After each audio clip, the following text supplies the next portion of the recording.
Ladies and gentlemen, welcome back to SEA Championship Mobile Legends Bang Bang, brought to you by Sky Esports. This is the day three of the phase two of this tournament.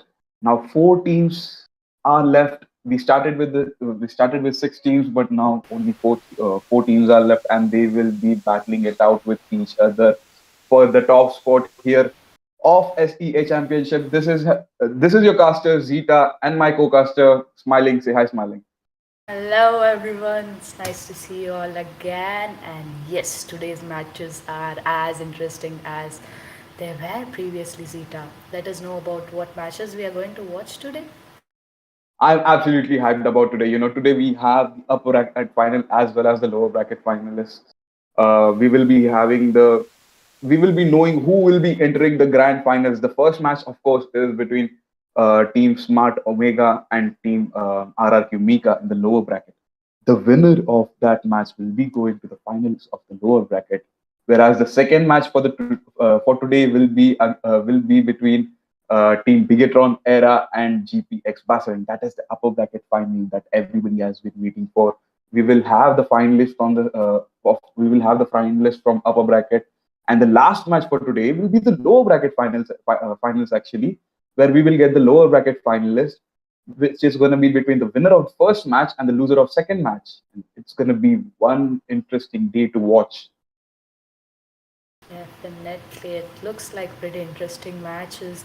And given the lineup, as you said, which was in the upper brackets, like you said, yesterday we did watch two interesting matches between Smart Omega RRQ. So yes, Smart Omega won against MBR and RRQ Mika won against Reborn. So today we will be witnessing Smart Omega versus RRQ Mika. That will let us know who is going to move to the finals and who is going to just leave this game for now. Also, we'll be Oh, watching Brigaton Era and GPX. That also is that's gonna be a wow game. oh, what a journey every team has had in this SEA championship so far. Let's talk about those journeys of each team. Let's talk about RRQ Mika first. What a journey they have had. They have started seeding in the upper bracket, and they have won their match against the NBR Delphi in their first match, and they go on to face Bigetron Era in the upper bracket. Unfortunately, losing to them, they get seeded in the lower bracket where they face RRQ Mika faces Reborn, and now they have won that match and they are ready to face Smart Omega in today's first encounter. It's going to be a mouth-watering contest for sure. Each and every team has had a tough journey to be coming this far long into the tournament. Now we have only the four teams remaining, and those four teams will be battling out for the final prize and the title of champion of SEA Championship. Exactly, like you said, RRQ Mika did win in the top, and same goes to Smart Omega. They did one against the Reborn. Also, they went to the next upper bracket selection, but GPX they lost there and they had to go in the board. So yes, right now we will be seeing Smart Omega versus RRQ Mika. This is going to be the first match of the day, and it looks quite interesting since we know that Smart Omega and RRQ are both equally compatible, seeing their matches previously. This is going to be the first time where these both teams are going to be facing each other, so pretty excited for this match as well.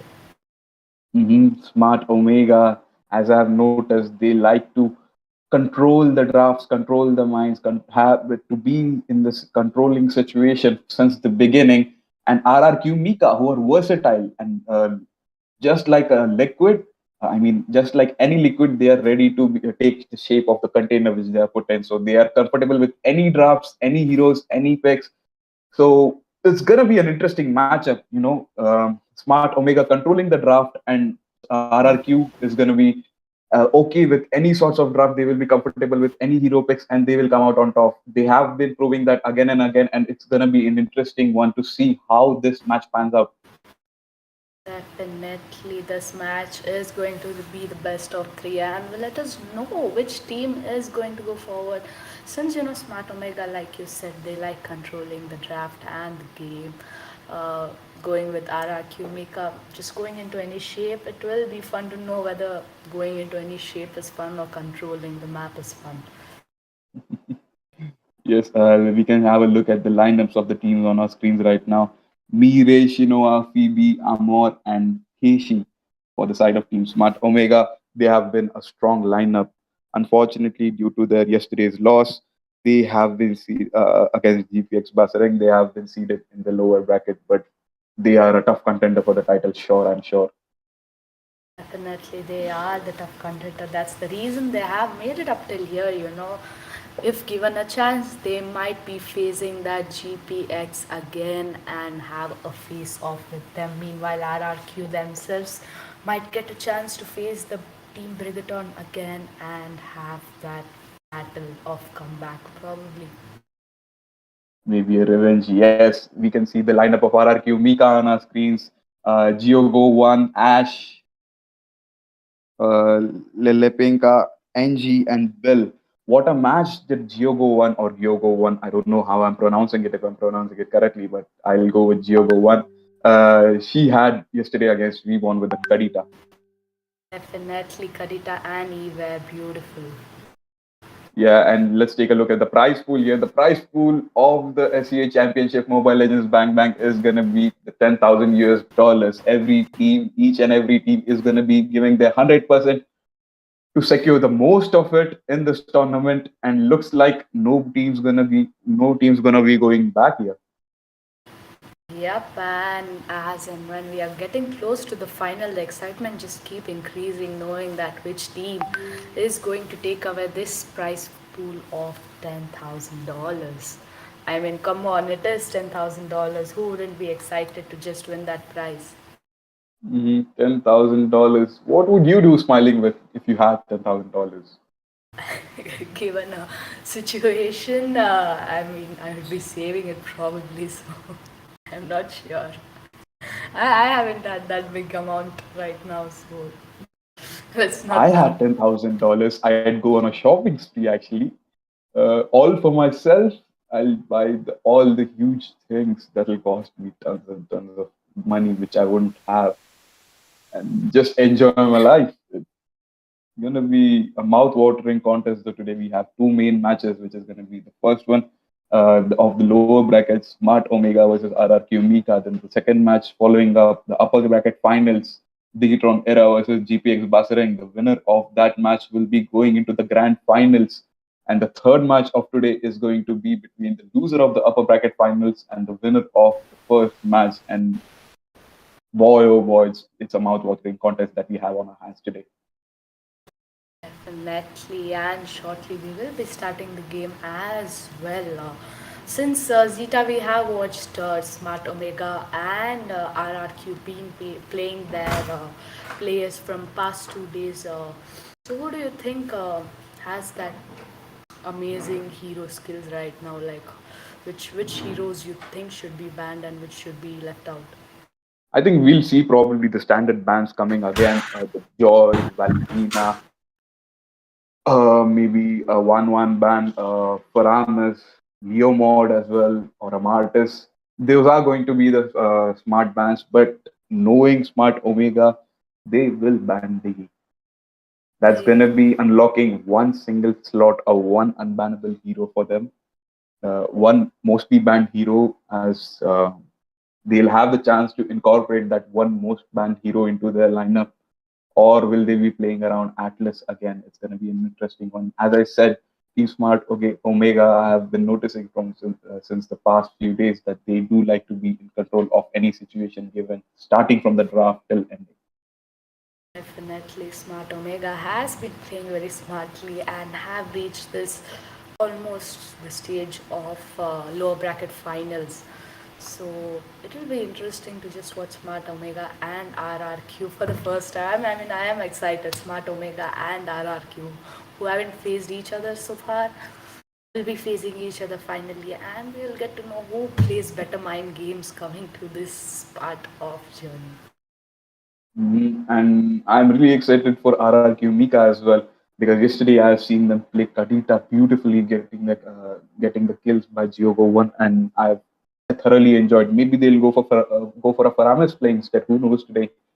It's gonna be an interesting contest to watch out for sure. But let me ask you, Smiling, a question that I've been wanting to ask all the casters for a very long time.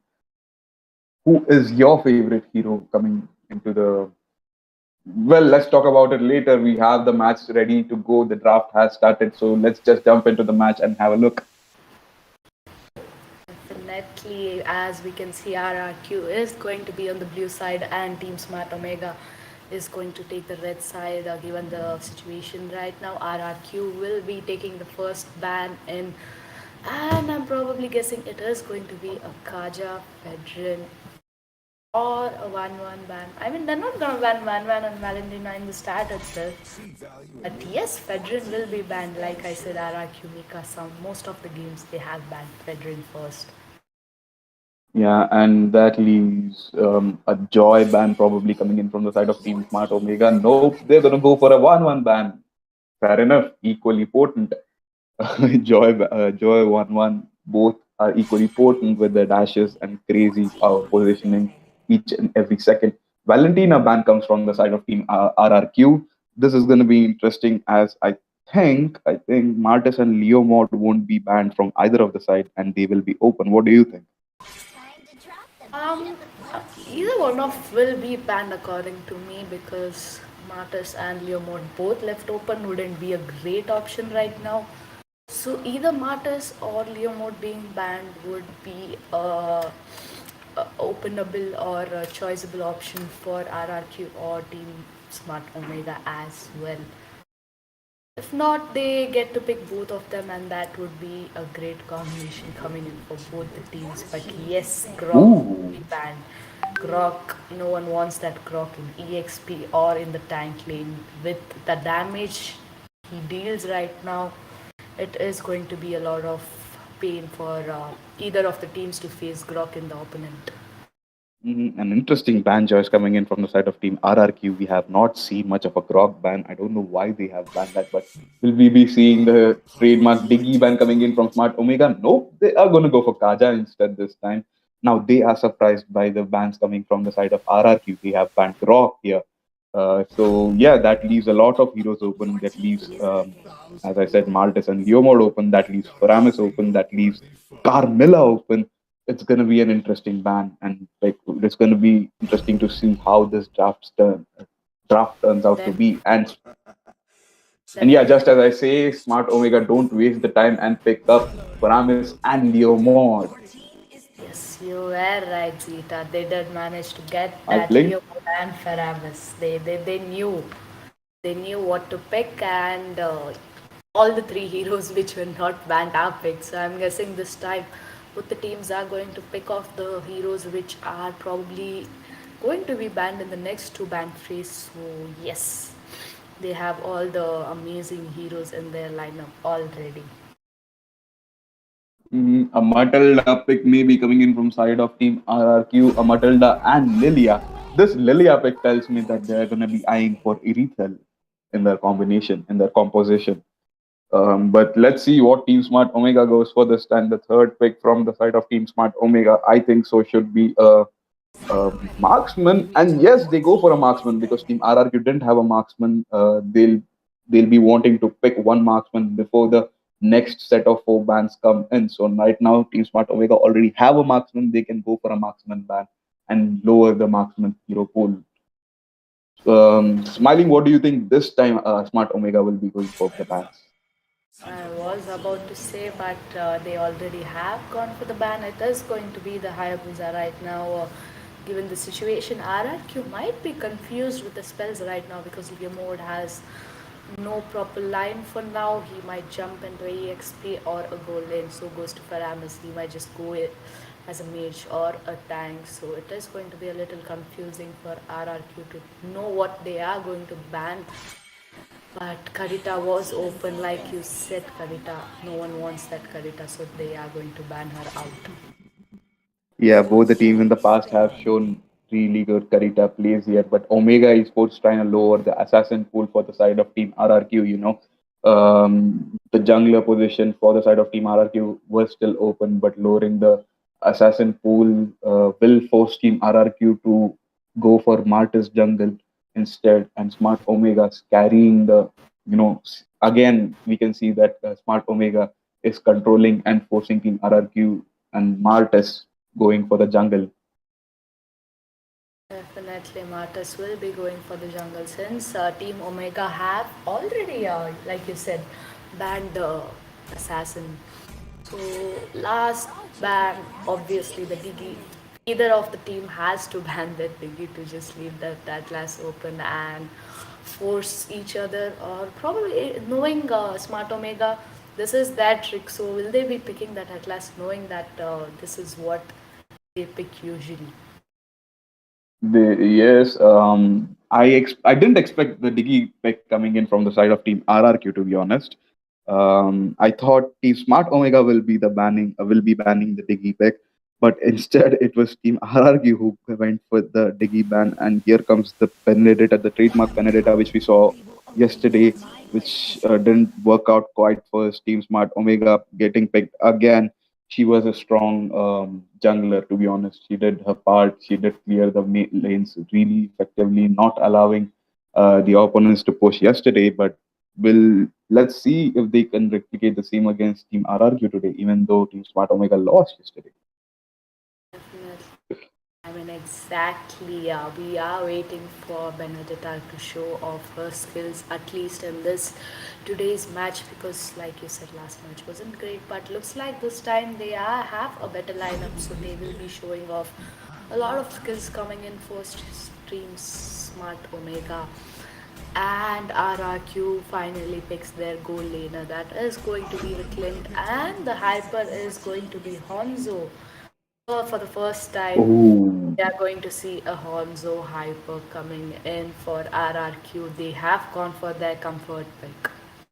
yeah, pretty unnatural jungling option here in the in the hands of Team RRQ here. Hanzo, we don't see him much, but once Hanzo gets into the hands of a really good player who understands how to exactly play Hanzo, he is really, really deadly. Let me tell you that I've faced some of the best Hanzo players in the past, and every single time I had really good problem, really big problem facing them. So looking at the line of Team RRQ has Lilia, Martes, Matilda, Clint, and Hanzo, while as the Team Omega has went for excuse me, Team Smart Omega have went for Atlas, Leomord, uh, Leslie, Benedetta, and Leomord. Did I say Leomord twice? I meant Faramis and Leomord. So yeah, based on the draft, Miley, who do you think has the upper hand in this match? Based on the draft, both team have a beautifully perfect draft right now. Both the team has that equally compatible heroes. But you know what I feel? I feel right now Smart Omega has a better lineup given the situation. They have that Leo mode. They have Paramis, Atlas, and Benedetta as well. So a proper rotation coming in, a proper team fight. It would be an amazing gangs coming in for both the teams right now. Since we have already begun the match, we are in the land of dawn, so why don't you continue this setup? Yeah, looking at the side of Team Smart Omega, I like their picks. Atlas in the Rome and Faramis as the mage. We did see a pretty good performance yesterday with Faramis, who had the highest damage in the game, and also with his ultimate, the potential of tower diving and saving his enemies as well. I doubt RRQ's burst damage would be enough to counter Paramis and Atlas combination. So my favorites going into this match would be Team Smart Omega based on the drafts. But let's see. We can see Benedetta doing her offlane here. Matilda, as usual, going into the enemy jungle, trying to disturb the jungle. Leomord trying to disturb the Leo mode as much as she can. Hanzo doing the exact same thing. He's doing his part of the jungling. He doesn't want to be disturbed. He doesn't want to invade either. Both the teams junglers securing their own bus, and right now the ganks will be starting. Turtle is going to be spawning in the bot lane. the gold lane side. So it's gonna be interesting. The gold lane side will be focused by both the teams, is my opinion. Def- exactly, but as we just hit a pause, the question which you asked me, Zeta, which is my favorite hero. Since I am a mage player, I would go in for any day. I would go in for Kagura. I mean, I love the way she lands her skills perfectly, and wow, it's just wow to play Kagura. What about you? The yin yang overturn combinations are always awesome to watch and always deadly for the opponents facing them. Yes, but I'm surprised that we didn't see much of a Kagura action this tournament either, given that she is such a strong mage. But the go-to mages have been Lilia, Kadita, and Fasa. Me, I am a fighter player. Which I am a fighter player personally. So my favorite hero is Chao, and yeah, I love playing just as the tricky skill combinations to be used a lot of versatility to use which combo in which situation puts him at a high skill level, and I just enjoy playing him. It's really satisfying to use the way of dragon and drag the enemy backline and just troll the enemy backline, keeping them at their keeping at their best, keeping them heightening their sensations.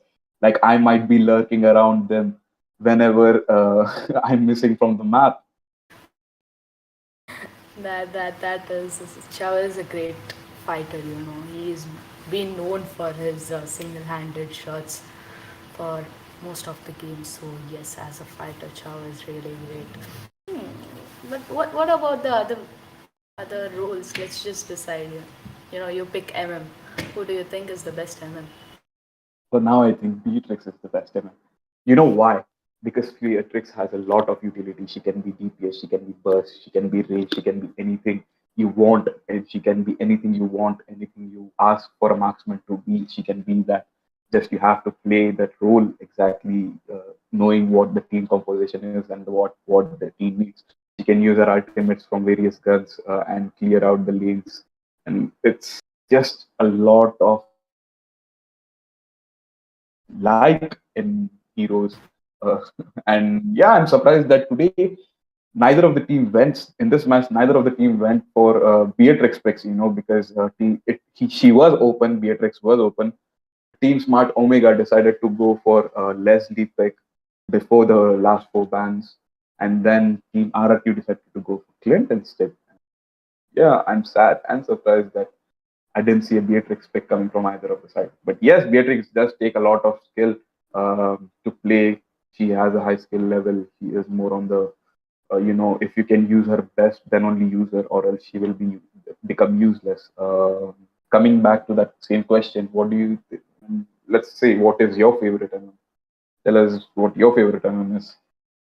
MM, as in I do play Moscow. Moscow has that inspiring rage, and once he hits the late game, there is no stop to him. It's just that MMs have this slow life thing where they just end up dying pretty quickly as well. As you said, right now Leslie is picked because she is in the meta, and each of her bullet is wow. So compared to Clinton Leslie, I think Leslie will be having the upper hand if given a proper farm and non-stop. She is non-stop compared to Clint. I personally feel like. Hmm. We can talk more about, we can talk a lot more about other heroes in general in Mobile Legends that have not been picked a lot. Which of those heroes are you surprised that you haven't seen in this tournament so far? Let's see, junglers. Lately, his Hayabusa is being played. Kuchon is being played, but not as in hyper. So Hmm. yeah, I was kind of surprised that he haven't been picked as a hyper right now. Since the meta has changed, yes, people are going in for that fighter hyper, and things things change according to meta. So we just can't stick to one hero and try winning the whole game, knowing that that is our comfort zone without even having much of a hero power to that. One such hero for me is Minsitar. With the recent buffs that he has received, I am pretty surprised that nobody is going for him as a priority in this tournament because Minsitar is great right now. The defense has been buffed. He can be switched either in the experience lane or in the roam role as well. So, guys, the match has started again, and let's just jump back into it.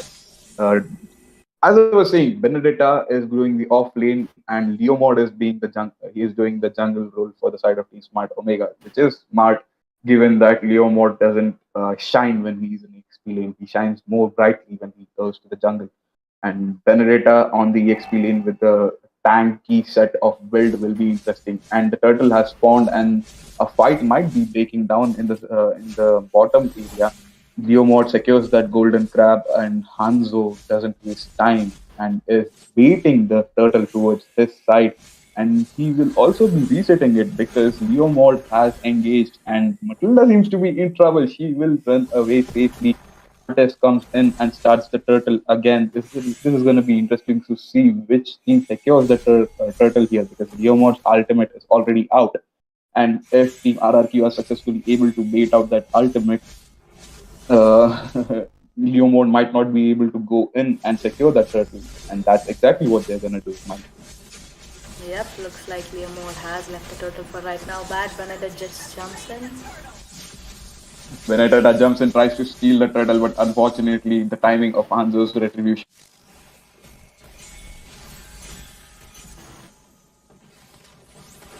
and all the escapes without actually that has been dealt with them. Yes, that was the first turtle going in for team RRQ. They did manage to secure that turtle very interestingly. Leo mode, I think he used his ultimate little too early. That's the reason he wasn't able to you know, get into that turtle fight. But given the situation right now, Team RRQ are ahead. Benedetta going in or extending a little bit too much, but knowing Benedetta, it is very easy for her to escape right now. On the top lane, we can see it is Clint. There is Leslie and Atlas. We might probably see a team fight break. Meanwhile, Benedetta just jumping in between the lanes and cutting out those minions. Mart is doing the same in the goal lane. The first blood will be taken by Leomode. Matilda will be going down since she has been overextending it and chasing that Leomode from a very long time. It might be a real tough situation right now, but yes, that first blood did go in for Team Omega right now. Looks like Benedetta and Mattis are having their own chess fight in the bot. Meanwhile, Clint was forced to retreat by Leslie and Atlas on the top lane. The, second turtle is going to be up in less than 20 seconds. There is a mid lane little skirmish going on between Lilia and Faramis as well. Lilia dealing already insane amount of damage. Leomord hopping in when his ulti. Lilia will manage to just retreat for now. There is Matilda. There is Honzo for the backup. So yes, it was a proper retreat coming in from both the team. The turtle is up and Honzo isn't going to waste much of his time right now and will be going in for the turtle as well. Uh, Meanwhile, there is going to be a team fight. They are trying to get the turtle, but Hanzo manages to get the turtle. Martis get that kill on Benedetta and might be in trouble since it is 3v2, but would the team just decides to retreat for now. Clint taking out the first turret of this game. RRQ are already going in for the push. The top lane first turret has been taken down by the Clint as well. Looks like RRQ is leading right now. They do have the upper hand in game. They do have the gold advantage. It's just been 5 minutes in game and they did manage to get that goal difference and 2 turtles already. Matilda making sure to keep poking that Leo mode, which is a little bit of a trouble as well. Meanwhile, again in the bot, it's just Benedetta who is clearing out the waves. Martis making in the rotation from top. The lane swap has been done. It is going to be Clint in the bot and Martis in the top.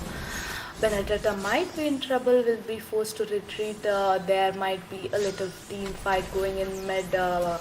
Diamond popping his ulti at last, trying to grab that. Lilia will miss his ultimate, but Benedetta will manage to get that Lilia down as well. Paramus using his ulti and Clint chasing and making sure Team Smart Omega just retreats for now. Okay, this game is going pretty insane right now because RRQ is just the having the map control which Smart Omega has usually. Bot lane turret also has been taken down. Atlas also has been taken down. Okay, the map is going crazy right now. There is no stop to it. The fights keep happening. Hanzo will be taken down by Benedetta. Clint being fed again and again will manage to take Benedetta down again. Lilia going in for the mid push. Look at the damage Lilia is dealing. Will she manage to get Paramus? Yes, Paramus will be taken down by Lilia as well. The third turtle is up and Hanzo is not there to go and pick the third turtle. He will be back. Yes, he is back. But looks like Atlas is trying to stack the turtle for his teammate. Team Omega will be looking forward for the third turtle as well. This gives lot of upper hand game to the RRQ. They are managing this game pretty well. There might be probably other team fight coming in. Atlas being pretty low. Lilia's damage is going insane. Leomot popping his ulti. Paramus popping his ulti.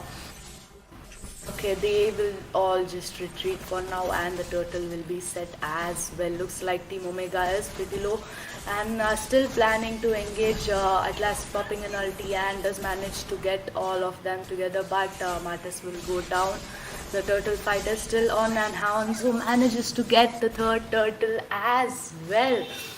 Okay, this fight is going as insane as possible. I mean, I am unable to catch my breath for now. RRQ still has the upper hand even though Martis was taken down. That team fight was won by Team Omega, but the turtle was taken by RRQ. Looks like this time Matilda might be in trouble.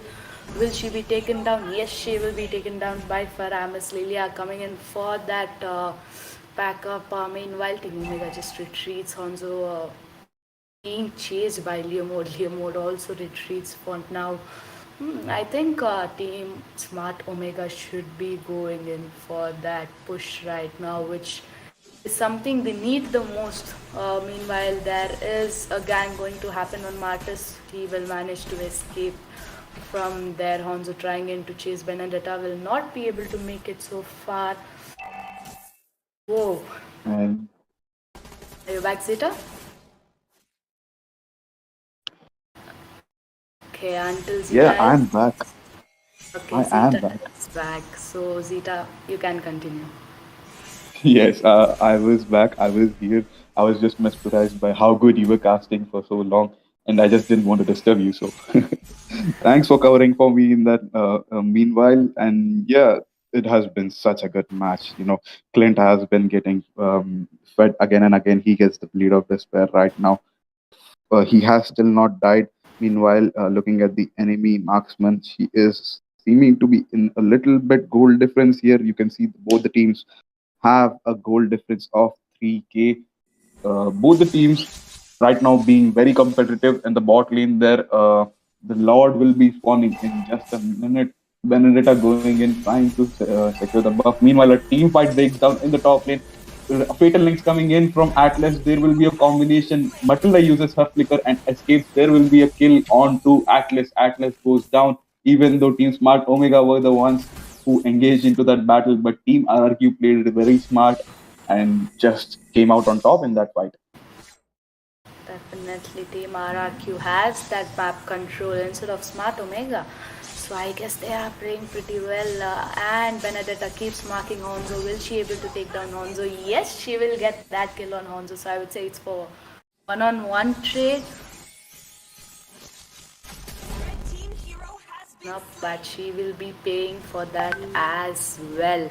Looks like the Lord has been started and there might be a possible team fight happening in the other. Let's go, Zeta. Near the Lord, yes, and the team fight goes into the favor of Team RRQ right now because the fatal links used by Atlas was up to no good. Yes, but they did take the Martyrs Um, down. So I'm guessing yeah, Team the fatal links used by the Omega. side of Team Smart Omega did pick up one kill, but yeah, but the Team RRQ seemed to be in control of the position, control of the situation and made them. Yep, Matilda going in for that Atlas, and she might be in a bad position since there is Team Omega waiting there. The Lord has been started. Lara Q are looking forward to take the Lord down. The Lord is not going to be reset. Both the teams are right there. Faramis using his ulti. Honzo yet manages to land that retribution on him, but Faramis will be taken down instead. Given the situation, Clint gets a double kill on that. Wow, wow, wow, okay, this game is going as insane as possible. RRQ are at the lead right now. They do have the map control, but Team Omega are going in for the push. Leomord might be in trouble and will be taken down by Clint. He is unstoppable right now. Clint has been fed a lot. Meanwhile, Benedetta pushing the on top. Lord going in from the bot. Leslie Faramis and Atlas will be going to melt that Lord down. So yes, this Lord wasn't for the beast. They did manage to get nothing. I think they haven't managed to get anything. But Team Smart Omega definitely got the mid lane turret and the top lane turret as well as the I hope Lord. voice issues have been resolved. Internet issues. Am I audible? Can you please give me a go ahead? And yes, there is a team fight coming on, breaking down in the top lane. Benedetta picks up a smart kill onto Clint. Clint goes down there without making any without making any plays right there. The tier two tower for the side of team. Nope, they actually defend here. Benedetta picking up a kill onto the Clint there, quickly rotates into the bottom lane trying to protect here. Matilda will go in onto Atlas though, but Atlas does escape without any casualties. He is trying to scout who else is there with her and go into the engage without knowing it would be fatal for their team. The turret has been destroyed by team Benedetta in the bot lane. Benedetta smartly, very smartly, just like the teammate in the bot lane, split pushing, applying pressure, trying to make team RRQ separate, not group up and just using the map to their best. Yes, exactly right. Zeta Benedetta is doing as much as possible. She did try to split push on top and bot, so she knows what she is doing exactly. But she might be caught up on the top, but knowing Benedetta, she is easy to escape. She has that escaping skills. Meanwhile, there might be another team fight at last popping in. They get that kill on Lilia as well as Matilda will be taken down. Whoa, okay, Clint might be in trouble. Clint trying his best to escape, but will manage to retreat with 1% health HP. That gives a triple kill to Leo mode. Wow. Looks like the game has turned over again, and this time Team Smart Omega has won the team fight and have changed the game. Meanwhile, the Lord is spawn. This is the second Lord, and Smart Omega is not going to waste any time and go in for the Lord as he should be going. It was a really good play coming in from the side of Team Smart Omega. Atlas there catching Lilia off guard into the bushes, then flickering into the turret, getting a kill out on the Matilda here. Another fatal links coming in from Atlas. Leomord goes in. There is a shutdown onto Leomord by Clint, though Matilda using her ultimate as well. This team fight seems to be resulting in a different result actually. Team RRQ picks up 2 of the kills while Hanzo is defending his top lane inhibitor.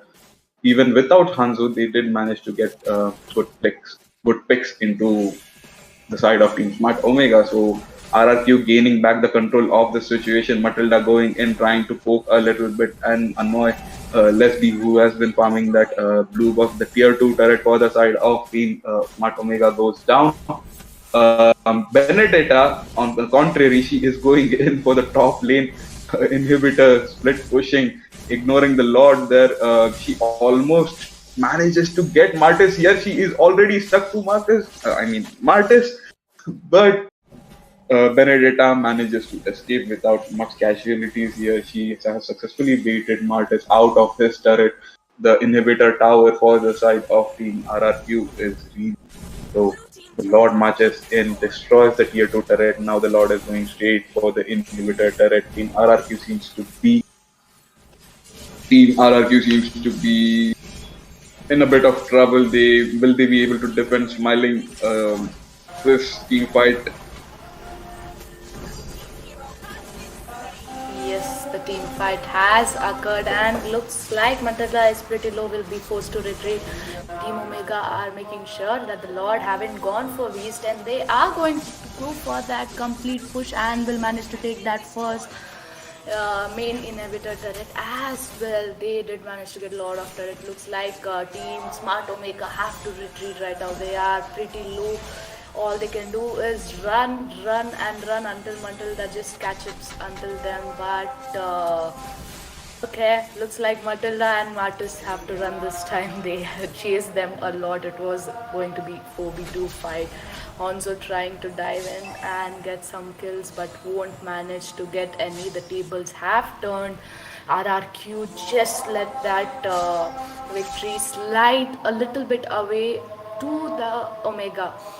Looks like Smart Omega has the goal difference catch up as well. Third Lord is going to be up in less than 20 seconds, and this Lord will be deciding the fate of victory to this game, to this first game, very, very first game. Martis and Benedict are just baiting there in the bush. They know that they are in the bush, but no one is yet be seen. Benedetta, knowing Benedetta, she is going to go in for the split push and try ending it. Meanwhile, the Lord is up and we might see another short fight. Zita, are you back? I was here. And yeah, there is another team fight breaking out in the. It might be a possible team fight breaking out here at the Lord. Yes, Smart Omega going for the Lord straight away. Matilda is here giving the vision to the side of team, giving the side of vision to the. And giving to vision to the side of Team RRQ here. Benedetta applying pressure, split pressure, forcing Martis to stay away from that team fight. Hanzo here taking his position, trying to steal the Lord. But yeah, Team Smart Omega just bait the Lord and they reset it. They won't be contesting it. They let it reset and they're gonna go for it again. Meanwhile, Benedetta continuously applying meanwhile Benedetta applying the Meanwhile, Benedetta continuously applying the pressure in the split lane. You can see in the map, Martis going ahead, trying to cut the lane for Benedetta so that she won't be able to apply pressure anymore. Is a really smart move there by Martis. So Benedetta waiting for her minions to come. She will be cutting the lane as well. The constant pressure from each EXP is fun to watch here. A team fight breaks out. Paramis's ultimate comes out. Leo mode gets a kill and Team RRQ seem to be retreating as they are on the back foot of this team fight. They have lost two people there. Leo Martis forced to come back and help his team defend. The whole Smart Omega team pushing for the mid lane while Leo Mod seems to be taking the charge onto the Lord. Uh, this is some interesting tactics coming from both the sides. Isn't that right? I'm smiling. Definitely, there is lot of statics coming from both the sides. Team Omega are in a perfect position to get this third Lord, and they will manage to get it. Hanzo tried to jump in, but couldn't do much right now. So the game is going pretty insane right now, Zita. Yeah, the Lord has been secured by the side of Team Smart Omega. This might be the final Lord coming in. This Lord doesn't have to deal with Inhibitor as the middle lane Inhibitor has down for the side of Team RRQ. Team RRQ have to defend this with their full force because you know what? Faramis and Atlas are gonna turret dive and try to end it right here and now. We can see that Lord is marching in, Mart is going in. There is a mega kill picked up by Benedetta onto Lilia. Lilia goes down there early. Just as I said, Paramis pops his ultimate with the fatal links coming in from Atlas as well. Leslie picks up a double kill, and that will be it. That will be GG. Well played for both the sides. Team Smart Omega is the victor against Team RRQ Mika in this best of three encounter. The first match goes to the side of Team Omega. And yeah, they have played really well in this match. The split lane pressure coming in from Benedetta was the key to making them win in this game. What a match it has been. And Leslie, in the end, picking up that double kill and giving that ultimate pressure of diving with Faramis. It was just beautiful to watch. I mean, exactly. That first game was the wow. I'm wondering what are the rest of the games going to be. There was a lot to catch up in the first game. You know, the game was switching seconds by seconds. Both the team were so aggressive and so compatible. They were equally strong, I would say, equally strong. All that changed was in the end that one triple kill which Leomord got, and that changed most of it. So yes, given the chart right in front of us, Zita, why don't you split it out for us? Yeah, the MVP for the side of Team Smart Omega will be Leslie there. Leslie, without dying even a single time, managed to keep her gold up, and even in the end, just the penetration of that true damage was just too much for the side of Team RRQ to go there. And another MVP in my books would be that Benedetta's extraordinary off-laning skills, keeping the side of Team RRQ busy near their inhibitor, just going in, even in the early game, going straight to the inhibitor for cutting the minion waves, applying lane pressure, just not allowing Team RRQ to group and start the team fight before Team RRQ groups up was a huge pressure for them. And coming to the side of Team RRQ, we can see that Clint, the only damage dealer for their side, was a solo warrior. He tried to do his best and get his team across the line, but unfortunately he couldn't. Lilia, in my opinions, she tried her best, but she was the first one to get picked up in every single team fight by Team Smart Omega there. And losing Lilia was a huge blow for the side of Team RRQ as there was not much damage left. And yeah, that has been the recap of this match. That's how the match unfolded, and it was a really dominant and good display by the side of Team Smart Omega to get this victory against Team RRQ Mika. Smart Omega did manage to get the first victory of the game, and we have two more interesting matches to watch, and that will decide whether Smart Omega or RRQ Mika will be going in for the next final round of lower bracket, I guess. Yes. hmm Even the damage, I'll be interested to seeing the damage and the team fight participation of every single hero here.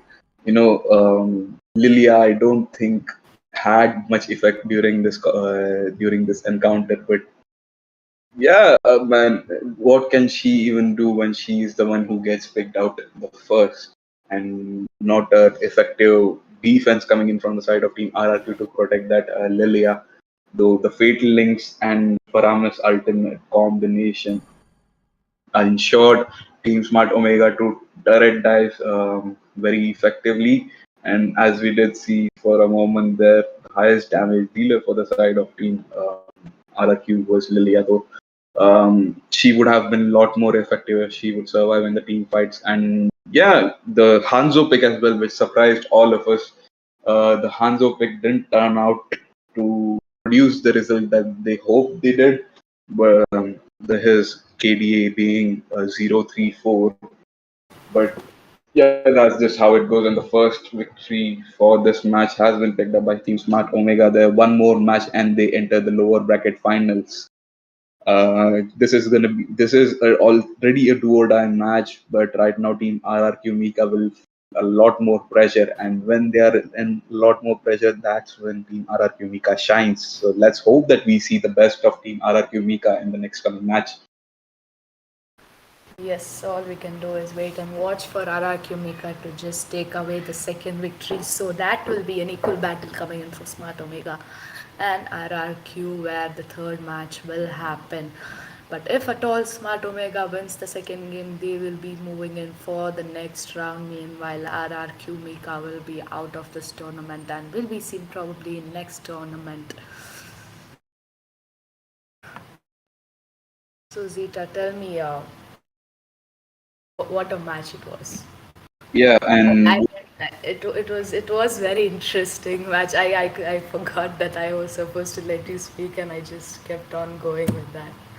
yeah, even with so let's just jump into the next match. Actually, let's talk about the next match. What do you think will be the draft now that they have played against each other once?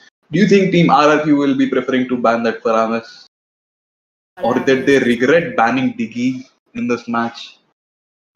Digi ban was not much effective as well since it was effective. They did get Atlas. I'm sorry, I forgot Atlas was in the thing. Looks like Smart Omega did play smart. They knew that they are going to ban Digi. They didn't pick the first pick as Atlas, but making sure once RRQ has their draft ready, that is when they would go for Atlas, knowing that it is a safe pick and it was a very much safe pick, and they did manage to get the best outcome of it.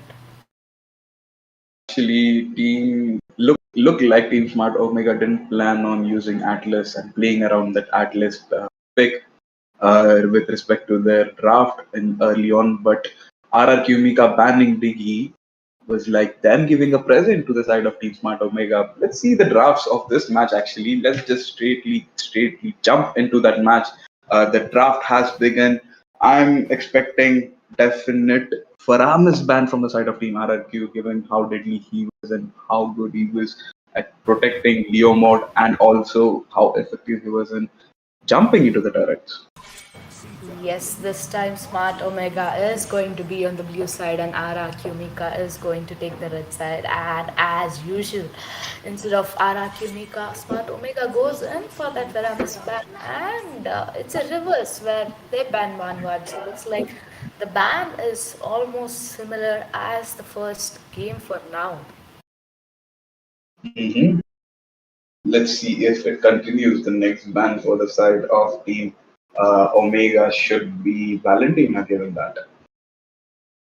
I do agree with you, Zita. Valentina is still open, and Karita is RRQ's a main character. So Smart Omega is smart and did ban Karita, knowing that there are other heroes which are open, but they know they will be able to manage, but not Karita.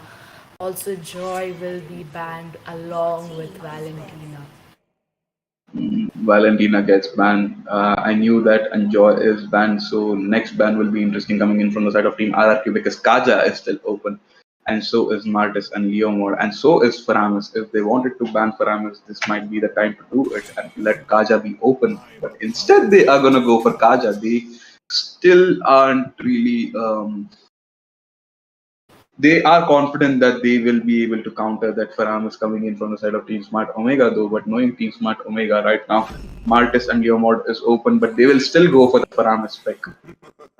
Yes, RRQ Mika with Farabas is OP, so Smart Omega wouldn't want that Farabas to just be let gone. So yeah, they are going to go in for that Faramis as a first pick. That is an interesting choice lately. First pick Faramis is this is the first time I'm watching Faramis being first pick.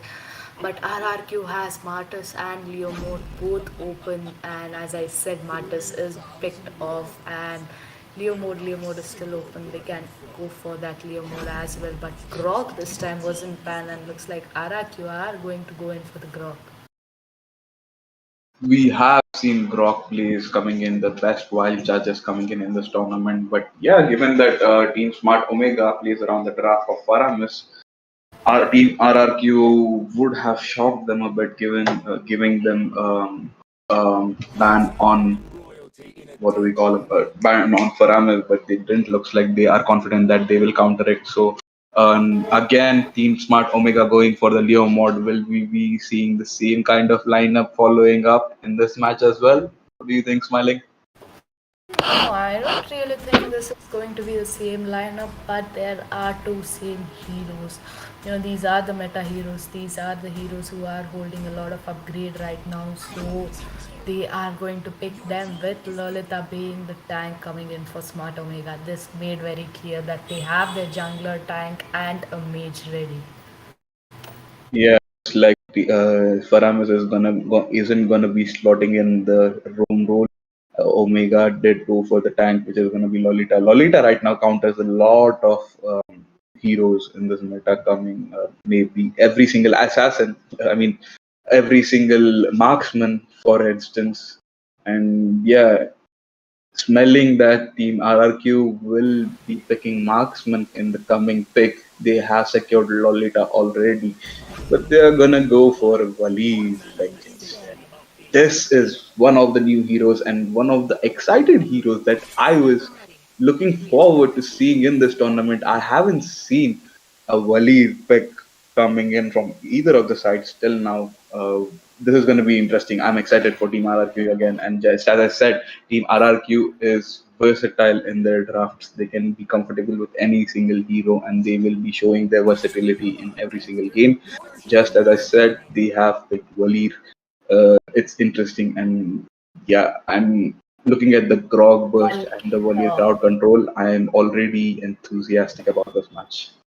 yes, Valir as a tank is wow right now. So I would say Valir as a tank would be a better showdown. Looks like Team RRQ don't want that Leslie and Benedict both coming in from Team Smart Omega. So they decided to just ban them both off immediately without even giving a second thought. Meanwhile, Team Omega going in with the bans are Claude and Ling. So yes, that do leave a quite of heroes open, Zeta. What do you think Team RRQ still has to pick? Yeah, they didn't like the split push pressure coming in from Benedict at the last game, and also the true damage penetration which Leslie was providing them. So they have banned them out. But with that, I think Team Smart Omega would still like that split lane pressure, and they will go for the Hayabusa, which was banned in the last match by themselves. I think this match they will be going for Hayabusa and continue that split lane domination. But let's see what happens. An Irithel pick coming in from the side of Team RRQ there, and K and an Esmeralda and Beatrix man pick coming in from the side of Team Smart Omega. Yeah, that was silly of me to say that Hayabusa was going to be picked, given that they already had Leo Mod as the jungler. Esmeralda, on the other hand, will be showing the same domination on the will be showing the same domination as Benedetta between going into the inhibitor turrets to cut the lanes. What do you think, Smiley?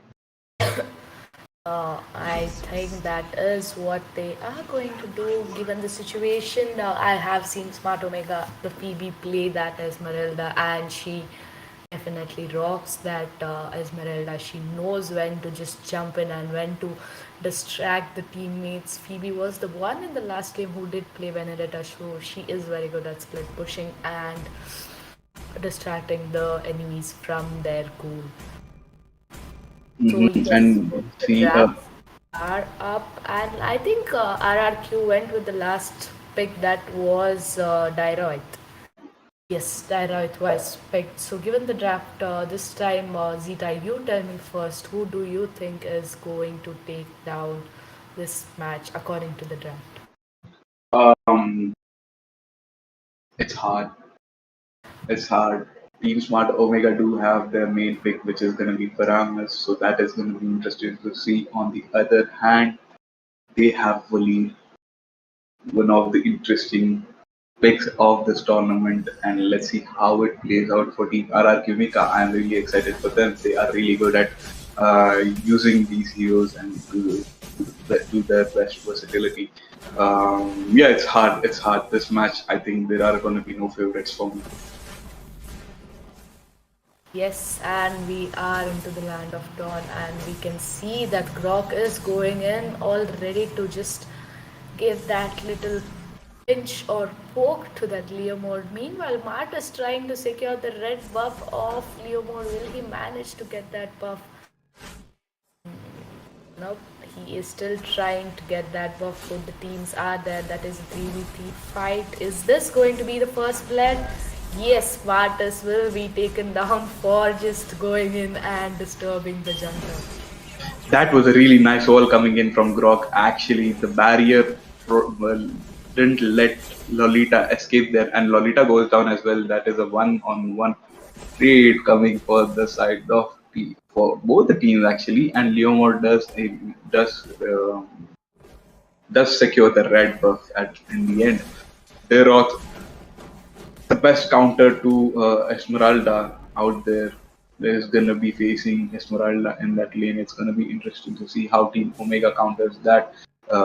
We did see a beautiful play from the side of Team RRQ there, trading a kill onto um, Lolita there, a tank, the roamer for the side of Team Omega for that jungler, which is not exactly a great trade, but they did trade.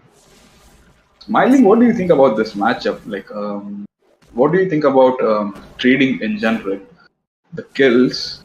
Do you think it's a good trade when you trade your jungler for a tank? Nope, it is not a good trade. I mean, jungler is the main keyhole for this whole game, and tank, yes, tank is kind of like a backbone, but tank is something which people usually avoid. But the first turtle is up, and looks like a team fight is starting. Happening. Param is using his ultimate, and he will be trying to save his team as much as possible. Though Dairoth picks up a kill onto Leomord, there goes down Esmeralda as well. Looks like the heavy burst front line from Team RRQ was just too much for Team Smart Omega in the early game, but looking at their side, they will be able to shine more in the late game with this composition. Where Paramus will be making every single person in the side of Team Smart Omega a tank. Yes, meanwhile, Martis did secure that red buff off Leomord. He is like, not the first time, second time, yes, I will. You take the turtle, I take the buff. So Martis is going in for Leomord's jungle, and Martis did get that jungle as well. Now he will be going in for his jungle. That leaves RRQ in upper hand right now. They have the map control, they have the whole scenario planned already. They are going to mark that Beatrix because they know last time when they left that of Team Smart Omega to just farm and wait until the late game, it was a huge trouble for them. Leslie did give them a lot of trouble here. Wild Charge goes in onto Lolita there and Engage coming in from the side of Team RRQ, but the Aramis ult pops in and saves them. Brock almost going down. Even Irithel seemed to be in trouble, but Valir takes down and picks up a kill onto Lolita there.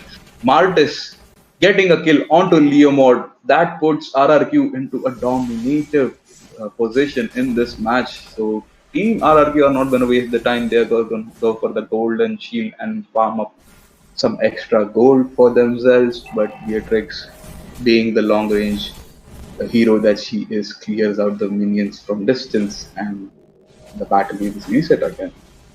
Looks like the Lord is going to be up in less than 10 seconds, and Esmeralda is having quite a trouble with that Daira in the bot. Again, Matt is going in for the buff. He will secure the buff and the kill as well on the Leo mode. My god, Martis is rocking this game right now. Yeah, Martis is exerting every single offensive play that he has in his books ready. Meanwhile, in the top lane, though, Irithel did take a lot of damage from Beatrix. She will be retreating. Martis will also pick up that turtle.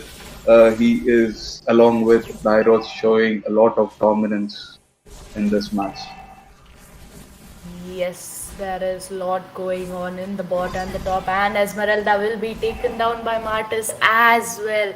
Martis is just nailing this game right now. The amount of fights he has been taken has been won by Martis.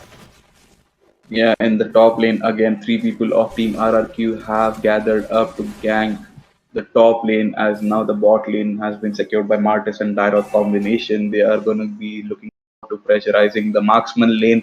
Team Smart Omega um,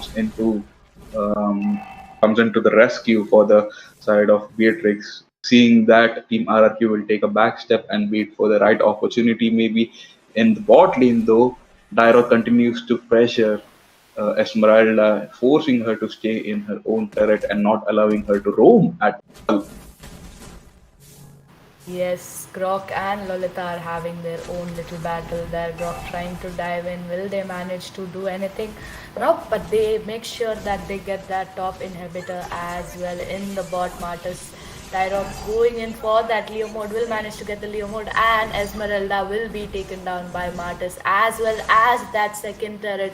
Looks like RRQ is not just dominating this game, but they are completely taking over this game. They are planning to end this game as early as possible.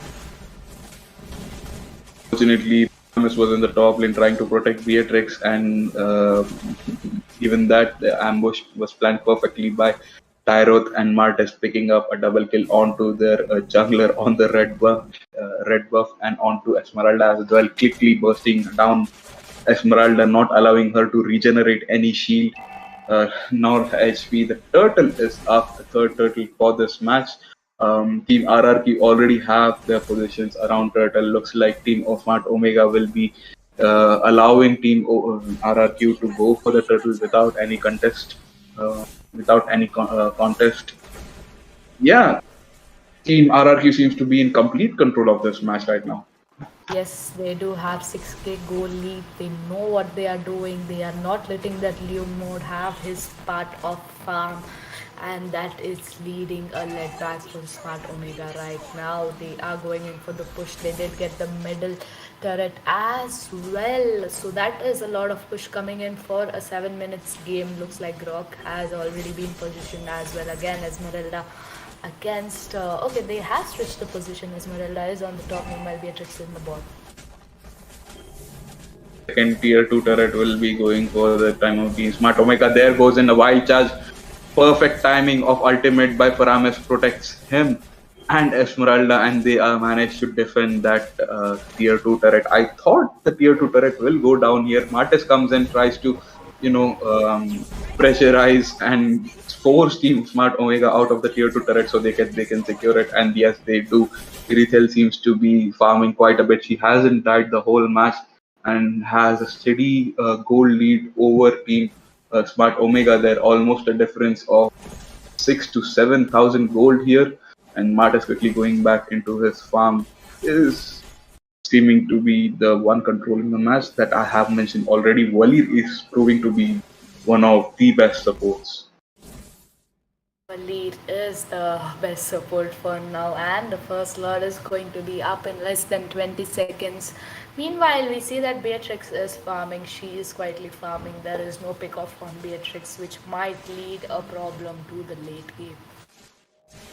Even Tyros with his high burst damage supporting Martis in the early game, and Martis picking up the kills have put Team RRQ in the lead there. Valir giving the perfect support, and Grok being Grok, placing the perfect walls to cut off any sort of positioning and restoring of Team Smart Omega. Their Lord has spawned there.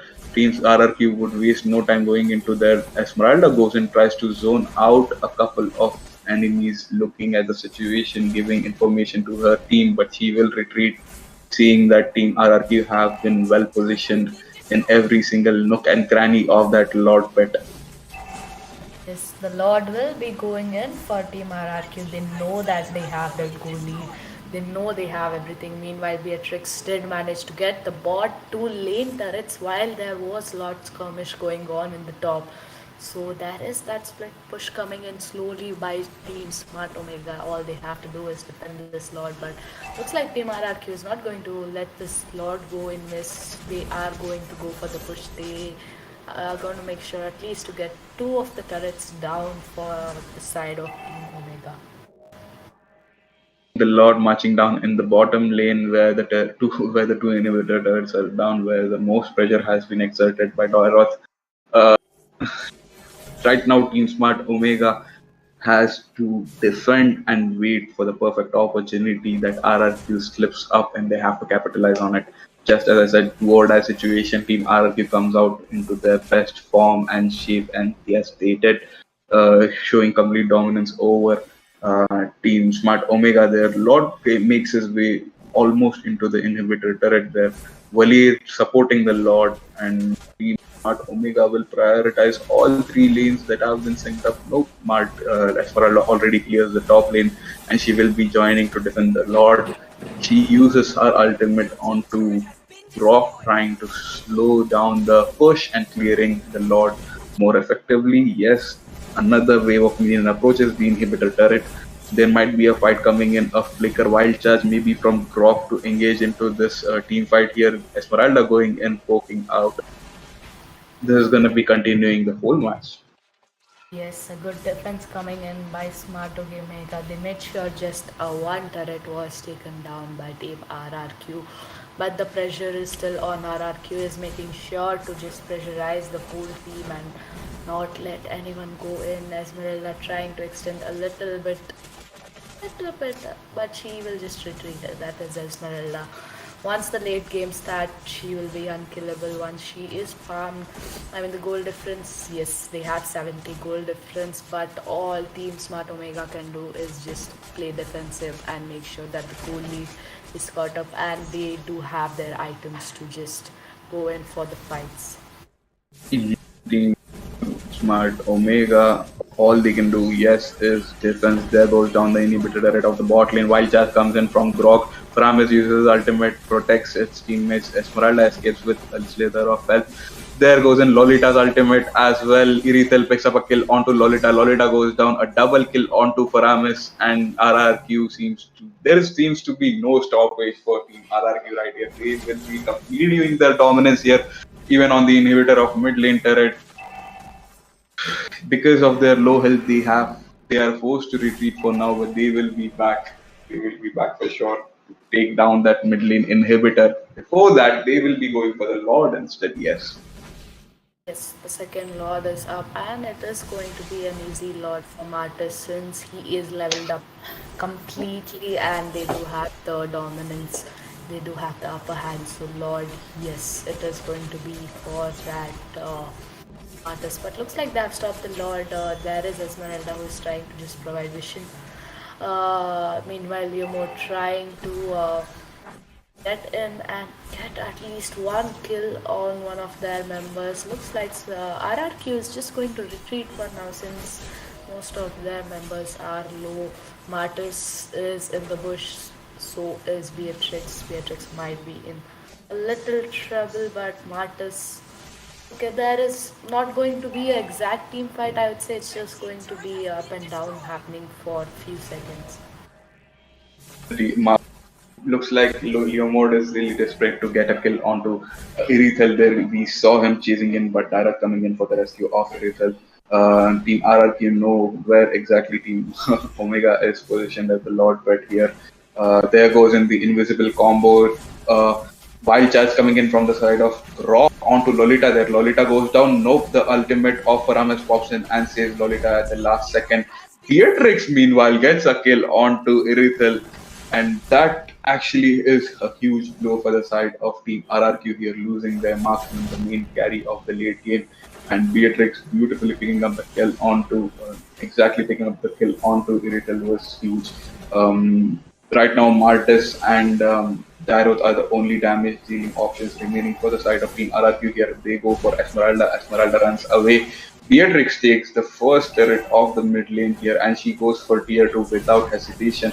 She takes down tier 2 as well. The split lane pressure applying from the side of Team Smart Omega will force Team RRQ to go back and defend them. The Lord is really low. Grog goes in, tries to steal. Will he be able to steal from the hands of Team Smart Omega and the retribution of Leomord? Nope, he doesn't. He goes down there, picks up. There goes a double kill in favor of Beatrix of Team Smart Omega there. The blow was huge. Losing Irithel put RRQ so far behind. Even Smart Omega caught up to the goal lead that they had, a goal deficiency that they had, and now the ones in trouble are Team RRQ. Yes, RRQ. That one Erithel move, and they just knew when to snap in. That split push combo coming in for Team Omega is playing real well since she just managed to burst down those two turrets real quick. It was very easy for them to go and pick off. Meanwhile, there is again a split push coming in. There are looking forward to take down those main inhibitor as well. As there is going to be another team fight, I'm hoping. Team Smart Omega will be, a little bit wary of their positioning. The inhibitor does go down, the Lord goes into the base, but unfortunately, that's how far he can go. Second inhibitor also goes down for Team RRQ. Team RRQ is not being able to defend any single lane here. They do successfully defend the top lane, but only one standing inhibitor left for them. Now, Team Smart Omega can freely target the base. They have the upper lead for the first time they have the lead in farm as well for the first time in this match. Yes, Smart Omega, like I said, they were supposed to play defensive and just wait in. Meanwhile, looks like Esmeralda just extended a little bit too much and will be paying for that extend. But Smart Omega still has that gold. I mean, look at the gold. They had that difference of 7-8k gold, and now Smart Omega has that lead. So both the team are probably going to wait for the third Lord, or if a proper group fight is taking place and one of the team managed to take most of the members of other team, that would be an end, if not the Lord. Shift is appearing to be a bit of a tricky situation here for Team RRQ because they had the power of this match for so long. Just one mistake, one slip up, Irithel got off guard in a bad position, caused them the entire goal lead and all their inhibitors. But yeah, the flow, the momentum of the match can change any second. That has any second in Mobile Legends, and that has been proven yet again in this match.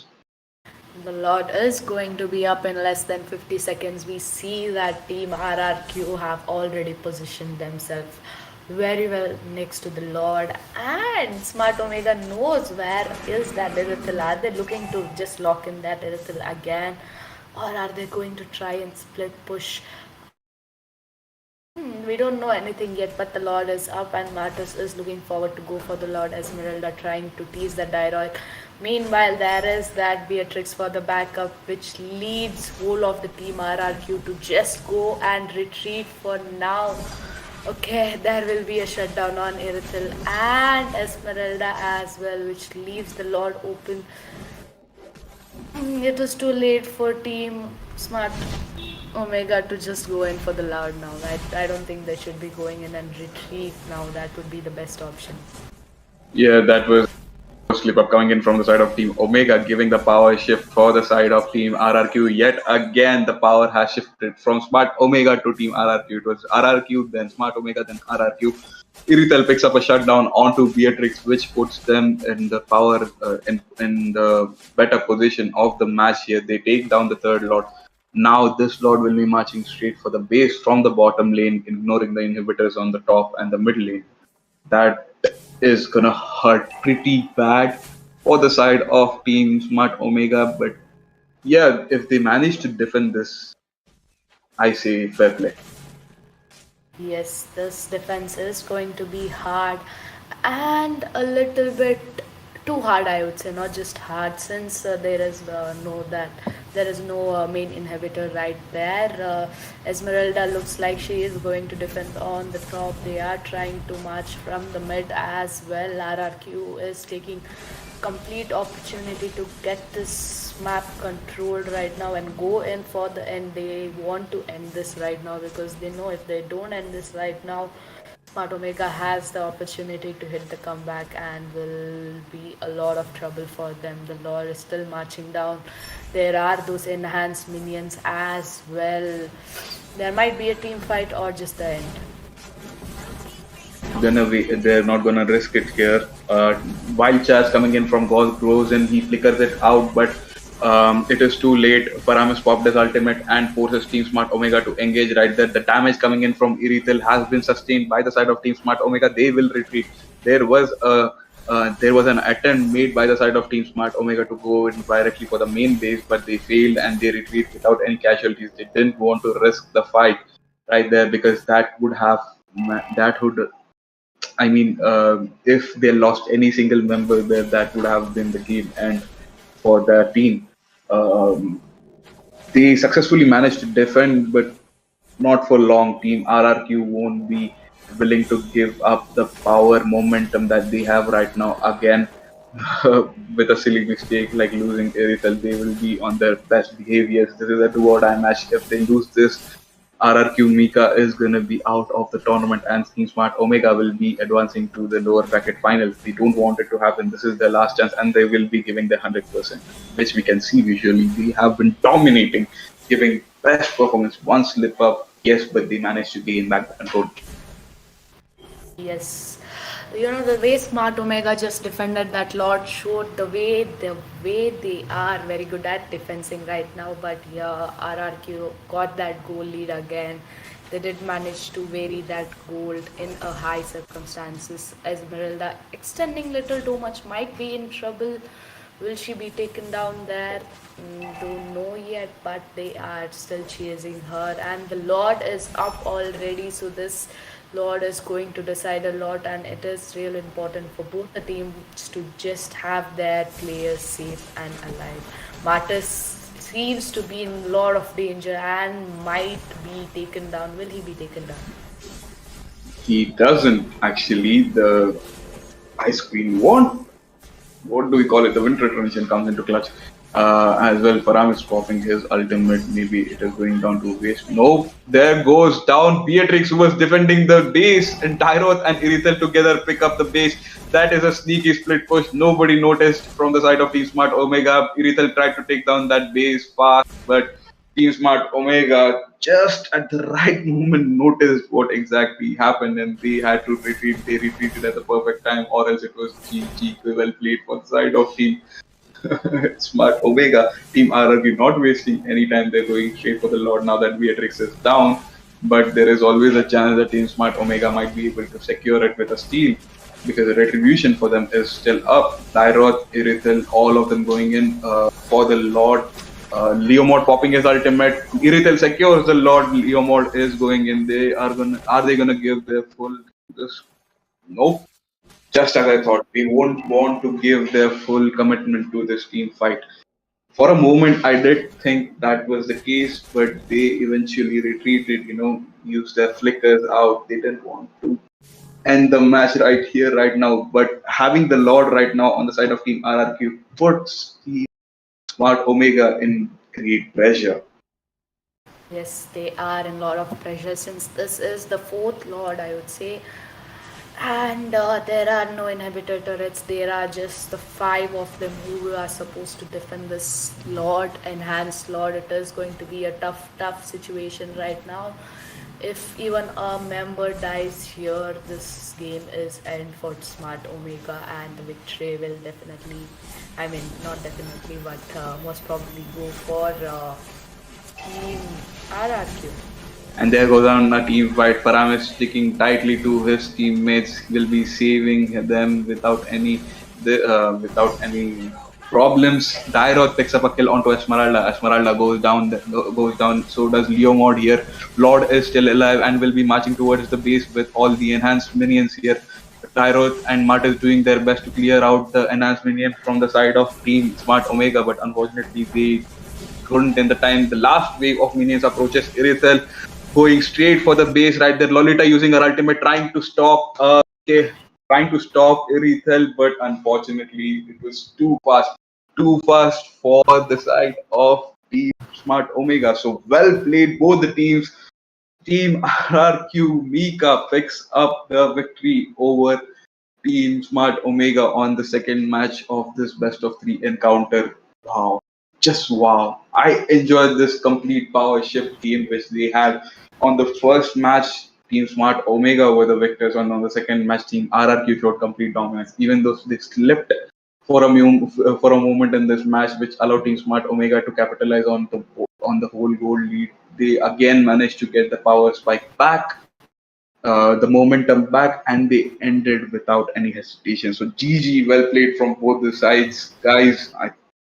I and Smiling, me and Smiling have thoroughly enjoyed this match. I'm sure the audience have as well. Let's look into the battle results. What happened in this matchup very effective, very clearly. So the Tyroth is the MVP for the side, most valuable player for the side of Team RRQ, and Smart Omega has Beatrix as their most valuable player. Smiling, please go ahead and break this down even further. I mean, let me start it from the start, okay? I'll tell you what happened. This time, RRQ Mika played smartly. They didn't let Leomode farm. They made sure that Leomode is not getting farmed as much as he should. Martis kept on interrupting, and that was the point where RRQ gained that dominance and the confidence, and it led them to that whole map control and situation. Look at the damage coming in from Irithel. It is 23. Meanwhile, Valir being the first time Valir pick, he holds the most amount of damage. That is 26%. As that's a lot of damage coming in from Valir. Since we know that there are certain mage being picked, but as we know, RRQ keep going in for their comfort pick. That comfort pick does shows a lot of victory in this game. Mm, you that is Martis and the Tyro domination. These two words were the exact showcase that has happened from the side of Team RRQ Mika. Look at the dire damage Tyro has dealt. I mean, 79% of the damage was coming out of Tyro. Let's put back into that later. We can see on the screen that Smart Omega has won the first encounter, and right now RRQ Mika has won the second encounter. The first encounter was won by Smart Omega. We will be walking right into the third match between both of them, which will decide the fate of who will be entering the lower bracket finals. Will it be Team Smart Omega? Will it be RRQ Mika? Let's see. So coming back to the Tyroth,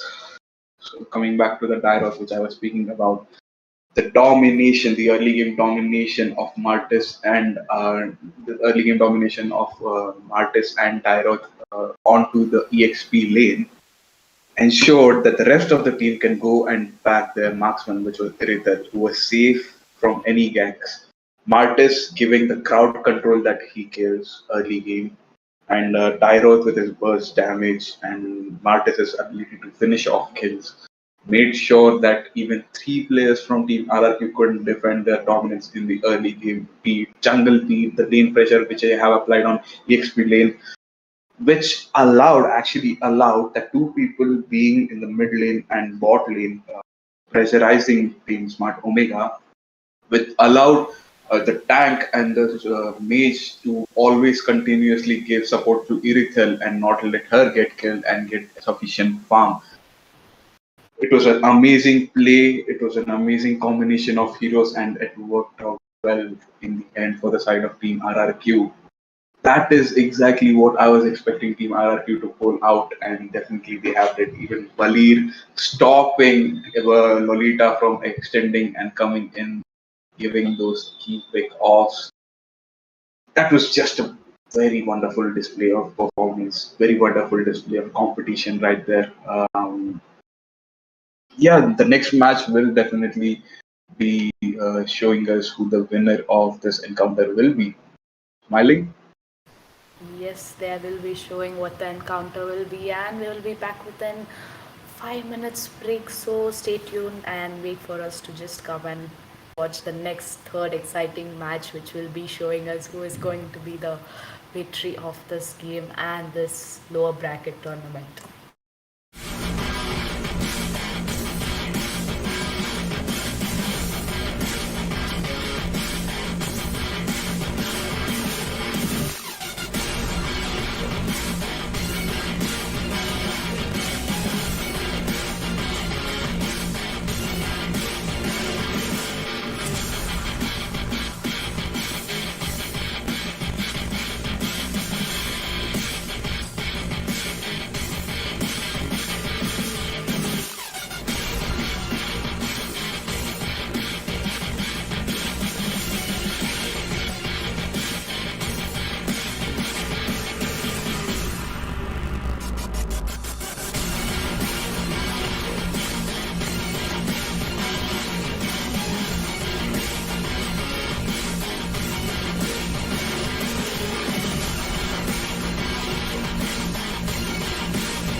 So yeah, we are back. We are back. We are back into the last encounter between these two teams, Smart Omega and RRQ Mika. Uh, it was a best of three, and one. The first match was won by Team Smart Omega, and the second match was won by Team RRQ Mika. We have enjoyed the shift of powers that each of the team has. Just shows how much they have become. This is a do or die match, and they have been playing just like it is. This is the last match, the deciding match, who will go into the lower bracket finals. No team is going to be wanting to give up their final chances in continuing this tournament. This is your caster Zeta for this match with me, my co-caster Smiling. Say hi. Hello everyone, welcome back. I know you people have been waiting to watch the third match as much as I waited the last 5 minutes. So yes, against Smart Omega and RRQ, like I said, they both are equally compatible. They both have equal strength, and it was very hard for both of them to get that one-on-one victory. So yes, the third one is going to decide who is going to move further. So we will be quickly jumping into the draft, Sita, but before that, let me ask you a question. So, since we have watched two games already, who would you like to go further? Watch go further? Is it going to be Smart Omega or RRQ Mika? Let's see. I don't really have any favorites because both of the teams are wonderful, wonderful in their own aspect. They have been playing wonderfully, and I'm not gonna pick any favorites because any team moving forward is gonna be a treat to watch because both of the teams are gonna give their 100,000, 10,000% to stay in this competition and win the prize, win the title of the champions of SEA Championship Mobile Legends Bang Bang, presented by Sky Esports. So, guys, yes, if you haven't already, please make sure to follow Sky Esports on all their social media handles for updates about this tournament. In case if you have missed any, you will get instant updates about this tournament and many more tournaments to come on their social media handles. And while you're there, be sure to follow us on our social media handle as well. You will see them on the screens. We will appreciate a follow from you guys, we casters. And so, yeah, talking about the drafts, let's come back to the drafts. We will be seeing the third match draft pretty soon. I thought the Faramis would be banned from the side of Team and RRQ to counter it, but they instead left Faramis open. They allowed Team Smart Omega to have their trump card and they still defeated them. What do you think about that encounter? That encounter was something which I didn't expect myself until the match began, and in between the mid game, I realized I'm like, okay, they let them pick that, and now they know what they are doing. So it was something which I think none of them expected, not just me, not just even the audience, like come on, you give that Paramus, and now all of a sudden you have given and you're all calm and you're like, okay, let us show how to encounter that Paramus. So yes, they definitely had the plus point, and given the situation, the draft is already started, and we will be jumping right into the draft. Looks like Team Omega is going to be on the blue side, and RRQ Mika is going to take the red side. The bans have already started. Team Omega has made sure that Kadita is that priority ban, with that DE and Paramis will be banned as well. And RRQ is going to go with that 1-1, Joy, and Kaja band. Wow, amazing, interesting bands coming in, Peter. There has been a quick ban freeze, hasn't it? Kadita and Diggy being removed, and Paramus. Top three heroes of Team Omega have been removed by themselves.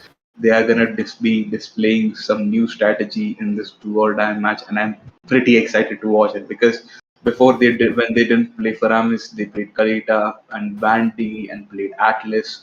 Um, right now, all three of the main win conditions for the side of Team Smart Omega that we have seen in this tournament have been banned, and we have picked Martis. So this is quite confusing coming in from the side of Team Smart Omega because RRQ were the ones to pick Martis the last two times. They have left Valentina open, just as I was about to say. And yes, Team RRQ will be leaving no chance of missing out on that they pick Valentina and Croc.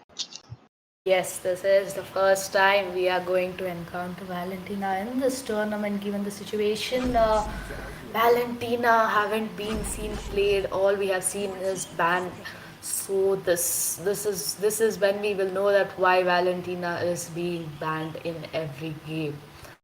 Also, Fedrin and Erithel being picked. Looks like there is a little bit hero swap coming in for the teams. Yeah, there looks like some hero swaps are coming in from both the sides. Martis and Irithel picked by Team Omega instead of Team RRQ, which they have dominated in the last game. We have seen how good they were with both the heroes, but right now Team Omega has that lineup with the addition of Fredrin, and that is going to be something to watch out for. Valentina has definitely been played in this tournament before. Right now, we are seeing her again. Last time when some team picked Valentina, it wasn't really effective. They still ended up losing. But let's see what RRQ does differently and comes if they manage to come out on top. A Yuzong pick coming in from the side of Team RRQ. Good pick. Good, very, very good pick. It is a strong off lane in case Fredrin goes into the off lane meta here. A Matilda ban coming in from the side of Team RRQ there. A smart ban. The roam role for the side of Team Smart Omega was still open, and given the composition, given the lineup that they have, Matilda would have been a deadly addition to that roster. Leslie ban coming in from the side of Team Smart Omega. They have picked the marksman already, so right now they will be aiming to reduce the marksman pool even further. Let's see if RRQ are gonna go for the reducing the roam even more by banning something like Atlas, given that Diggy is banned and Team Smart Omega might be aiming to pick out that Atlas. Yes, Team Smart Omega did know how to play with Atlas in the first game, so Atlas, nope, they are going to ban you. Were completely right, seat up. They don't want that Atlas and Matilda coming in from Team Smart Omega since they yet have to pick a tank, and again a Link ban coming in from Smart Omega. Link won't be open for this time, as well as Leslie being banned, as you said. So now I'm guessing RRQ yet have to pick a jungler for themselves. Do you think they'll be going in for that Honzo again? I don't think they'll be going for Hanzo again. I seriously doubt they will. They will either go for a Hayabusa maybe. I'm predicting a Hayabusa pick coming in from the side of Team RRQ. Let's see. That's what I think they are going to go for. They're going to go for a split lane pressure because they have a strong front line along with Valentina, who will give burst damage from behind, and also her ultimate is super annoying. So the four people, rest of the people can manage the team fight without the Hayabusa, so that he can go ahead and give split lane pressure. The composition does seem to be suiting Team RRQ's lineup more. And in the side of Team Smart Omega, they are gonna go for the Lilia pick. Okay. Yes, Lilia as in Valentina won't be having much of advantage trying to copy that Lilia's ult, as well as okay, this time Rafaela is going to be the tag Rafaela. A pretty I would say wow factor coming in from Team Smart Omega. Look at their draft, Zita. Tell me how this draft looks to you. Rafaela, I'm sure, is a pretty good addition for the side of Team Smart Omega. Looking that she will be slotting in right into the roam role, and she will be accompanying Martis into those engages with Rafaela around. He has no tension. He can go as aggressive as he wants, and he can escape back as well. Rafaela will be an outstanding support to be paired up with Martis. Looks like Martis will be the one jungling for the side of Team Smart Omega. Or maybe Fredrin, we can't say for sure. Fredrin might be the one going for the jungle. Karina has been picked up for the side of Team RRQ. Okay, Yes. okay. That is an interesting choice of assassin that I didn't think they will go for, but they did. Why do you think they have went with the Karina pick, Smiling? Karina is she can easily target that Lilia. I mean Lilia has that petrify, but Irithel needs to watch out for Karina. it would be real easy for Karina having that magic burst damage. She might take down it pretty quick, so I'm guessing that's the reason they went in for Karina. And since they have banned the most hyper positions and role, they don't want their teams to just go in and pick up a random hyper role which they couldn't fill in. So I'm guessing that's the reason they went in for Karina. Maybe, maybe. Let's see. It will be interesting to see if Karina would be able to penetrate that strong lineup Team Smart Omega has in the form of Fredrin, Martis, and Rafaela. Though, just as I thought, Martis will be going for the jungle right there. EXP laner accompanying him, trying to stop any possible invade right there. Brock coming in, trying to spy on the blue buff whether the opponent jungler is taking blue or red to start the match off with. Karina will be jungling for the side of Team RRQ there. Grok slotting in at the roam position for the side of Team RRQ with Valentina obviously as the mage, off laner being Yuzong and the gold laner being Clint. And for the side of Team Smart Omega, it is going to be Irithel on the gold lane, Martes on the jungle, Rafaela in the Lilia in the mage, and Fredrin in the EXP lane, just as I thought it would work out to be uh, an interesting matchup indeed. With the Rafaela pick coming in from the side of Team uh, Smart Omega, as you said, is going to be a wow factor indeed. And the Rafaela. Karina pick Karina pick coming in from RRQ is a surprise as well. So let's go ahead and watch out how it turns out. This is one of the most exciting matches that is going to be happening. It's a do or die situation. Both the teams are going to be giving their 100%, isn't it, Smiling? Yes, they are not just 100, they are going to give in their all because this match does matter a lot.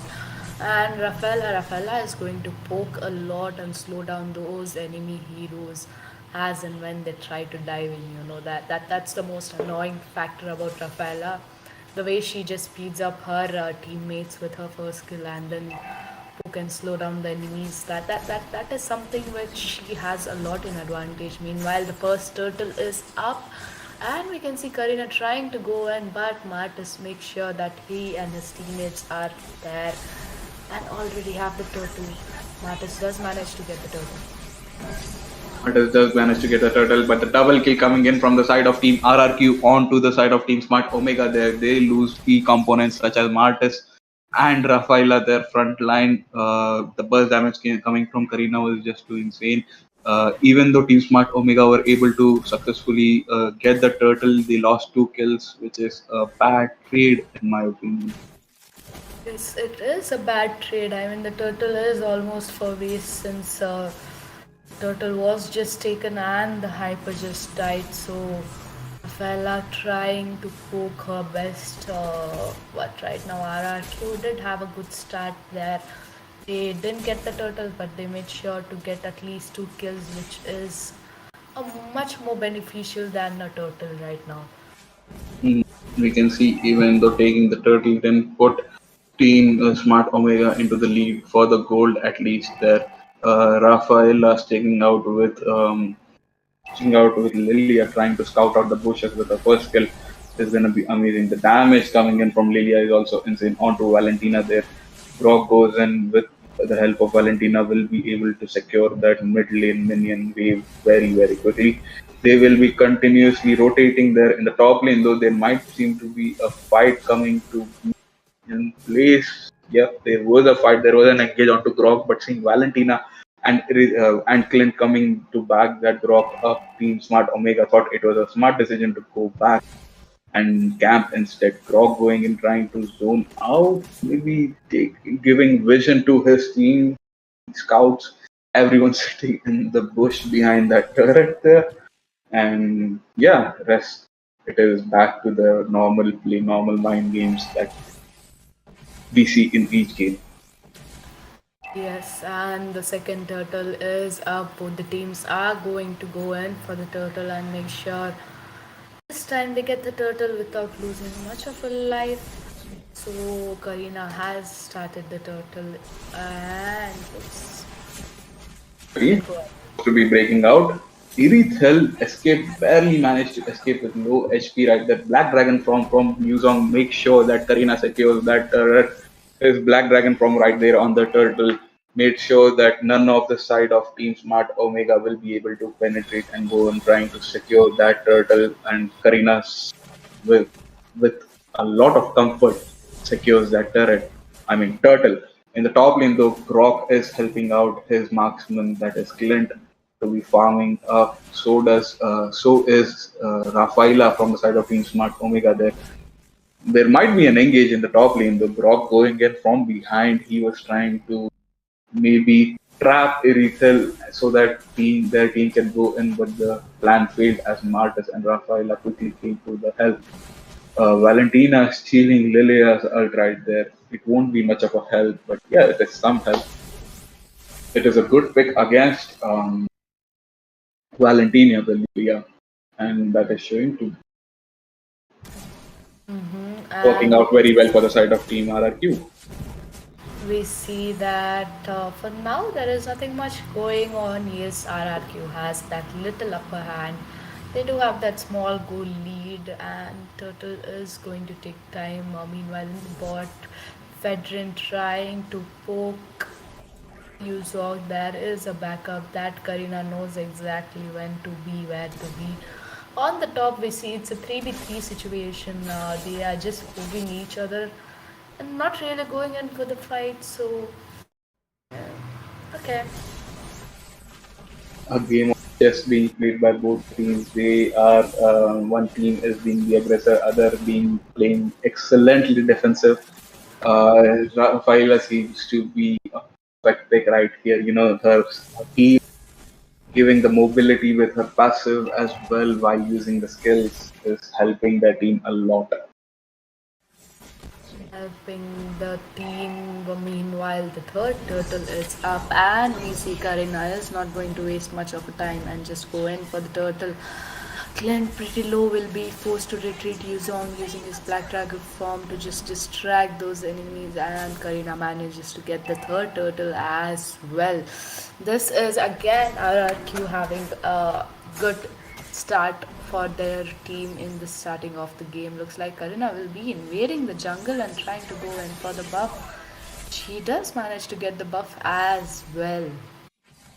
Yeah, in the top lane, there was a fight in which Grok and Clint together were able to successfully get a kill onto Irithel and their counterparts. That forced Team Omega Esports to be on 3v4 near the turtle situation. That was something amazing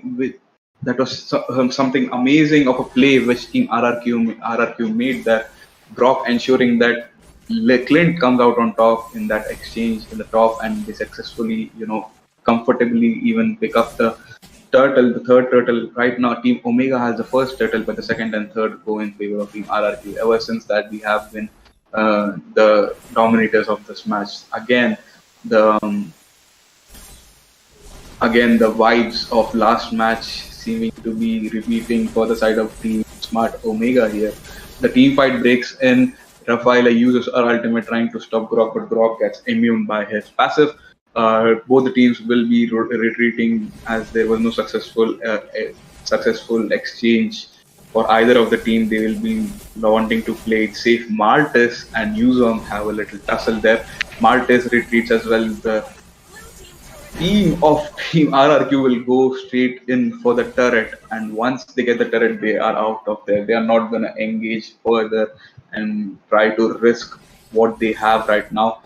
Karina successfully showing the dominance and why she was the better pick here in this situation, and proving us wrong, us casters wrong, is such a fun Prove to you watch. The wrong. first one, yeah, prove me wrong, not you. Like, exactly. The first Lord is up. Karina will waste no time in going for the Lord straight, and the whole team of Team RRQ will be zoning out the side of Team Omega Esports. The file charge coming in onto Martis there and Fredrin, but Karina will be successfully getting the Lord before Team Omega manages to get even close to that Lord.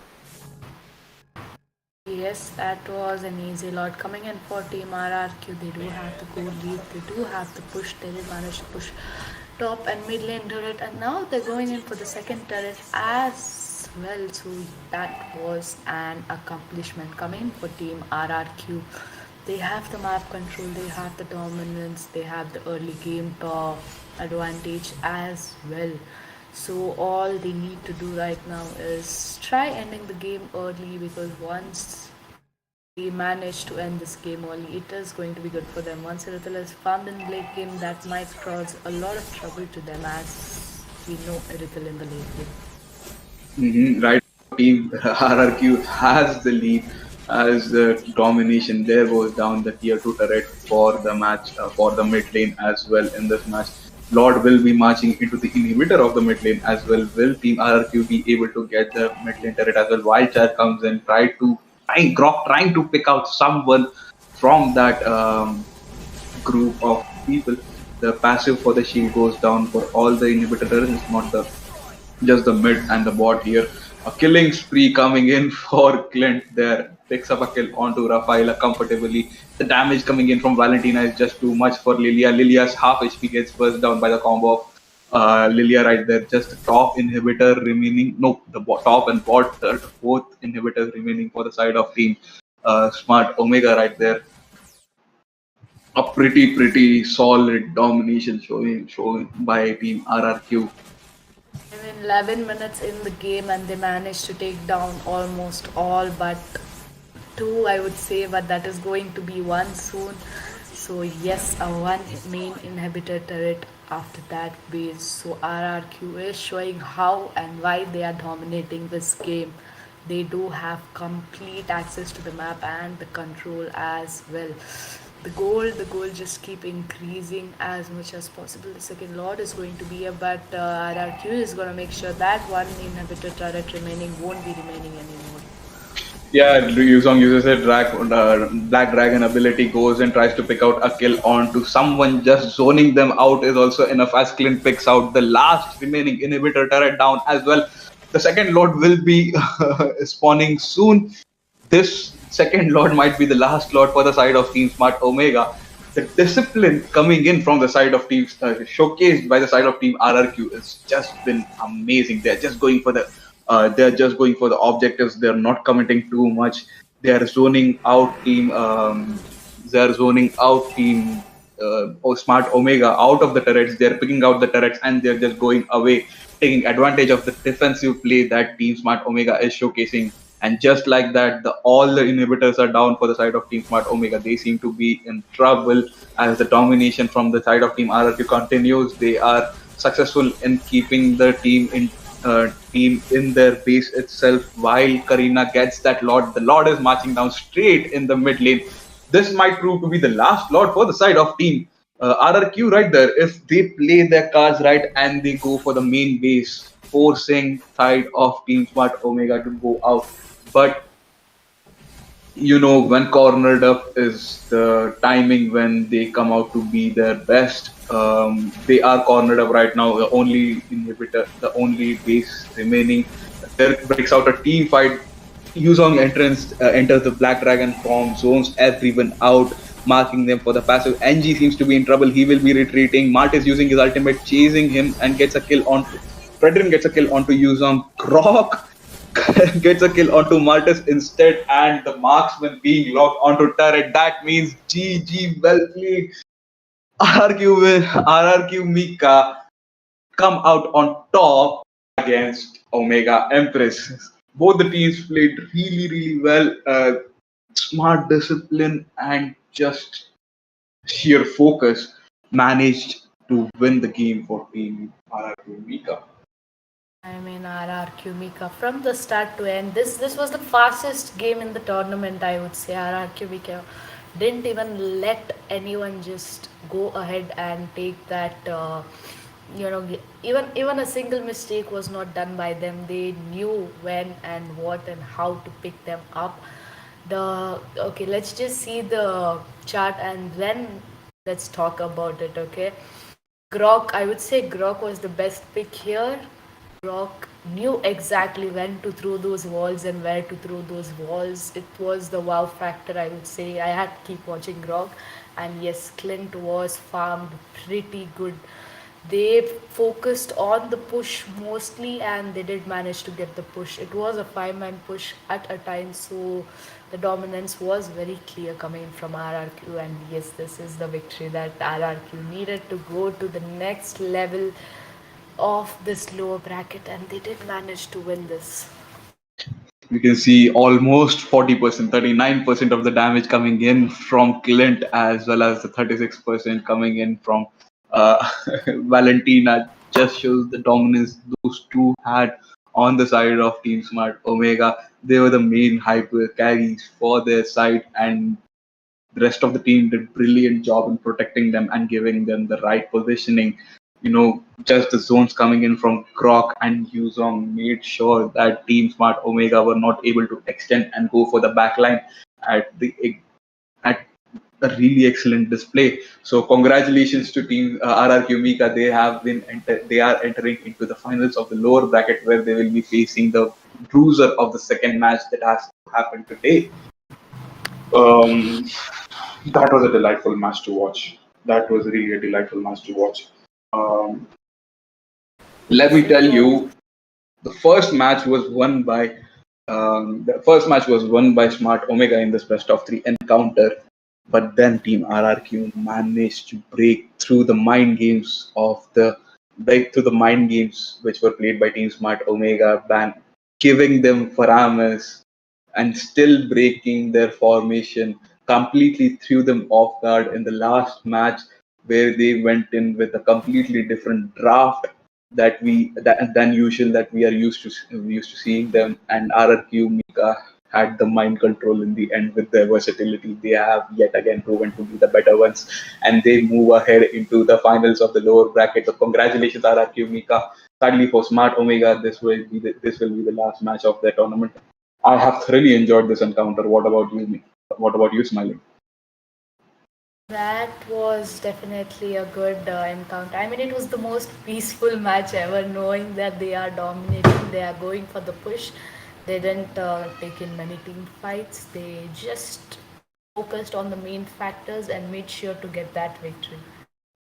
Even just like the saying goes, calm and storm. They were calm even when they were calm and disciplined even when there was chaos going around them, and they did what exactly their game plan was to and execute. What a journey the team has had. They have been seated in the upper bracket and they have won their match against MDR Delphine only to go ahead and to lose in round two of upper bracket to Bigetron era. They come down into the lower bracket. They win against Team Reborn, and now Team RRQ Mika face against Team Smart Omega, and they again prove victorious and come into the lower bracket finals. What a journey they have had! Certainly the most exciting team so far to watch in this tournament. I have been thrilled to watch till now. Um, Zita, let the me coming back ask, to the do you think banning Biggie instead of Valentina was something which they made a huge mistake?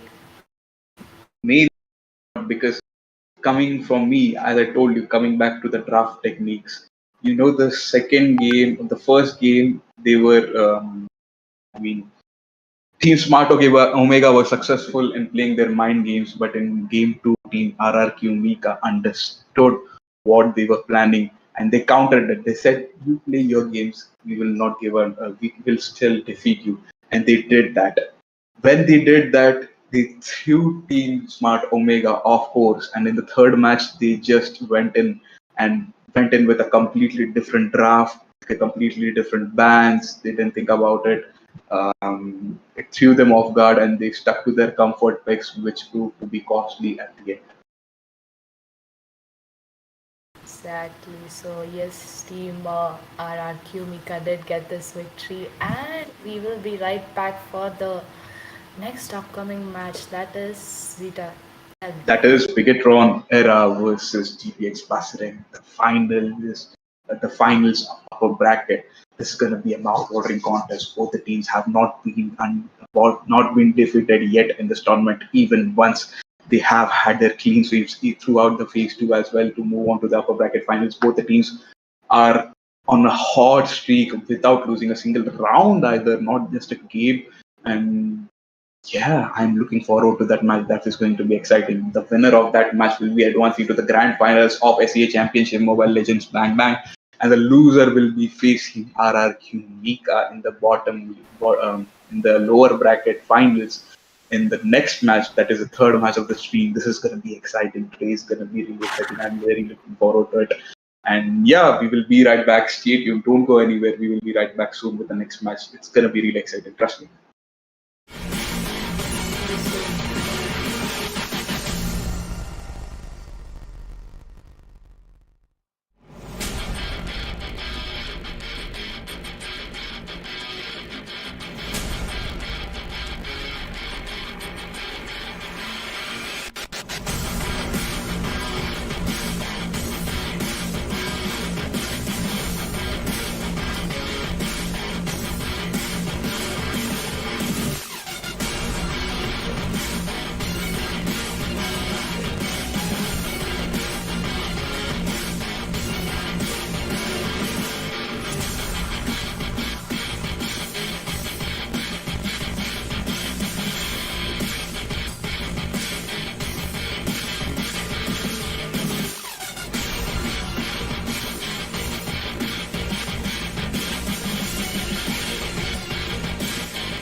Hey everyone, welcome back. You all are watching the Skyesports Presents SEA Championship Mobile Legends Bang Bang.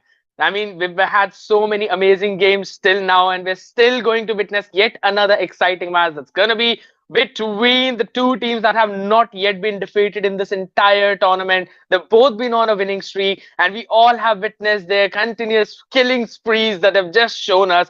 Those two teams will be Bigetron era and they will be taking on GPX. To witness that, you've got me, Scared Yet, and alongside me, that's going to be Marcus.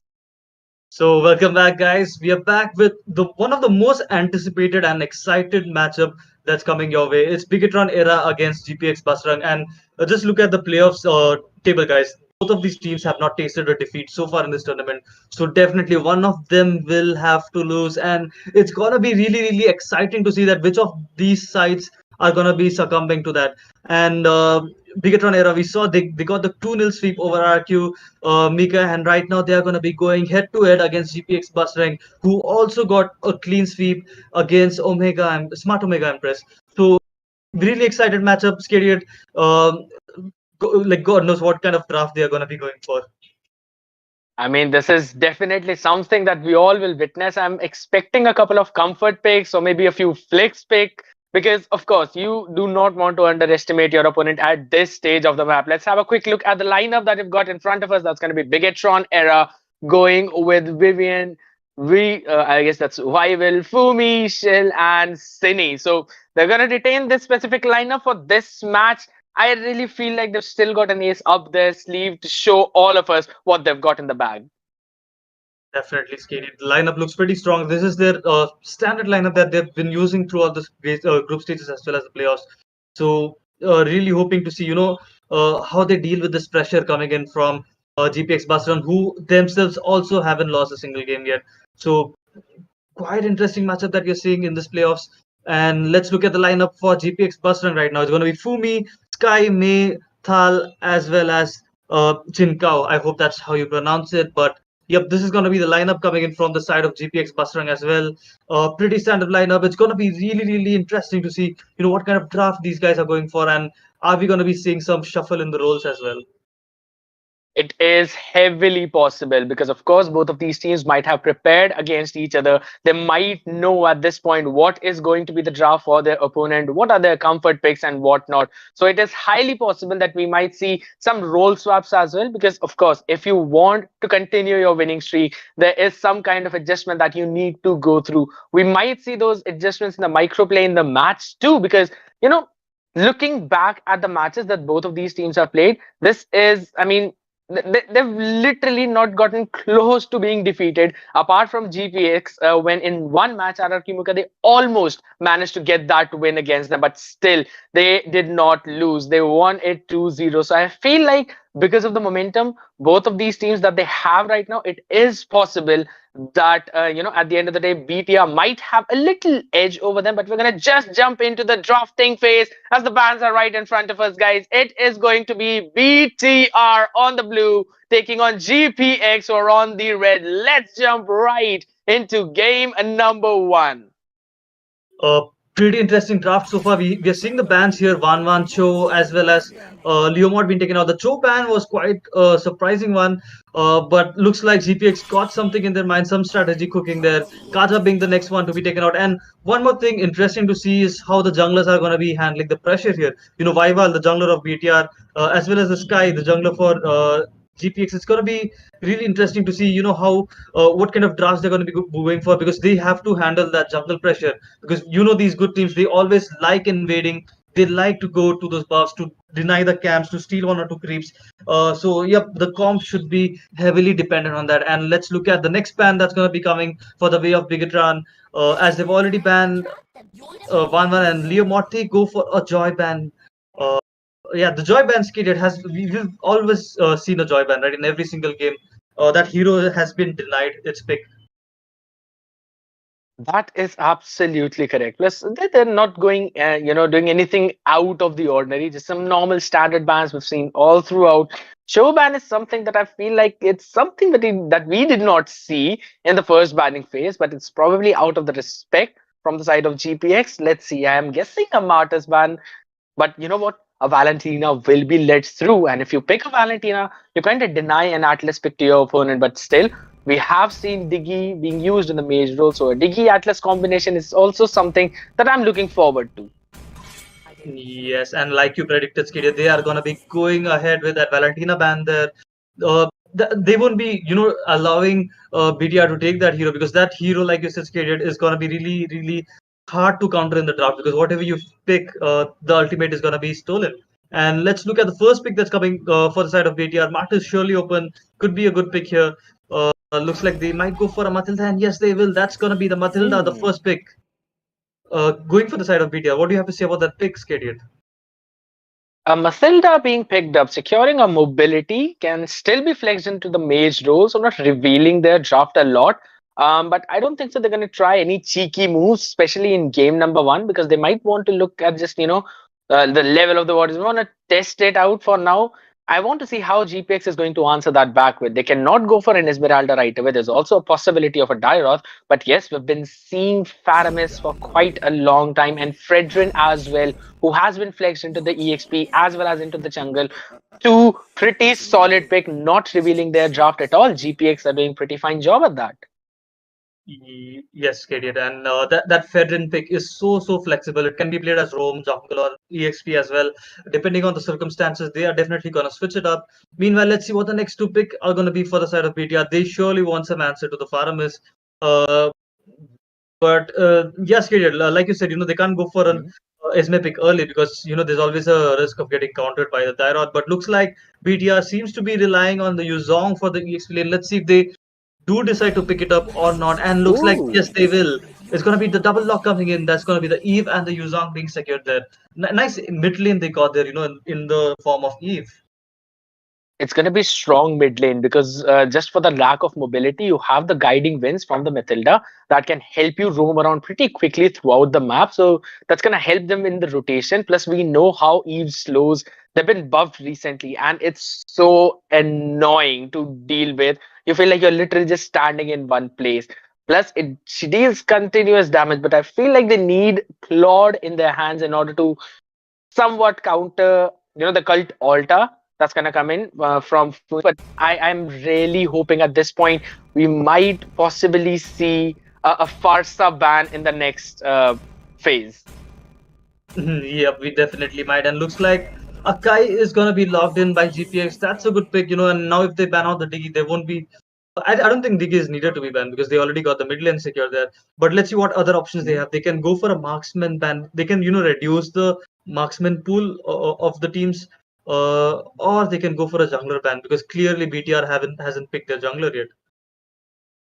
Um, at this point, honestly, Akai can also be flexed. So they've literally picked all three heroes that can be flexed in any lane. So in order to figure out what composition they're gonna run through with what hero in what kind of role, we need to see what ban they're going to come forward with. I don't think so they're gonna go for the marksman ban, because they themselves need to pick it up. Might as well possibly ban out a mage or maybe a jungler. Maybe ban out a Dairoth, pick an Esmeralda for yourself. But for now, they're gonna stick to the Benedetta. Yep, absolutely. And let's see what the next ban is going to be. Both the teams surely liking the MM. I think they could go for MM bans here. Uh, Perhaps Leslie as well as the Beatrix that we have been seeing in this tournament being racked up by the teams. Those heroes can be taken out as well. But, they want to minimize the counters as well. They might be having something already to be picked. So perhaps they're going to be doing that. Edith Hill is a really good marksman pick right now in these days. That is correct. But they're gonna take away the Lolita. Lowering down the roam potential. Pretty decent ban can get the Nomenon Blast set up. It's extremely useful. We've been seeing time and time again in the championship as well how well Lolita has been performing. So just gonna deny that specific hero. GPX. What can they go forward with? They banned out the Benedetta, gonna take away the Martyrs, so lowering down the jungle pool. That does indicate that maybe Fredrin will go towards that jungle, or maybe they can put up a retribution on that Akai as well. Yeah, Skadia, the flexibility is limitless for GPX.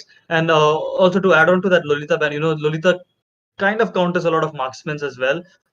Beatrix Idithil as well as Leslie. The shield is a really good utility against those MM. So they perhaps banned out the Lolita, thinking they don't need any counters to those MM. But the draft coming in from GPX is surely confusing because you never know where the Faramis, Fedrin, as well as the Akai can go. Faramis can be played in the rogue role or the mace role as well. That is correct, but taking away the Atlas as well, I feel like that BTR might have played into the hands of GPX in this drafting phase because they literally can put the Faramis into that roam position. They can secure a mage for them. They've already got a pretty tanky side lane as well as a pretty tanky jungler. Just expecting that Fredrin might go into the EXP with Akai on that retribution.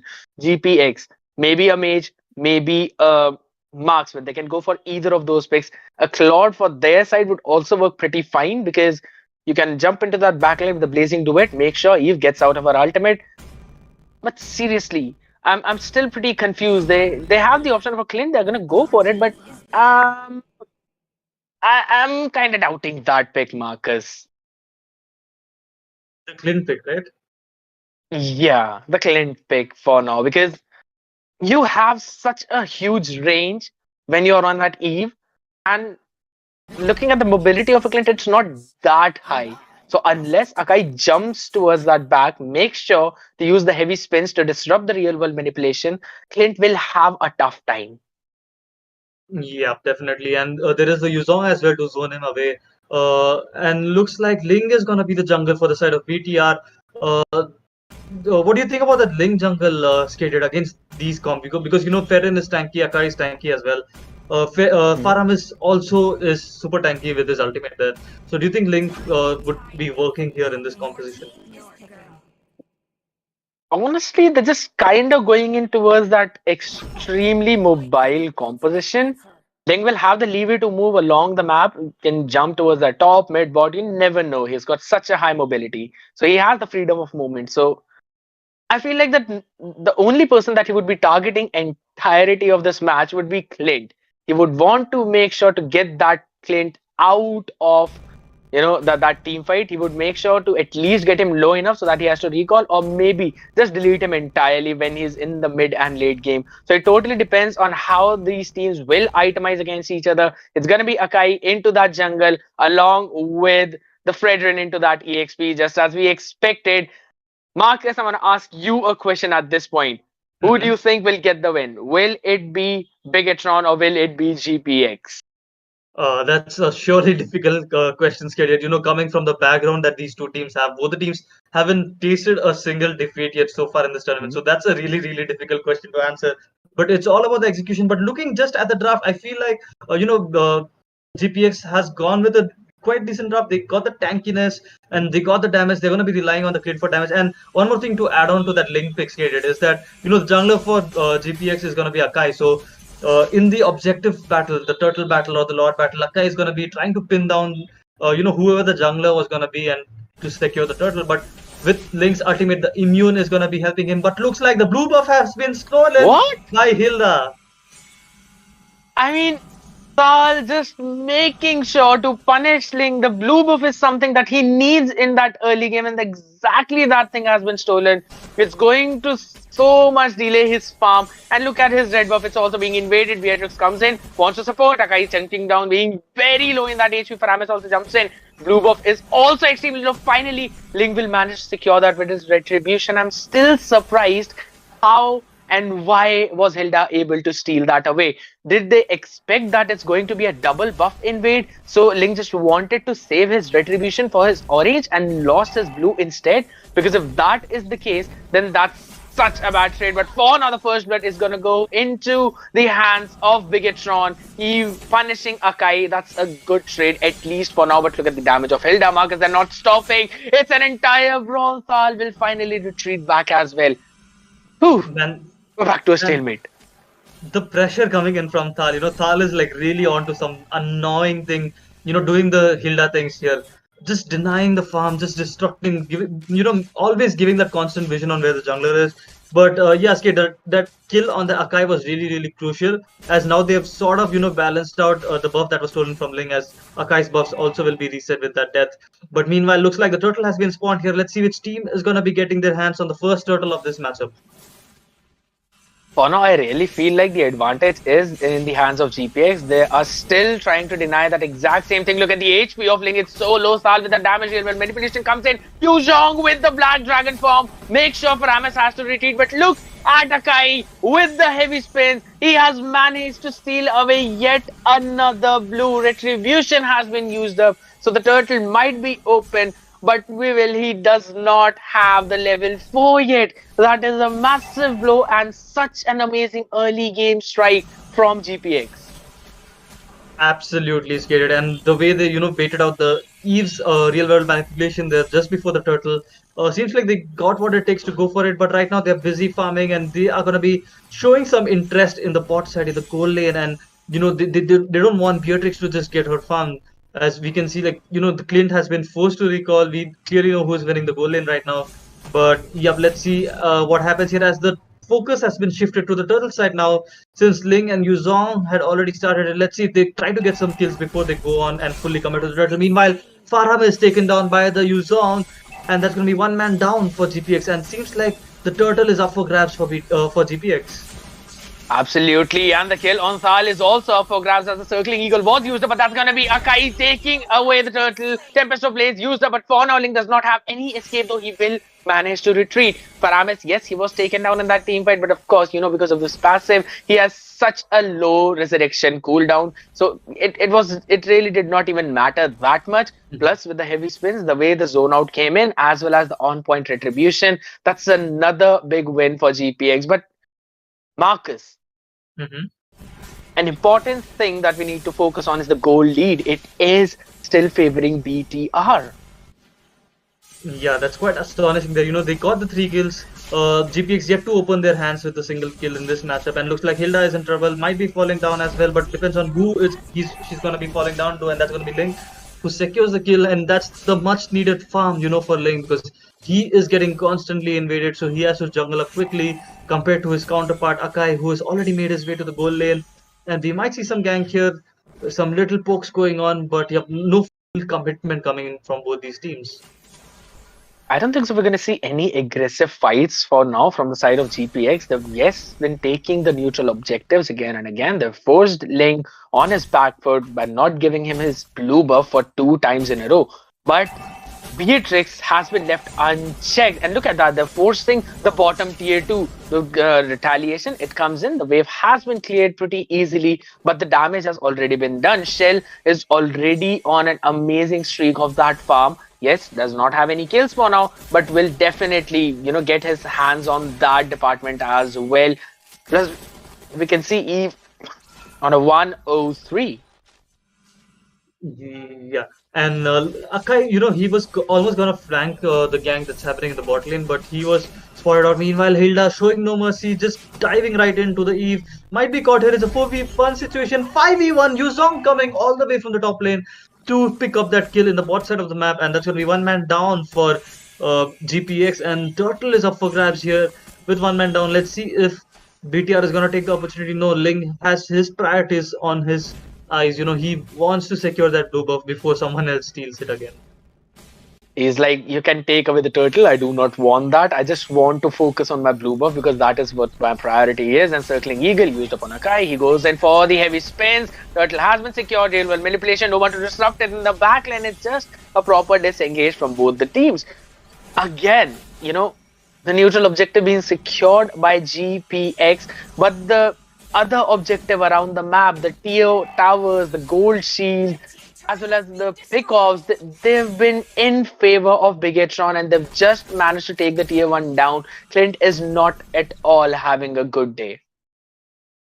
Yeah, skated. And looking at the stats, they got the turret in the bot side. They are leading with 5 kills, but still the goal difference is not that much that you expect to be. It's almost, it's within the range of a K, which can be overturned in a good team fight. But we're going to be hitting the 7-minute mark now, and GPX yet to secure their first kill of this match. That is absolutely correct. We can see Sal again and again annoying all the members of Bigetron, but for now, he's being punished for every single overextension his judge did. This is going to be his fourth death. Yes, he's going to offer a little less gold as compared to any other person, but still, I feel like if in case that continues, then it's going to be a little troublesome for GPX because they want the Hilda in those fights. They want the Hilda to just disrupt that backline, but she's not at all tanky. Shell with the last second flicker dodging the Appraiser's wrath. Yep, and just to notice, Fedrin is going to be so tanky here, but there is that Beatrix and there is that slow coming in from Cine in the form of Eve. That slow is going to be really good counter to all these tanky heroes that we are seeing. And right now, it looks like the mid lane is in trouble for BTR. It's already jumped down to a bare minimum HP there. Might be taken care of as well. Meanwhile, in top lane, we can see that Clint is doing a good job pressing the Beatrix, but right now Matilda is there for the assistance. And look at Link, he's going to be cutting the bot side of the wave so that his EXP laner doesn't have to rotate there and they can take the fight in the turtle peacefully. That's the mobility that we were talking about, though it's going to be a lot time for now, so we might not see any team going to contest that, but we can really see at this point Ling with the invasion wants to go in for the Tempest of Blades as well. I'm just seeing all of that in the map, guys, and that's going to be Ling taken down over extension, heavily punished. Retribution on Akai is not there. It's on cooldown for now, but still, I don't think so. They would care any, one bit about that. Ling is out of the picture, and they would want to try and get the Lord low so that his retribution could come back on time. 4v5 is the situation. No blue buff Ling. I want to see how Bigetron will try to manage and get this steal. That's going to be the Black Dragon form used up along with Real World Manipulation Turtle. The Lord has been secured by Akai and it's going to be a full disengage, but they are not allowing that as Beatrix falls with their Prisoner's Wrath. Another pick off for Amis takes Matilda down. Yuzhong way too deep into that backlane. Will get the pick off on Clint along with the killing spree, but the shutdown is going to be taken by Funi. Man, what an amazing engage there! But let's not forget the way you incited on Tempest of Blade used by Link just from the map. That's a talent on its own, Skadiat. And the Lord is gonna be marching down in the bot side. But yeah, all this while it was BTR who was dominating, with the goal lead and everything. But right now, look at the goal lead, Skadiat. It's GPX who have turned things around, and they've also got their Lord. And looks like they're trying to push BTR into the backseat there. It's like GPX is the one in the offense right now, and BTR has to do the defending.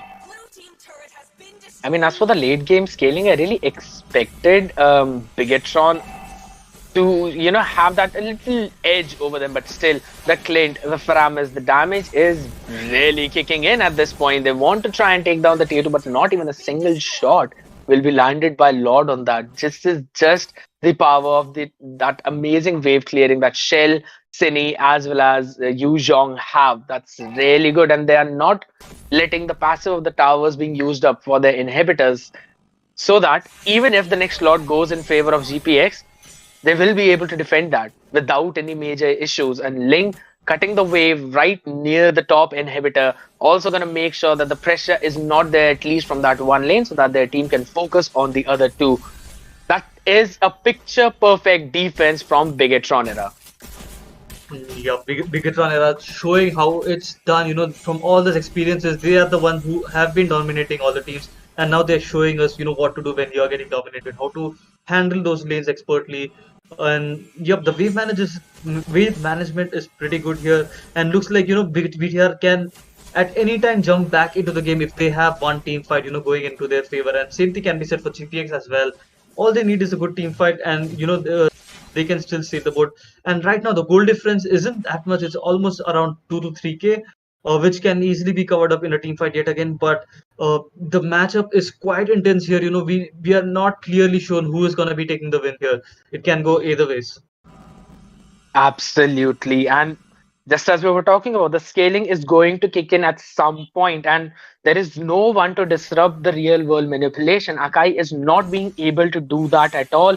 Hilda, yes, she can deal a ton of damage with just standing there, but Beatrix is melting Sal like anything. Like he's no defenses is going to be caught yet again, as everyone wants to go in for the chase, but the mobility is there. He will survive. I just saw Clint picking up a Hunter Strike. Not quite a big fan of that item. What are your opinions on that? Me neither. At this point of the game, you need those hard-hitting, heavy items. Uh, because those items are usually built in the early stages of the game. But right now, looks like the Lord fight has been on. Ling is not in the picture yet. He's gonna be busy with the buff. I think they are gonna be giving away the Lord for free. Yuzong going in with the Black Dragon form, and Akai is the one who secures it. But Clint is gonna be melting down that Yuzong, and the fight is gonna be continuing to the mid lane of the map now. And that's gonna be the Tempest of Blade coming in. Ling secures a kill on the Faramis as well, and the heavy spin from the Akai onto the Matilda though. Looks like they're going to be escaping, but look at Ling, Skadier, look at Ling. He will survive. They somehow managed to come out with just one casualty. I don't know how did they manage that, but that was so good to watch. Their bottom passive will be taken down. Their tower is getting a little low. Lord will be marching from the top side. I think so. At this point, they do have enough wave clear. They will be able to clear that Lord, but not before losing a couple of the inhibitors. If the waves are managed properly, which I do not see happening. In turn, it is Bigetron who are actually taking off the pressure from two lanes. They've cleared the mid. Ling is clearing bot. Lord will be taken down very easily. Fumi also has the Black Dragon form, so will be able to zone out the backline. Plus, there's already a low HP Faramis who will be taken down very easily. That's another defense coming in. Yes, Lord is not taken down fully, but now he falls off. Man, Marcus, they're playing so gracefully whenever they're on that defense. Absolutely, and they exactly have those resources to defend as well. They got the zoning potential coming in from the Eve as well as the Yuzong, and the damage coming in from Beatrix, who's gonna be clearing out the Lord, clearing out the mini-waves. But looks like there's gonna be a team fight scheduled near the blue buff area.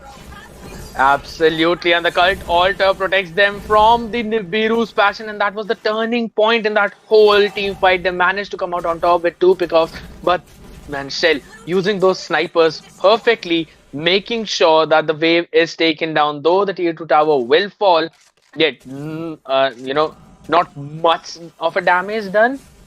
Economy, yes, it is behind. They are behind by almost somewhere around 2.5 to 3k. That's about, that's the maximum limit of my maths. I was never good at it, but still, the 42k mark that GPX have hit, they've got all the major items in their slot.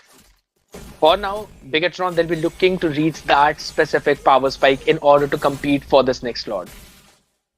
Yeah, and it would be really interesting, to see what kind of items these guys are building right now. That would surely give us an insight on what is to come and what we are expecting from them. And looks like Ling is doing a really decent job, giving that split push, driving the attention towards him, while his team, they hold on to better positions in the map, occupy better bushes, more threatening bushes, and set up a camping squad there. And looks like they have a really good camping squad there. Let's see if they can get a pick off right before the Lord. Absolutely, and things seem to be a little better for the side of Bigetron, as they do have a decent amount of map vision, but still they might be able to catch Hilda off position, and they've managed to melt her down within seconds. That's exactly what I was talking about. If in case Sal goes, off position, he gets caught in that awkward position, he will be taken down in an instant. He is not tanky enough yet, and the top tier 2 also falls. That's going to give a decent gold, I would say, advantage to the side of BTR. Not advantage, but still a breathing room, and that's going to be Ling securing easily the Lord. No contest whatsoever, and the tides have turned entirely, Marcus. Yup, and all of this started, from that Hilda pick off there. As soon as the Hilda was taken off, they didn't have anyone, to go deep and give vision. And also to notice, Akai was in the top lane clearing that tier 2. So he wasn't in the picture here. There was no way they could, secure the Lord, because the guy with the red tree was in top lane. So that's when BTR, capitalized on that, and they secure the Lord. And right now they are in the driving seat of this matchup. Let's see what they do with the Lord. But oh my god, that's gonna be a surprising kill there coming in from Hilda, who just killed Ling 1v1. How? I mean, how. But for now, we're going to discuss that later as he falls by the damage of Paramus, and the tides again changing. It's GPX who are on the chase. VTR will have to retreat back. They will have to give up on pushing any lane. Lord will be defended easily. Clint is there, chunking it down. Meanwhile, Akai making sure their bottom inhibitor survives. That's all they could get, but still they want to go in for the fight. Vivin has the guiding winds, will retreat. But look at Sal, man. He's literally like, you can just change the color of his HV bar and you would not be able to figure out from which team that person is playing from. Yeah, absolutely. And even though we saw BTR was in the driving seat after they got the Lord, GPX turning things around yet again, and now BTR has been pushed back. They are in the defensive yet again, and right now looks like Ling might be in some trouble as his blue buff is gonna get invaded.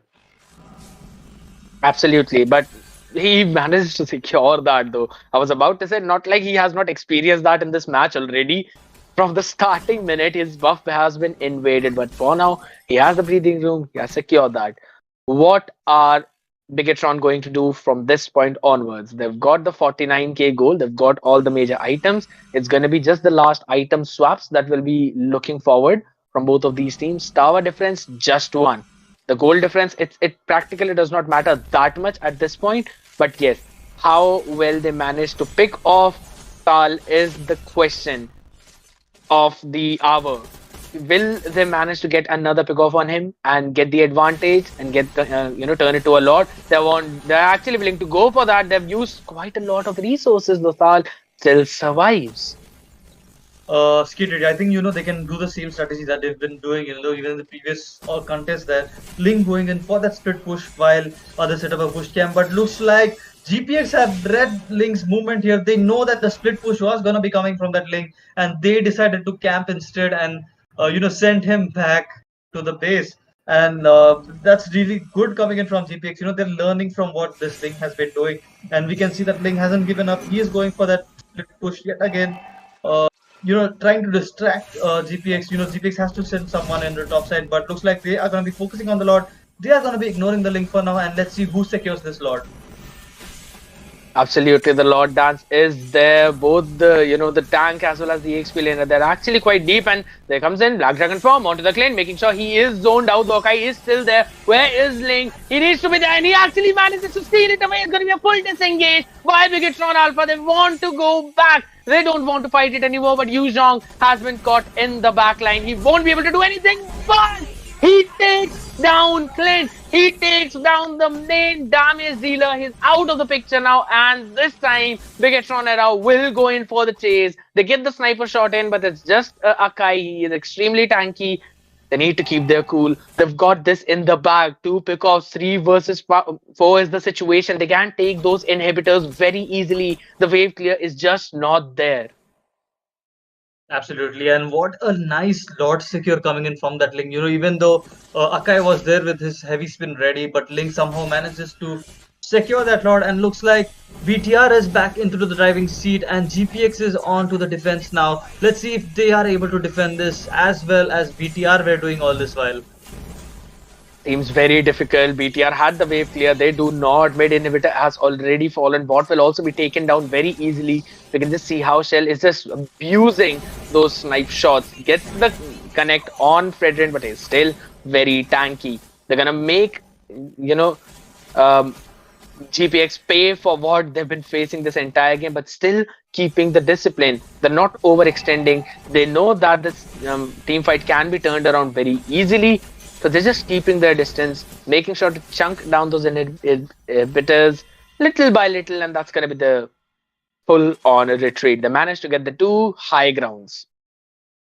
Yep, they got the 2 inhibitors. There's 1 inhibitor remaining for GPX, but that was a decent defense, just thinking what BTR could have done there, with the zoning coming in from Eve as well as the Yuzong, the damage coming in from Beatrix. They have to find an answer to that Beatrix right now, because Beatrix is just shredding everyone, Shredding is an understatement at this point, my man. She's literally just deleting everyone in an instant. No matter how tanky you are, she's got the items, and I want to look at what she has built. I'm expecting the standard Beatrix build, the BOD, Malefic Roar, DHS, Hearthclaw, along with the Hunter Strike, but still there are improvisations that players tend to do. But now, the whole map control that was by GPX has been given back to BTR. They're the ones who are taking control of this entire situation. We can clearly see that from positioning of Thal. She was literally in the BTR jungle. But for now, she has to stay back, has to play it safe. She understands that she needs to survive, but for now, she will not be allowed to do so, as that's going to be another massive pick off, and they are going to make sure to have the Lord priority. Man, Hilda has to stop doing this. She has to learn from all the time she has been picked up, to be super careful because she does not have an answer to that burst coming in from the Beatrix and the CC coming in from the Yuzong. She is going to be instantly deleted, and once she's deleted, it's going to be a 5v4 situation. No one there to give vision for the side of GPX. She's, like those mistakes should definitely be avoided at this stage of the match where they are just, a victory close to being the grand finalists of this tournament. Absolutely, they need to keep their cool at this point. Still, it's the Lord Dance that's kicking in. Hilda not gonna come back for the next few seconds. They're actually chunking down Lord very easily. Where is Akai? They need your heavy spin. But of course, the Tempest of Blaze, just because of the resource that you mentioned, Marcus, Ling was able to steal away the Lord in the previous match. Oh, it's been reset. That's I think so. That was a mistake, or was it a decision made by BTR? I don't think so. It was. I believe it was just a massive mistake, and now they have to do everything all over again. Yeah, skated, and it's going to be a vicious cycle repeating all over again. Let's see who gets the lot this time. Hilda will probably try to avoid the mistake that she has done in the past, and she has definitely learned from it. We can see her being extra cautious over there. And right now it's going to be Akai and Hilda both petrified there, but they will be able to avoid that. That's going to be a huge resource wasted for the Yuzong. The petrify is no longer there. There's nothing to mark down that Clint. Absolutely, and they've got the man that they needed, and it's going to be pretty. Again, the Lord Dance that's going to come in back and forth from both of these teams. It seems difficult for GPX, honestly. They do not have that scaling. The Clint, yes, of course, he's there. He can shred those frontliners, but you can't do anything when you see a freaking dragon right onto your face. I mean, you can just imagine Kaido running off onto you with his Boro Breath, but for now, Ling having the priority towards that bottom side, making sure that he's keeping the pressure on that specific lane. Look at that, Fredrin as well as Clint, they have to jump in to defend that. And it gives their team the Lord priority. Yes, the retribution is not there, but of course we know the mobility of Link. He will be there within no time, just like how he is now, and the Lord is already half HP. Thal, she's giving the vision. They want to go in for the contest. Akai seems to be in trouble, already down to half his HP. Retribution is there again. That's going to be Link securing the Lord. But for the Cult Altar used up, shutdown finally coming onto that Beatrix. We will make sure to zone out everyone. Circling Eagle used up just for the retreat. But there's a flicker, real world manipulation, baited out, and Paramis has been punished for the overextension. That's a massive comeback. And this time they are going on the chase. The re-engage was absolutely perfect.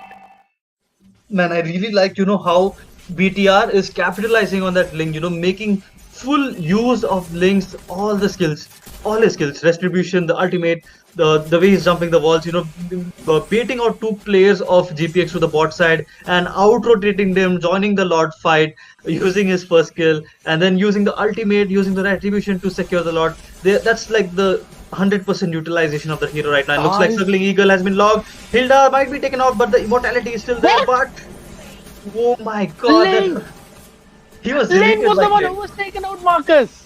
Yeah, he was deleted by the Clint. I mean, how in the world did they manage to do that? It was Hilda who was on the verge of being chased, but I personally believe they might have used Hilda as a leverage of how she was being picked off since the starting of the game.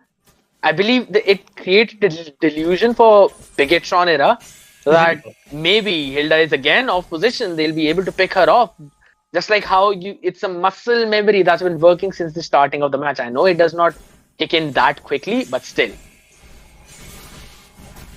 Man, the way Clint just busted Ling in the face. I really want to see what build he's racking right now. It would be really interesting to know that.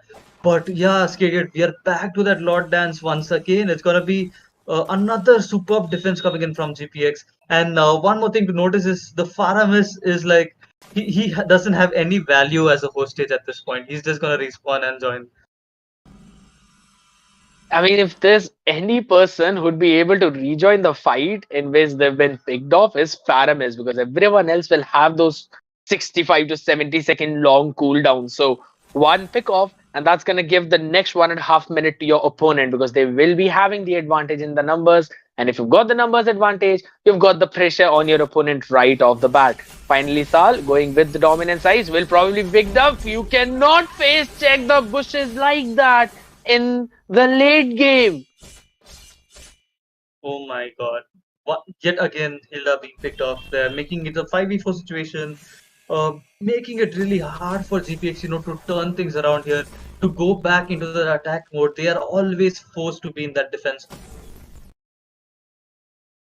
They had the early game advantage, and I mean, they should have been able to end this match by the end of 12th or 13th minute mark. It's 27 in the game already, and there is no Hilda for you to tank that, damage, the burst that's going to come in from Beatrix, from Ling, from Eve.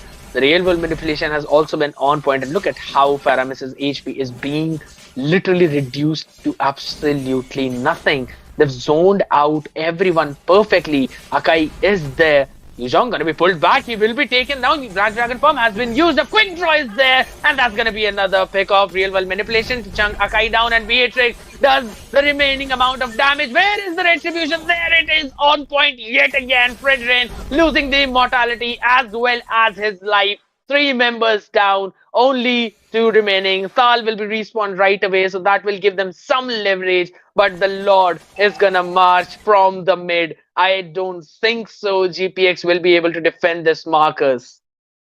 Yep, things looking pretty hard for GPX right now because the way they give away that lot, they also used up a lot of immortality shields there, and that's gonna make them, very vulnerable to death here. And right now, as the Lord is gonna be marching, there is the full 4 members of BTR knocking at the doors here, but they don't want to get low before the Lord comes. And right now, Eve pretty low there. Let's see what happens. Will they be able to get the crystal as the ults are being used left and right, Skadiat?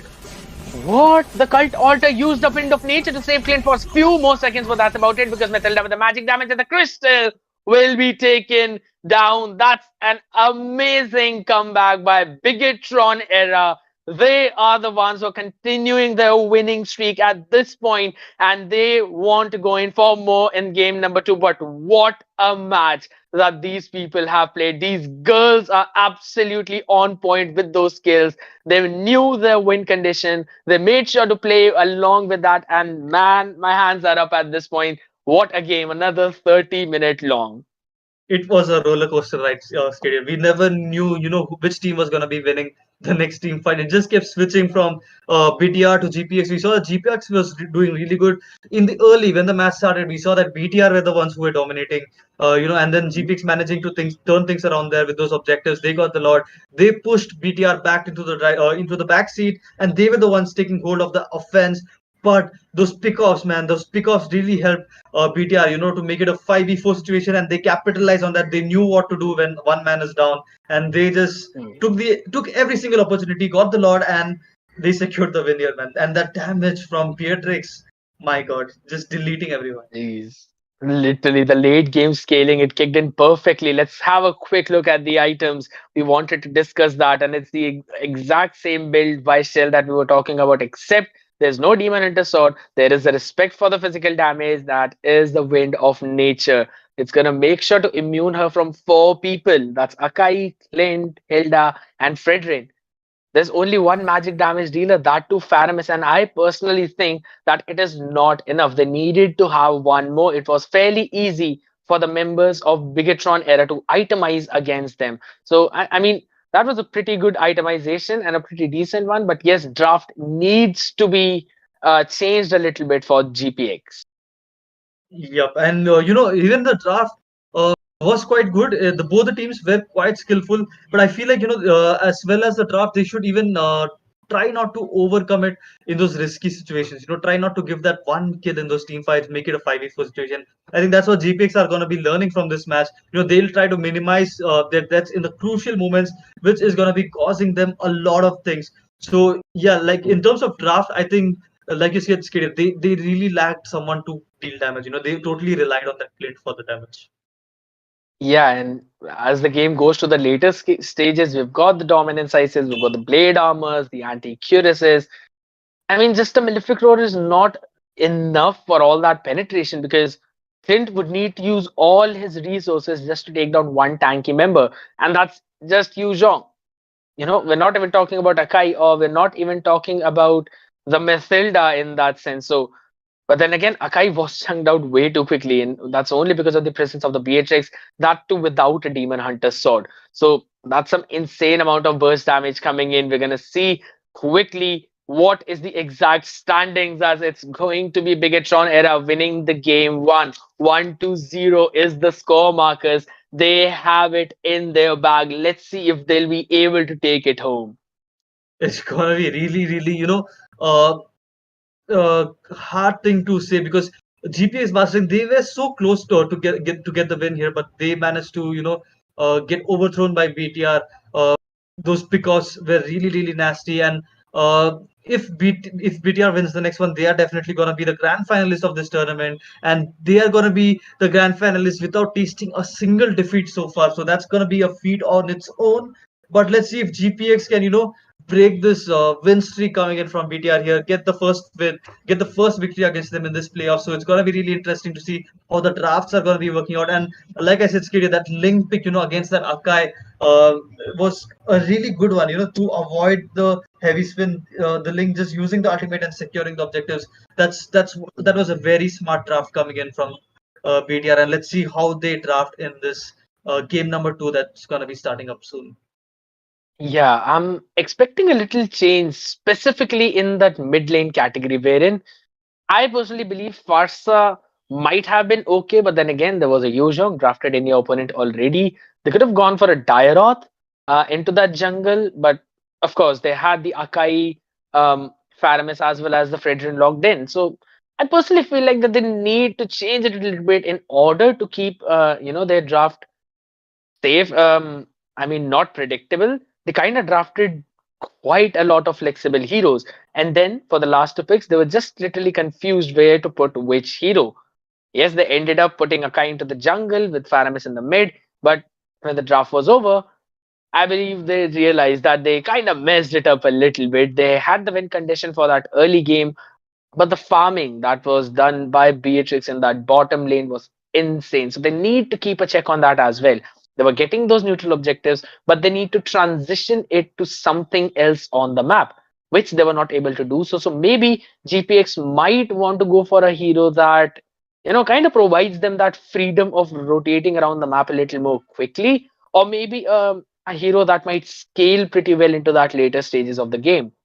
They can go in for the Sicilian in towards that mid side. They might even pick up the Lilia, who's got the mobility. They even have the option of trying to keep the Valentina open and then picking it for themselves because the mobility it kind of helps them out. Yep, absolutely. And with this, let's just jump right into the game number 2, the banning phases here. Let's see what the first ban is gonna be. This time, the first ban will be coming from GPX, and Bigetron is gonna be on the right side of the map. Let's see what they're gonna be banning for. Are they gonna be sticking to those bans that we saw earlier on, the 1-1, the Joy being taken out, or are they gonna be going for something new? And looks like Leomord is gonna be making his way to the first hero that's gonna be banned here into the banning list. Let's see what PTR bans. Hmm. They're gonna answer back with the joy. They want to keep the draft entirely the same. So the next ban from GPX, I'm expecting a Kaja or a Carmela to be taken out. The one There one. is also a yeah, absolutely the 1-1. I entirely missed that. So of course that's a 1-1 for the gold lane. Uh, You called it, Marcus. That goes on you. Yep, definitely. And that's one hero you shouldn't be opening, because the late game potential coming in from that hero. And Skated, you being a 1-1 main, you are the one who knows the most what that hero can do and cannot do. I mean, I wouldn't even want to start how good that specific marksman is, especially how easy it has become to unlock the crossbow of Tang. After those weaknesses, they got reduced from 4 to just 3. It's so very easy to do that. But there's one thing that I feel like is um I personally would say I might be getting greedy at this point, but it's not something that I like very much. Is the fact that if the person on whom you open your weaknesses, if they're picked off, then you have to reopen them entirely on a new person. You can't just use it on anyone else once you open the weakness. So that's a little annoying personally. But you know who the annoying hero in that mid lane is? And that is going to be the Valentina, who has been banned out by GPX. So they're not letting it go into this drafting phase. Absolutely, and that's going to be Akai being banned out as well. They've learned from the previous game, and looks like Kaja was up for grabs here, and GPX will be latching on to that Kaja pick. Uh, Kaja, like we know, how RQ was using it yesterday. He was either played in the jungle or the EXP. He was quite flexible there, and looks like it's going to be Yuzong and Faram is taken by BTR, and BTR getting in the hands of Faramis this time. They've already revealed their EXP laner, and I believe that's quite early. So GPX would have a chance to draft against the Yuzhong and make sure that they've got a winning EXP lane. As for the Faramis, pretty decent pick, but there's a Carmilla still open. Would GPX want to go for it? They might put the Kaja into that mid lane mage role and can put the Carmilla in that roam position. For now, they're gonna keep it simple. They're gonna secure the Eve. They're gonna deny that to Bigetron, but do you think that was the best possible choice, given that there's a Yuzhong in your opponent? Yeah, it's gonna be really hard, because Yuzong is that backline marking hero, the diving hero, who's just gonna go in, petrify you, and just take you out of there. But yeah, it depends, what kind of roamer GPX are gonna be expecting to save even Beatrice from that Yuzong. That is gonna be heavily dependent on that. And I feel like the reason, the adjustments on Eve that can't be the ultimate can't be cancelled by normal CC effects. That's gonna be quite helpful, for her to save herself from the Yuzong. But let's see what the next pick is going to be coming for the side of BTR. Uh, what other OP heroes is open right now? It looks like Martis was open, but Ling is the one that they're going to be relying in. And the Ling player was really good as well. Yeah, she played really well in that previous game, but for now, when there's a Kaja in your opponent, there's also Eve. I guess it's good to just jump into that backline. They probably want to get that full dive in comp. They've got the Link, they've got the Yuzhong. Maybe want to pick a Kagura or something so that they can easily dive into that backline. And they've got the insurance in the form of the Cult Altar to just jump back to safety. But those next bans will probably reveal us what the strategy they have in mind. They've actually revealed their draft way too early. The only flex pick is a Faramis, who can be flexed into the mid or a roam. They're gonna take away probably a mage. That's what I am guessing. Or not a mage though. That was a horrible choice to make. I already forgot that there was a Eve in the opponent. Please forgive me for that. Yep, they banned a mage assassin, though you were close. They banned Karina. And yeah, they seem to be like, banning all the heroes that might seem to be a problem for them. Karina being one of them, and Lolita banned yet again. But this time by GPX, I believe it was BTR who banned the Lolita in the previous match.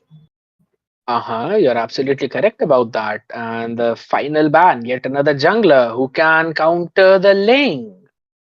A Hayabusa, it seems to be a pretty 50-50 trade, but it's not like we haven't seen that being banned out. We have. Or maybe they want to take away the Fredrin. Oh yeah, Fedrin hasn't been picked yet. That's quite surprising. Fedrin being one of the most used heroes in this tournament, still left for grabs, still left for ban or pick here in this matchup. Quite interesting. Let's see what the next ban is going to be for the side of BTR. They could take out a roamer. Okay, they don't want to be dealing with that Hilda pressure again. I mean, you've done way too much by stealing away the first two blow buffs from our jungler, and that's about it. You're not going to get past that. Just ban it away. That's a good thing, you know. If in case you do not want to draft against a specific hero and that hero is being very problematic for you, just banning it out is the best possible option. So that's a good thing. What's going to be the final ban? GPX. Will it be a tank or will it be a maze? They've got a choice to make. They can even ban a marksman, can take a Claude away, but Mathilda is going to be the choice. Hilda, Mathilda, final two bans. Beautiful story. Yep, two roamers taken out, and both the roamers were used in the previous match. So yeah, these teams, man, they learn from the previous games quite a lot. You know, they know what is their weaknesses. They know what they don't want to be dealing with here, and they just don't hesitate to just ban them out. And looks like Irithel is gonna be fulfilling the gold lane duties here for PTR against that Beatrix. And Irithel is also a really good pick on its own. It's going to be really hard to catch her, especially with that sprint. The sprint Irithel is super annoying. It's very hard to get a hold of her. Let's see what GPX answer to that. They surely need some, need a CC tank, a frontline tank, because right now, as we see the lineup, it looks quite squishy. They need someone to protect them from the backline diving heroes such as the Ling as well as the Yuzong. I personally feel like a Ruby would actually be a pretty decent choice. Put the Kaja into that EXP, get the Ruby in that roam position, but they're going to stick with what they know the best, the Fredrin as well as the Hayabusa into that jungle.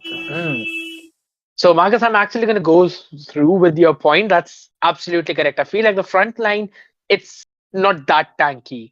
And once the scaling hits, Bigetron will have a much easier chance in that mid game and when they'll be transitioning it towards that later stages of the game. Because if they lock in, they're not going to lock in the Bruno, though.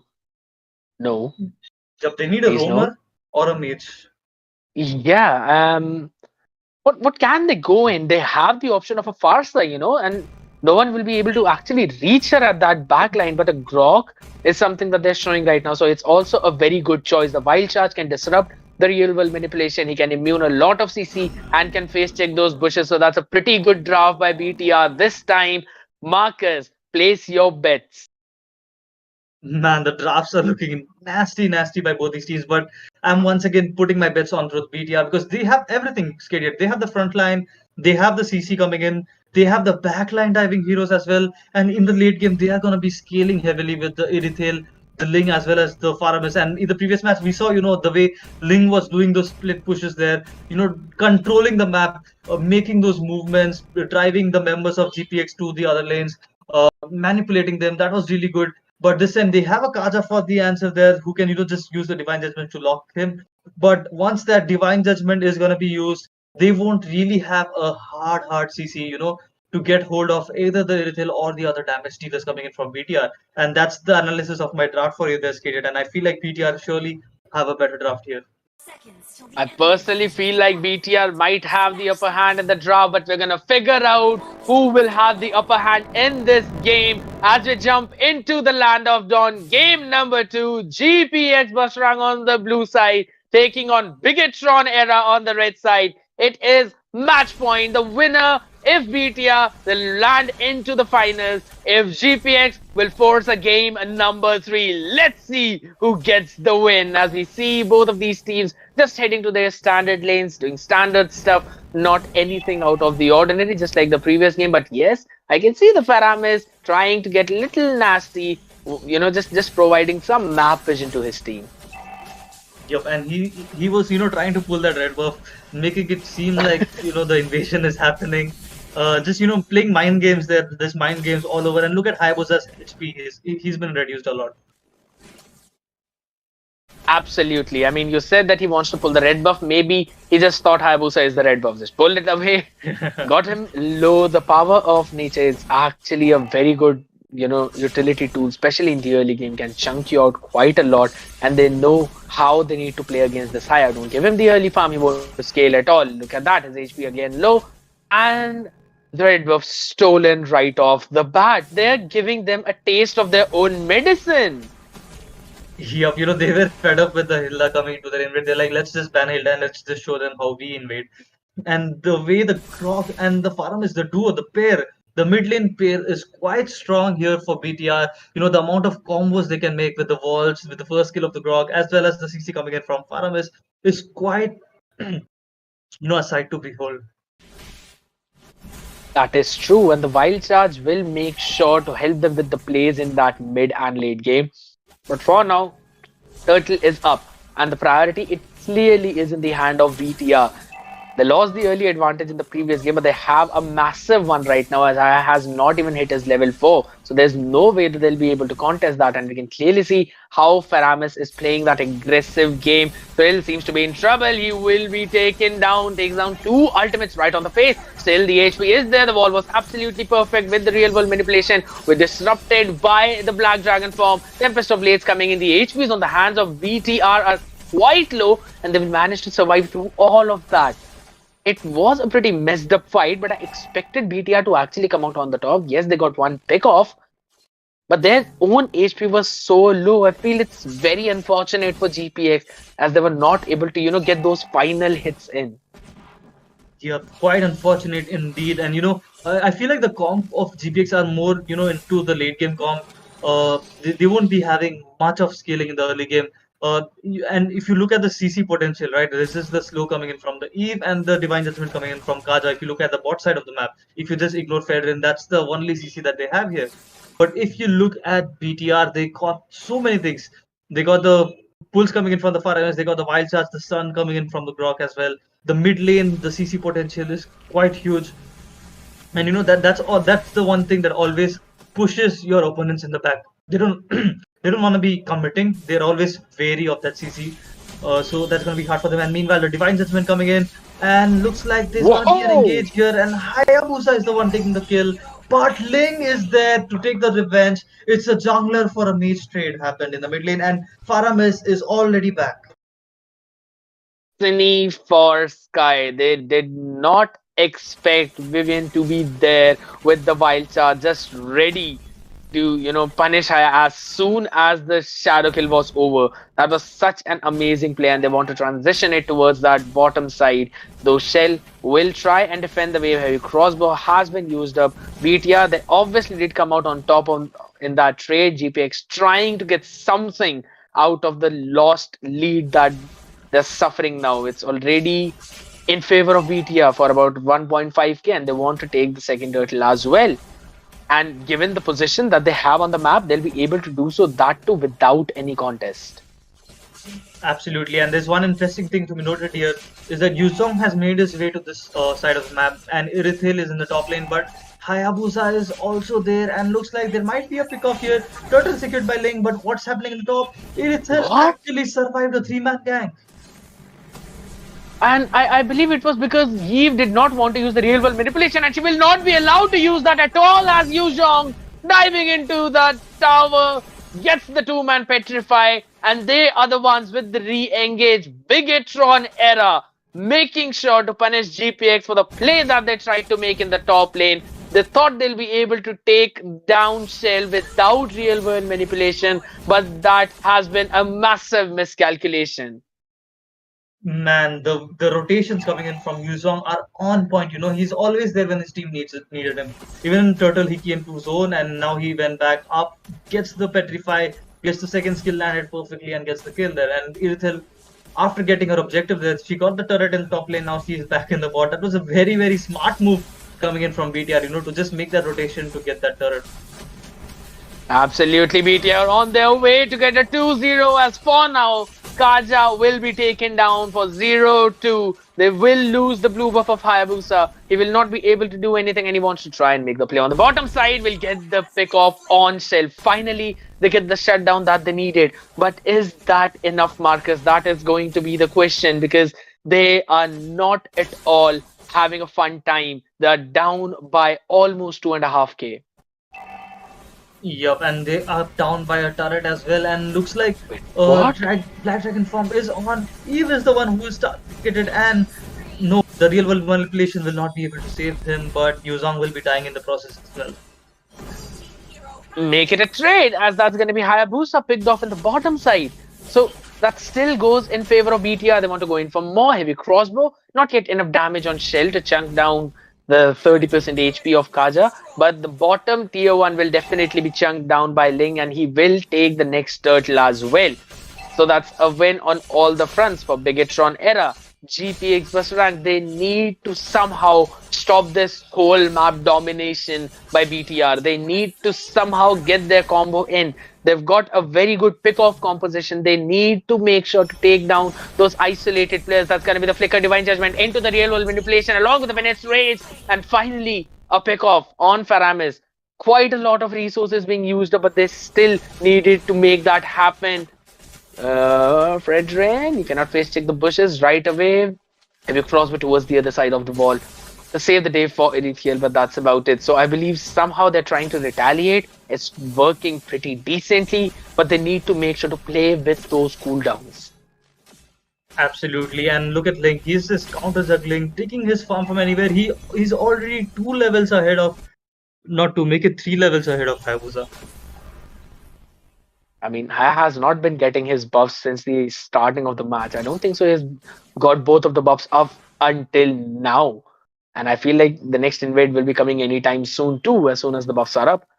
The mid tier 1 seems to be quite low. Meanwhile, the top tier 2 is also being focused down. So look at how well Bigetron are, they're deploying their resources towards the entirety of the map. They're making sure to pressure GPX on 2's front. That's the top as well as the mid. You can either defend mid or you can defend top. Now in the bottom side, Beatrix will be taken down. Tempest of Blades was perfect and the Defiant Sword is there, but Kaja will try and pull him back. How did he manage to survive that? Hayabusa taken down, mid tier 3 also in trouble. Man, I thought Ling was definitely dead there, but it's a miracle, Vival just astonishing play coming there, surviving 1 HP. It was just his absolute luck that the cannon was in that tower and the tower did not target him. He just ran away with that slither of HP. The damage was just not enough and the tier 2 will be taken down on that bottom side. So they've got the entire control of the jungle. GPX will be caged in. This is something that they need. This is the match that they somehow need to get in their pocket. If they don't, they will not be able to force a game 3 and we will have our winners. Yes, they will be dropped down to the lower bracket where they will face one of the foes that they've already faced in the previous round. But still, it all comes down to back to this one last hour. How will they make those decisions? The wave clear is decent. Beatrix, Eve, as well as Hayabusa. Marcus, do you think they'll be able to defend? It's gonna be really hard for them. I guess BTR they're playing very strategically. The way they're pushing their lanes, the way they're sinking it. They probably try to get at least 1 inhibitor, if not 2. But obviously, all the outer turrets are gonna be taken care of with this lot push that's gonna be happening here. And it seems like GPX has been outdrafted here. They don't have anyone to just go in and give that vision. They will be caught, if they decide to face check the bushes. So it's gonna be really, really hard for them, to make a comeback out of this match. But they are trying. Let's see if they can, pull off a miracle here to just defend this as safely as possible without giving away much kills, because they already almost 10k goal behind. Let's see what happens here as the Lord is going to be charging in the top line. The Bennett's Rage is there. It will be used up. Lord has been chunked down. So the defense has come in and it's pretty easy. The tower passive was also there towards the mid. It helped them clear those waves. So no further damage for now towards on those inhibitors. But they need to keep this up. This is exactly what they needed. One defense of that Lord, and now they need to somehow transition it. They need to, somehow find BTR's mistake. They need to punish them for the overextension. But that's the thing. Bigetron era is not giving them even a slither of room. Finally, we've got the items as well. We can quickly look at that. Erithiel almost at the full build. Well, is probably going in for the Demon Hunter sword right now. Grog with the dominant size. Oh no, that's the blade armor actually. No dominance size apart from the Yuzhong. So that's one thing I feel like GPX, they can, try and abuse that the absence of dominance ices as that's going to be the wild charge onto the four-man stun. But that was not enough. The cult altar is there to save the life of Grog, but Says knows Hayabusa shadow kill. Yuzhong as he tries to jump into that backline along with the Tempest of Blades from the Ling, making sure to pick yet another person off. But Erithiel is the one who is going to take the double. Paramis with the final one, not allowing her to take the triple though, but they have done the damage. The first fight. I mean, that was a tank that you tried to take down using your ultimates. That's something that you should not do, especially at this stage of the game when you know that they're extremely tanky. Eve, Kaja as well as Beatrice will try to defend the mid, but the inhibitor will fall in the process. And I love the discipline for Bigetron. They just retreated. They want to go for the Lord. Absolutely brilliant discipline coming in from Bigetron. They don't want to be wasting any time or resources there. They know their worth. They just go for the Lord and try that siege again. And I guess this time, if they do get the Lord, it's going to be really, really hard for GPX to defend. But the only good thing that came out of that fight was that shutdown on the link, that the much needed shutdown there. But at what cost? They lost the mid inhibitor turret. They lost 4 members. They lost mid inhibitor. They lost the Lord lane priority. The wild charge has been used up for now. They want to try and retaliate. Fredrin just jumping into that bush. Look at the amount of HP he's just lost within seconds. The Beru's passion used up as well. So a lot of resources being burnt up. But alright, they're going to get that back way too quickly.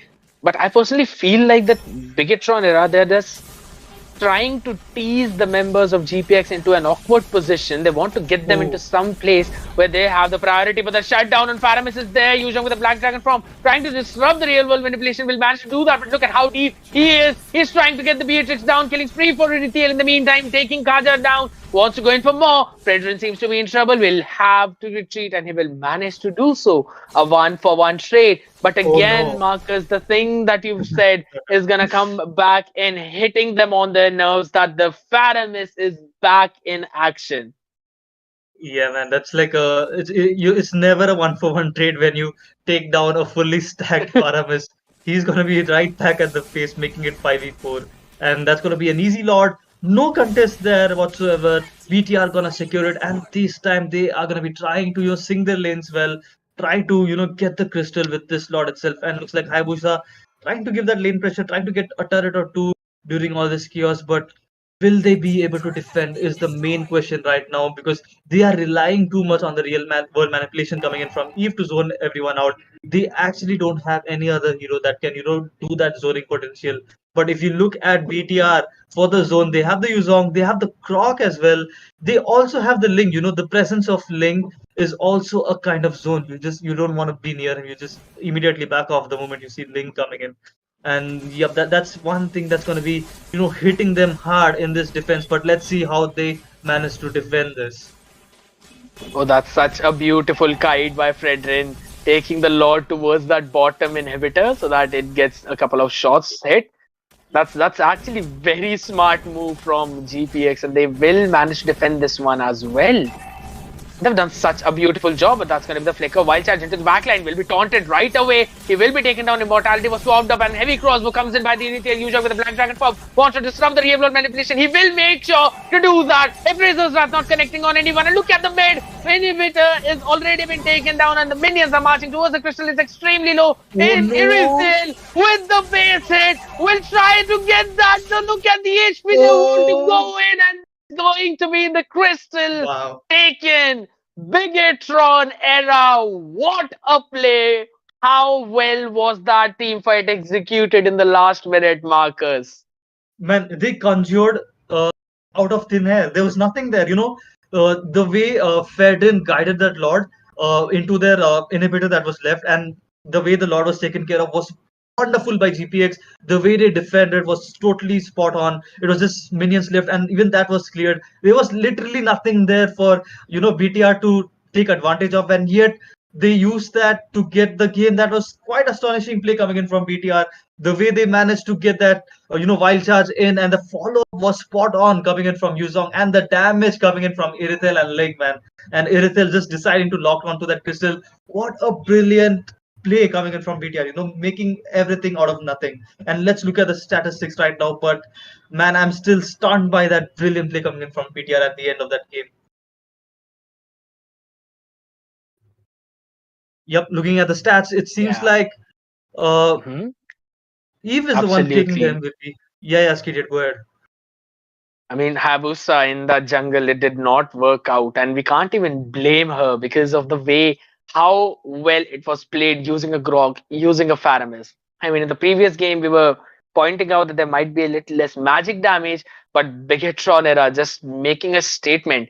They're just saying that it does not matter how much physical defense or a magic defense enemy can make, we will make sure to chunk them down. And look at the chunk of Erythiel, 34% of the damage, 62,000 damage dealt, along with such a huge amount of tower push. That's probably 60%, 19k. That's insane. Funi tried to do the job for her team with 37% damage dealt. Beatrix was also on the line, but I mean, it was at the end of the day how well the early game went for Bigetron era. They managed to force Hayabusa into an awkward situation where he does not have the farm. He was not able to take Aethyl down a couple of times, first in the bot, then in the top, and it all just stacked up, and that was all because of the farm difference and that early aggro. Absolutely, Skid, well said. And like I said, like I pointed out at the beginning of the draft, because there was nothing to actually counter out that Irithel in this composition. Even though Kaja was there, but it's really hard for him to just go in and lock down that divine judgment. It's always risky to get picked off. But right now, guys, let's look at the brackets. Bigetron era, the finalists that we have, the first finalists, they continued their journey throughout the upper bracket. This team has been undefeated, Marcus. They've not lost a single game, let alone a match. Not even in a best of three was any team able to take first game from them. For now, GPX, they are down towards that lower bracket, and the next match that we're gonna have will be between GPX Basreng and RRQ Mika. We did see their matchup in the upper bracket. I believe that was round two, and it was GPX Basreng who managed to take 2-0 lead, but still that one game was extremely close. So I feel like RRQ Mika, they might have a chance and they might be able to take a game or two in their favor. But it's going to decide who will be the one facing Bigetron era in that grand finals. This is the final chance for both of these teams, Marcus.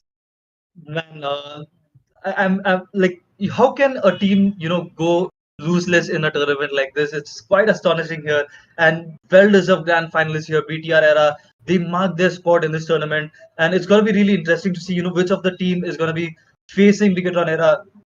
Will we see a revenge match, where GPX was wrong, beats RRQ and come back again, to get their revenge on them, or we might see RRQ Mika just, have a miracle run in this tournament. They really had a bad start in the group stages, but seems like are having a miracle run here. I mean, both of these teams, they would want to take their revenge on Bigetron era just because of the fact that, RRQ Mika, they also lost one game in their group stages. So they both have the revenge stories set up, but we want to see whose vengeance will be the ones who would try to burn the mighty Bigetron era who stand in their way. We will figure that out within the next few hours, guys, as we'll be right back after this short break. Please enjoy the highlights and make sure to download the game and play it with your friends. We will be back, guys. Stay tuned.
That was a tough one to follow up, guys. Ladies and gentlemen, welcome back to SEA Championship Mobile Legends Bang Bang, presented by Sky Esports.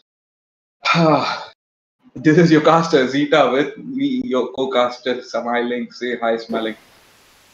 Oh. Hello. So, what do you think about the last match that just happened between GPX Basreng and Bigetron era? I mean, that was a breathtaking match. Obviously, GPX and Bigetron were something everyone may have been waiting for, but looks like Team Brigaton era have maintained their win streak and gone to the upper. That is final showdown. But for now, we'll be noticing Team GPX Basreng and RRQ Mika. That is going to be today's last match. Zita, tell me about it. Yeah, GPX Basreng have finally had their streak broken by a Bigetron era to enter the grand finals. And unfortunately for GPX Basreng, they will be having one more match before they can have their revenge in the finals against Bigetron era. RRQ Mika as their opponents in the lower bracket finals will provide a very tough time. They will also be looking forward to take the revenge on the Bigetron era who knocked them out of the upper brackets now. What a journey both the teams have had. GPX Basreng were unbeatable throughout the tournament since group stages until the upper bracket final just before this match where they met Bigetron era defeating GPX Basreng in a 2-0 complete sweep enter the grand finals. If GPX Basreng want to continue, want to go ahead and get their revenge against Bigetron era and become the champions of SEA Championship, they'll have to face against RRQ Mika, who are at their best when they are backed into a corner, when they are in a do or die situation. And this is exactly a do or die situation for RRQ Mika as well. And mind you, they will be in their best form, smiling. Definitely, both the teams are going to be in their best form because both, like you said, wants that revenge from Brigaton era. Brigaton era have played one-on-one games with both them and have defeated them. But this time, looks like this is going to be the first match between GPX and RRQ. So yes, this is also going to be very interesting because RRQ also defeated. The Smart Omega, which GPX defeated yesterday in the previous games. They have defeated them and they have come so far. So, yep, we will be looking forward to see which of this team will be taking away their position to the finals. Yeah, this is the lower bracket finals, and this is a mouth-watering contest that we have on our hands. It'll definitely be a do or die situation for RRQ Mika, and that is when they shine to the best. And let's look at the lineups of both the teams. Actually, we can see RRQ Mika's lineup: Giogo Iwan, Ash, Lilipikan, NG, and Bill. The same lineup that previously we saw in the first match today, and they were absolutely amazing and beat Smart Omega to enter the lower bracket finals. They will be looking forward to take revenge on Bigetron era as well. The team which knocked them out of upper bracket, and to do that, they will have to climb a one more step, which is facing and defeating GPX Basaren. Yes, that is what it looks like is going to happen. All we have to do is wait and watch just to let our audience know this match is also going to be best of three and is going to decide who is going to move to the finals. That is going to happen tomorrow. So, yes, this is going to be the last match of the day, but the last match do have its own banger, Zeta. Yes, exactly. The last and the final finalist that we will get is through this match. The winner of this lower bracket match will move on ahead into the grand finals of SEA Championship and will face Bigetron era tomorrow. That is going to be a mouth-watering contest. That is going to be the best match of the whole tournament. Before that, for both the teams, for both the teams, this is going to be the final step that they have to manage to succeed on. Definitely, this is going to be the final step, and looks like you and me both are excited to watch RRQ and GPX go against each other, knowing that RRQ have given epic comebacks lately. They do manage their best to at least come back even after the first loss. Most of the games they have won the second and third, showing that they are no less than GPX themselves. Yeah, RRQ Mika, even in the group stages when they had backs against their walls, having 0 wins and 2 losses on the last day of phase one, won 2 consecutive matches and enter the top six. And once they enter the top six, they defeated MBR Delphine to enter phase two's round two, where they lost to Bigetron Esports. Bigetron Era. Then they fall into the lower bracket where they face Reborn, and they had to again face Smart Omega to finally enter the lower bracket final. What a journey they have had, and what a journey GPX Basreng have had. They were undefeated till now, even from the group stages till the upper bracket finals. But unfortunately, Bigetron Era managed to beat them and end their winning streak, and now they have been seeded into the lower bracket finals along with RRQ Mika. This is going to be an exciting match. Both the teams are equally, skillful, and yeah, I'm just excited to watch the match, my. Yes, since we have watched GPX play in last few matches, knowing that they do have a long streak of winning, why don't we just jump into the draft and know what exactly is going to happen today?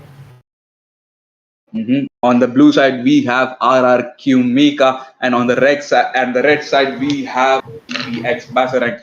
Now, the first ban is will be coming in from the side of Team RRQ. And what do you think, Smiling, will be the first ban coming in from both the sides, actually?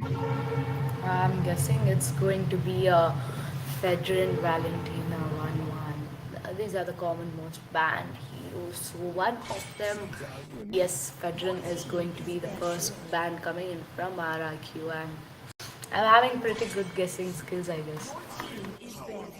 Pretty getting skills as you got that right. But Kaja ban coming in from the side of Team GPX. That is also one of the most banned heroes in this tournament. And yes, the GPX did play Kaja against Bigetron Era in the last match. Unfortunately, it didn't work out pretty well for them. So yeah, they're not gonna try it out in this match either. Especially when RRQ have the first pick, they have the advantage to take the Kaja before them. And the Valentina ban comes from the side of Team RRQ. As I said, Valentina, with that, Joy also will be Joy. Sorry, Joy will be banned, and Joy. No one wants that Joy as a new hero, and in meta, Joy has been the most banned. I think Joy will be feeling good about that thing. But Leslie being banned, Leslie. You know, there are many other heroes who can be banned first, but they decided to ban that Leslie first. That may be a respect ban, or that may be the tactic that they picked up from Smart Omega of throwing the opponent throwing the curveball towards the opponent and confusing them with an unusual ban that seems to be Leslie. So yeah, uh, interesting tactic to be seen from the side of Team RRQ here, but a Leo mode ban following up from the side of Team GPX. That means a lot of heroes are open right now. 1-1 is open. Will we be seeing 1-1 for the first time in this challenge? And yes, actually, we will be seeing 1-1 for the first time. That will be in the lower bracket finals by Team RRQ. Let's see how this works out for them. Paramis is open, so is Martis. Carmilla is open. Let's see Team GPX who they go for, who they pick. Definitely, Team GPX has that Faramis advantage. Also, Yuzong. So they are either, they did lock Yuzong. So the next pick is obviously going to be Faramis. With that, yes, Martis is still open, and RRQ with the 1-1 have already settled their goal laner. 1-1 being the most banned first time unbanned is going to be picked, and for the first time, we are going to watch 1-1 play. And Faramis and Yuzong, two of those heroes who have given a hard time to GPX Basareng in their last match against Bigetron Era. They might have taken a page from their book and have learned to pick them up and use them up wisely. We never know. And a Martis pick coming in from the side of Team RRQ. Okay, another banned hero that is being picked. Martis, very aggressive, very aggressive. Let's see if Team RRQ will be able to support it. And a Grok pick coming in from the side of Team RRQ. Grok is such a vital tank right now, smiling. Grok goes in, he can face check the bushes, he can be immune, he can be tanky, he can be very annoying with his burst damage to clear up waves and steal objectives. And the engages that he can do with the flicker wild charge combo are just amazing. And on the other hand, an Akai pick coming from the side of Team GPX. Basreng, what do you think about this Akai pick?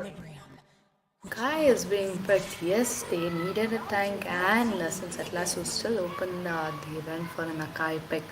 Akai is there to cancel out most of the thing, but it will be easy for 1-1 to just open up that ulti, even though Akai is using his Hurricane Dance.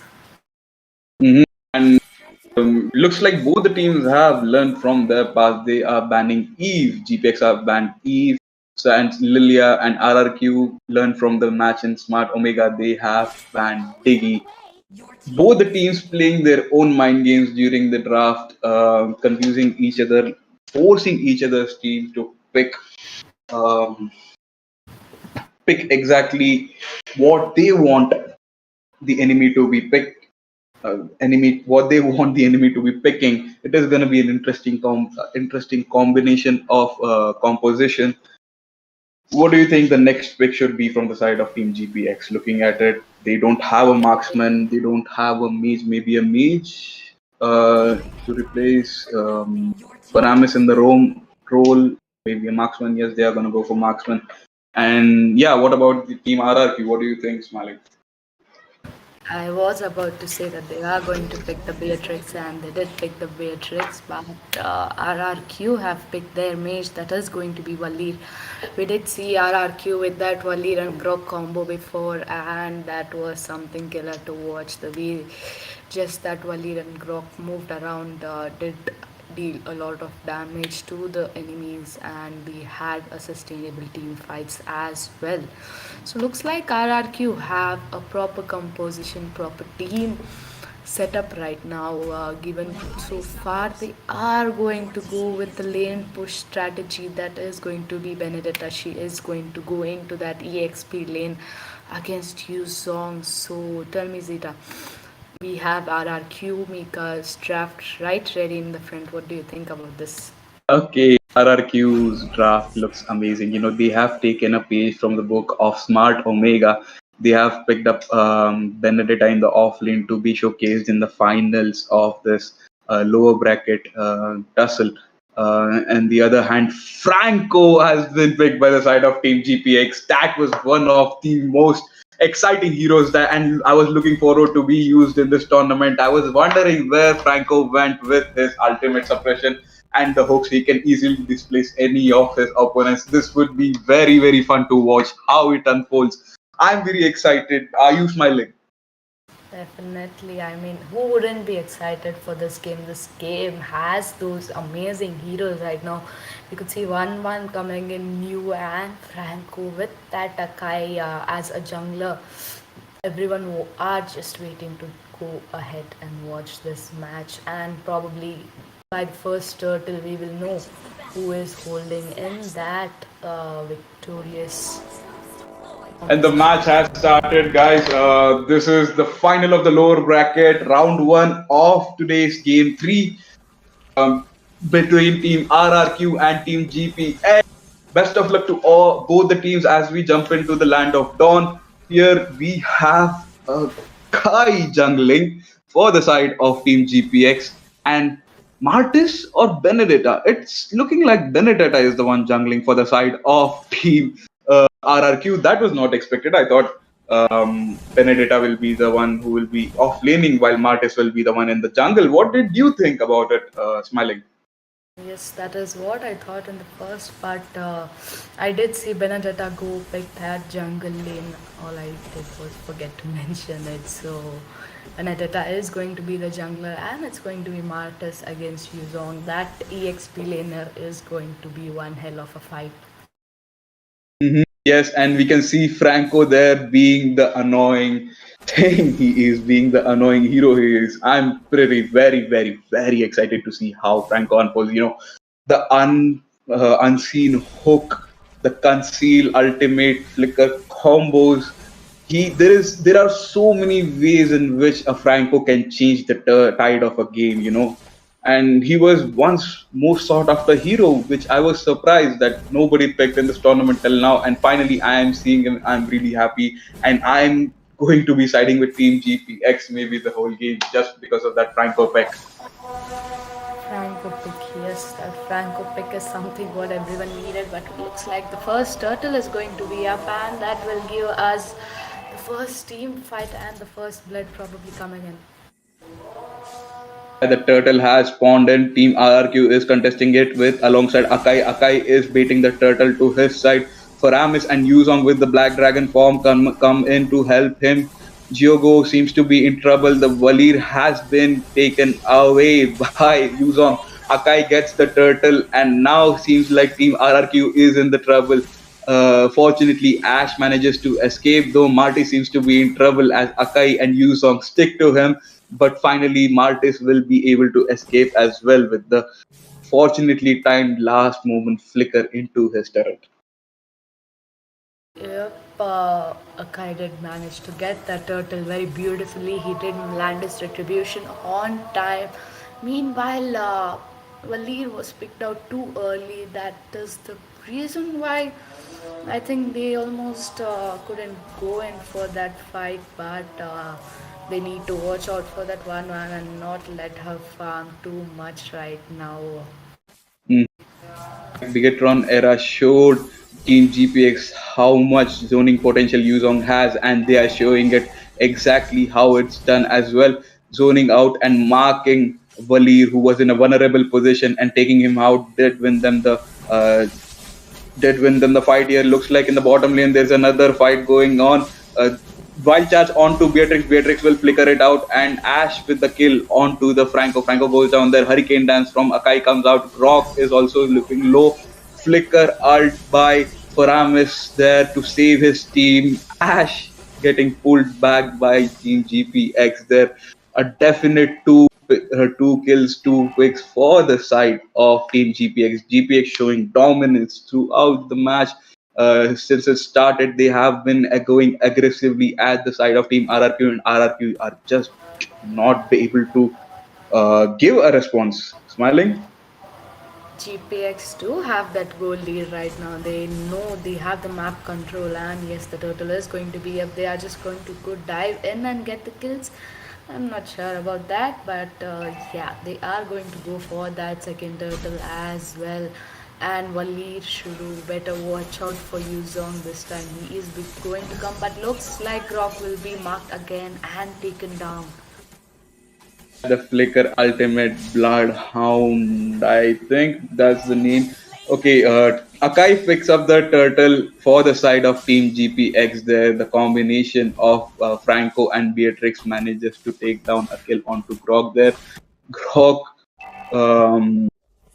helpless in the situation, being suppressed by the ultimate of Franco, does go down here. Martis in the top lane is cutting the lanes for the side of Team RRQ to be able to get free and go in. That hook coming in from Franco, pulling Valir towards him. He almost gets picked up, but Grok to the rescue. Even with the hurricane dance of Akai, Valir manages to survive there. Martis creating some room for himself in the top lane by cutting his lane, comes into the mid lane, hopefully wanting to help his team, but unfortunately the pressure coming in from Yuzong and even he cutting the lane and pressurizing Benedetta forces him to go on top, go back on top. Maybe not. Benedetta uses her ultimate to effectively clear the way fast in the bot lane, though again there might seem to be a gank here. Franco taking his position along with Faramis right there with Beatrix behind. Faramis pulls Valir and Grok here. Grok both escape. No, they are not going to escape. A flicker onto Valir will ensure the secure onto him as well. The ultimate popping onto Martis leaves him helpless, and the burst damage, burst DPS coming from the Benedetta. Coming from Beatrix almost gets Martis. No, Martis will go down eventually to Faramis. That was some amazing combo, amazing aggression, amazing setup provided by Franco and Faramis from GPX, don't you think? And another hook coming from Franco onto Valir, but Valir will immune using his ultimate. We know that Valir's ultimate provides him more immunity from all the CC that he receives. And excellent use of excellent use of his ultimate to cancel out that hook. Smiling, what do you think of these Franco and Faramis plays onto Team RRQ? They are just wow, the way Franco and Faramis are diving in and taking on those stands. They know what they are doing, the way they are just jumping, and meanwhile Akai comes and does his hurricane dance. There is Beatrix, she is already dealing that insane amount of damage because of Franco and Faramis right now. Franco is proving out to be one of the amazing tank. Look at the push coming in, they already managed to take down 3 turrets. Meanwhile Martis might be in trouble on top, will be taken down because it is a 3B1 fight. Actually it's going to be 4B. Okay, he manages to survive somehow, but looks like Team RRQ wants to take that tower down. They are going for tower push, but Akai is not going to let down, and meanwhile there is a proper backup, so it's just going to be a retreat. On using her Inspire, trying to get into a position, trying to unlock her ultimate using something or somewhat. She did manage to unlock her ultimate on Akai, though Akai was out of range, so she could not pop it. At least using the Inspire, she would have faster attack speed to escape, and she did just that. A dominating performance coming in from the side of Team GPX onto Team RRQ here. They have constricted Team RRQ to stay in the base. Only one of the tier 2 turrets remain for them. Just as I speak, that goes down as well. In the bot lane here, there might be another fight as Franco and Faramis come to join the rest of the team and start to engage. Maybe Franco misses his hook, so he will go back along with the rest of the team. Yes, they are going to go for that first Lord, which is going to be up in 20 seconds. The goal lead is for GPX is already 6k more, and Benedetta trying her best to give a split push will manage to get that top lane turret with the minions of. She will be going for the bot. RRQ know the Lord is up, and they know that Team GPX is going to go for the Lord, and also they know that they can't do anything about it. But looks like Franco is trying to set out something here, distracting them from the Lord. It took them 3 seconds to take that Lord. That is the amount of damage Beatrix is holding right now. Beatrix didn't die a single time, and she has 4 kills, and she was farming throughout the gold lane with the help of Faramis and the amazing setups given by Franco towards the enemy team.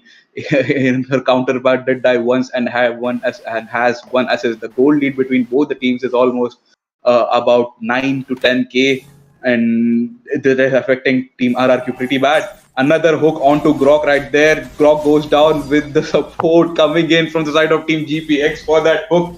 Grok just didn't expect that hook. It comes out of nowhere. I'm surprised that Grok wasn't tactile now for any team. Look how effective he is. That's exactly that one hook of Franco. Everyone needs to watch out really seriously, because it is no joke. Franco beat any game. He is a no joke with his hook. Almost missing that hook. One bullet of Beatrix, and Martis lost half of his HP. Thor doing an amazing job on Franco right there. Yes, there will be another trial to hook. He almost hooked Valir though, but due to the fear of hook, Team RRQ wasn't able to defend the turret inhibitor, bottom lane inhibitor perfectly. In the top lane, the Lord marching in towards the inhibitor. Franco misses his hook onto a minion right there.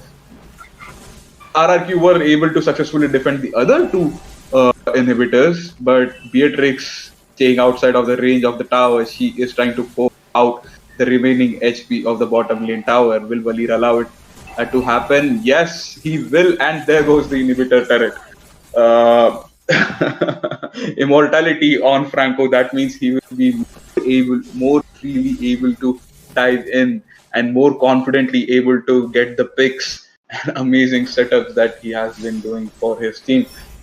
Meanwhile, RRQ Ash constantly trying to make a difference by split pushing on the top, gets picked off by a flicker ultimate from Franco, and even with 1-1 on their side, Team RRQ seem to be struggling with the out of the blue Franco pick coming from the side of Team GPX, which is seeming to decimate them at this point. Yes, Team GPX is dominating this game like they are ruling this game right now. All that is left is one main inhibitor that will be taken out by Beatrix within no time. So that leaves them only thing is with base right now. Also, the second lord is going to be up within no seconds. Look at that damage. That damage is insane, Zeta. I must agree with you. Beatrix is wow, and that Franco should be awarded for his hooks and get backs on the enemies. Carl has done an amazing job, on that Franco and paired up with Faramis' pull as well. Beatrix just took like 5 seconds to just melt down that Lord. It was so easy. This is the second Lord of the game, and this might be the final Lord of the game as well, as because all the inhibitors for the side of Team RRQ are down. The Lord marching in from the mid lane here. Team GPX would be looking forward to synchronize all the lanes minions at the exact time so that they can pressure the side of Team RRQ at the same time. Valir using his ultimate to escape Franco's hook, even though Franco missed, just shows how much panic Franco has put into the minds of Team RRQ right there. There engages a team fight. Black Dragon from Yuzong. He zones out half the team right there. Beatrix going straight for the main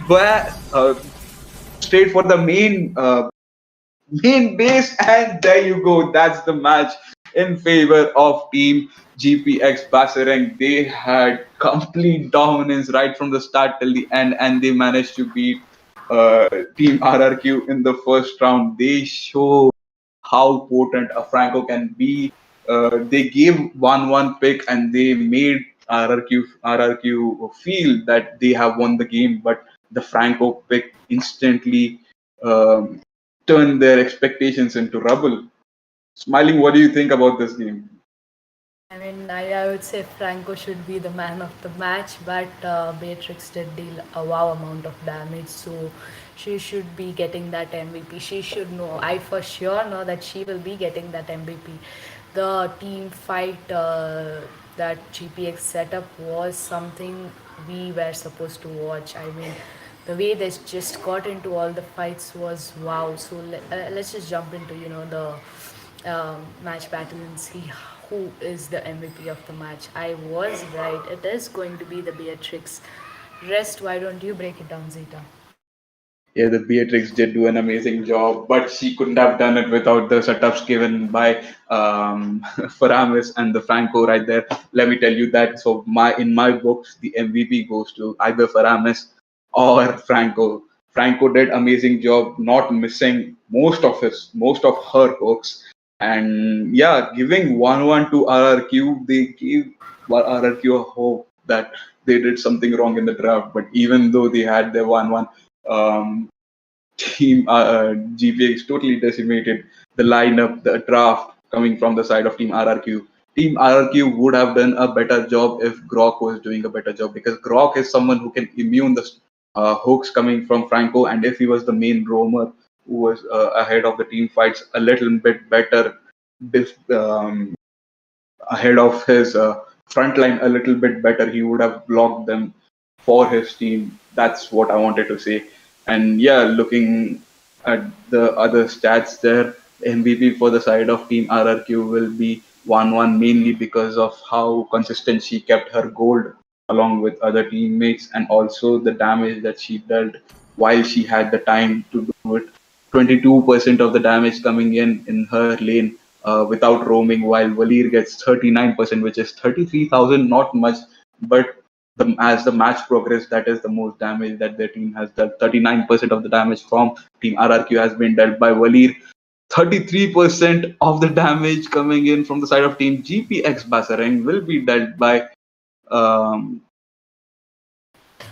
will be dealt Beatrix. by Beatrix, yeah, which is 52k, and yeah, just the split push 39, combination, which 39% damage coming in from Paramus. You can't miss that. oh no, I missed that. Actually, thank you for thank you for telling me that. Faramis was the highest damage dealer alongside Beatrix and Franco. He was the lane pressurizer. And how can I forget that Faramis? I told you Faramis will be the MVP in my books here. So GPX Basaran to take the lead here on this match by 1-0. Let's see, will RRQ Mika be able to come back? I told you they come out their best when they have their backs behind the wall. And now there's nothing else to do except for the tournament. So RRQ, come on, guys. We are expecting a back. We are expecting a huge comeback from you guys. So, Smiling, what do you think? How would RRQ respond in the next match? Since our arc, the way GPX just goes in for the fight, the way they went in their last fight among the one which they played with Smart Omega, that fight was as similar as this, but just the situations were reversed if you notice it. Yeah, this next match might be this next match might show us how our final finalist is, or it will show us who is deserving the finalist title more, the runner-up title more. It's going to be an interesting matchup either way. Um, I think that Team RRQ will ban away that Franco this time. Because yes, in my books, Franco is a ban-worthy hero. You know, he decimates any sort of well-built lineups. He just comes in as an X factor. He dispositions every single person and makes you think again and again, even with his ultimate being a suppression, nobody can escape him. And with the conceal combo that people use on him with Flicker, easily get back into the backlines and somebody supporting him, such as that Faramis in the last game, he can easily pick up kills again and again and again. And yeah, if Team GPX are planning to use Franco, I think Team RRQ should ban him.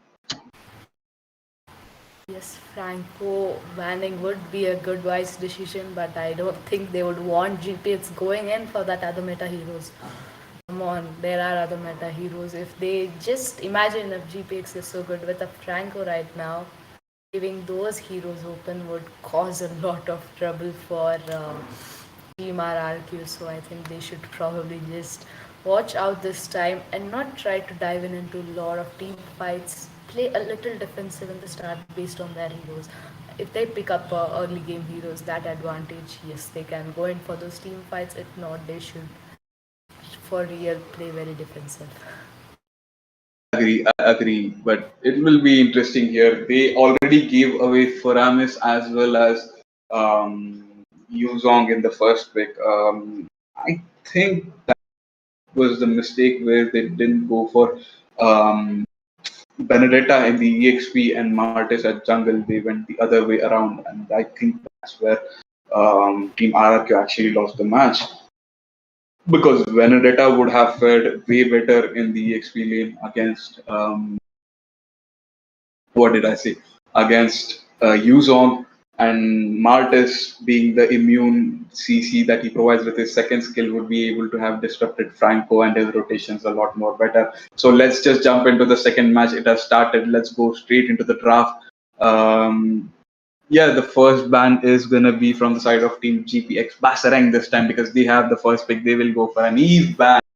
Okay. Team RRQ, as I said, might not go for the Franco ban, but they will ban a 1-1, a Joy, or something that has been predicted more and more. Yes, the 1-1 ban goes. What do you think, Smiling? Who will be the next band coming in from the side of Team GPX? Team GPX might be looking to ban that Martis. Okay, they did ban, as I said. Martis being banned. And now looks like RRQ will be going for the joy. Damn, I'm even good at this. I should keep guessing. Okay, let's let's just keep going. Okay, let's see. This ban would probably be a Leo mode or a Fedrin or a Valentina. Okay, I'm giving three options right now. Three options because you are a psychic. You just predicted two bands, and just as you said, they were banned. So pick one of those heroes and tell us. Tell us and tell the viewers who do you think will be banned right now, and we will really confirm if you're a psychic or not. Okay, Leo mode banned. You are a psychic. Yes, you are a psychic. Oh my gosh, just as you said, Leo mode has been banned and only Kaja remains for the side of Team RRQ to ban. So I predict Kaja. I am guessing Valentina. Okay, Drum yes, rolls. Let's drum get the rolls. drum rolls in. Let's get the drum rolls and see who the real psychic is here. And what do you think Team RRQ will be banning here? And they ban Kaja! Okay, that leaves Valentina open. Come on, they're going to pick that Valentina.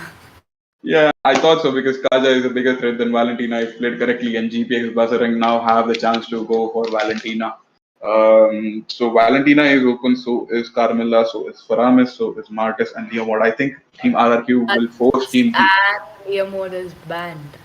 Okay, actually, sorry. Okay, so what I was saying was Team RRQ will force Team GPX into taking Valentina so that they can secure Faramis for themselves this time because Faramis we have seen in match after match has been really deadly. Okay, both Faramis and Valentina are open actually.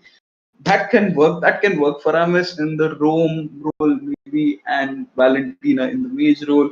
It can work for the side of Team RRQ. Let's see what they are gonna go for. They are gonna go for a Valentina and a Grog pick. Actually, wait, I saw Faramis for a second, but nope, they are gonna go for Valentina instead of Faramis. I saw Faramis, didn't you? Smiling. Nope, I didn't. Looks like you are trying to get into psychic world right now because I definitely didn't see that Faramis being shown for now. But yeah, GPX have that Faramis open for now, so they can go for Faramis. Will they go? But they will go for the Leslie. Leslie wasn't banned this time. And Franco, come on. They are teasing by showing that Franco right now. Maybe even Akai pick coming from the side of GPX Basarang. Maybe they have played in, against Bigetron the Akai pick and they almost got the better of that match, but they will go for Kadita instead of Akai or Franco in this match. That's a good pick. That's a really good pick. And we know how good Thal is on GP. Thal is on Karita. She has played it before against Smart Omega, if I'm not wrong, and that knocked them down into the lower brackets. We will see her playing that role again. So yeah, it's gonna be exciting. I'm excited for this matchup. Let's see what out of the meta pick Team RRQ will go for. Nope, they're going for a standard comfort pick, which is gonna be Hayabusa. Smiling, what do you think the bans are here right now? Bans would be right now. Okay, Akai is going to be banned again. Franco is still open.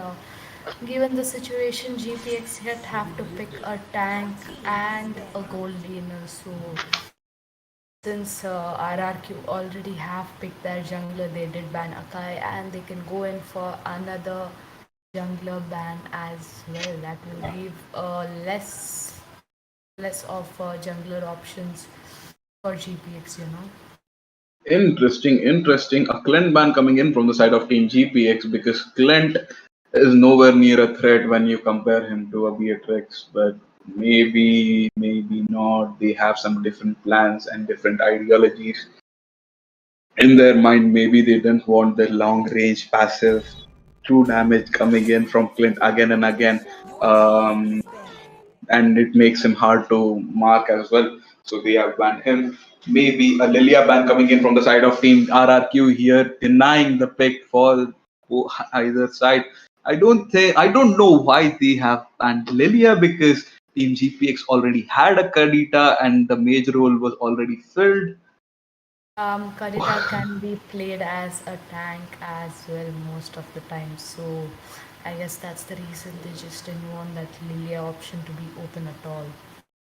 Maybe, but a wrong role was more ideal in my opinion. And the last ban coming in from the side of Team GPX should be Beatrix, and yes, that is Beatrix, just as we see on screen. Maybe I'm the real psychic and not you. Come on.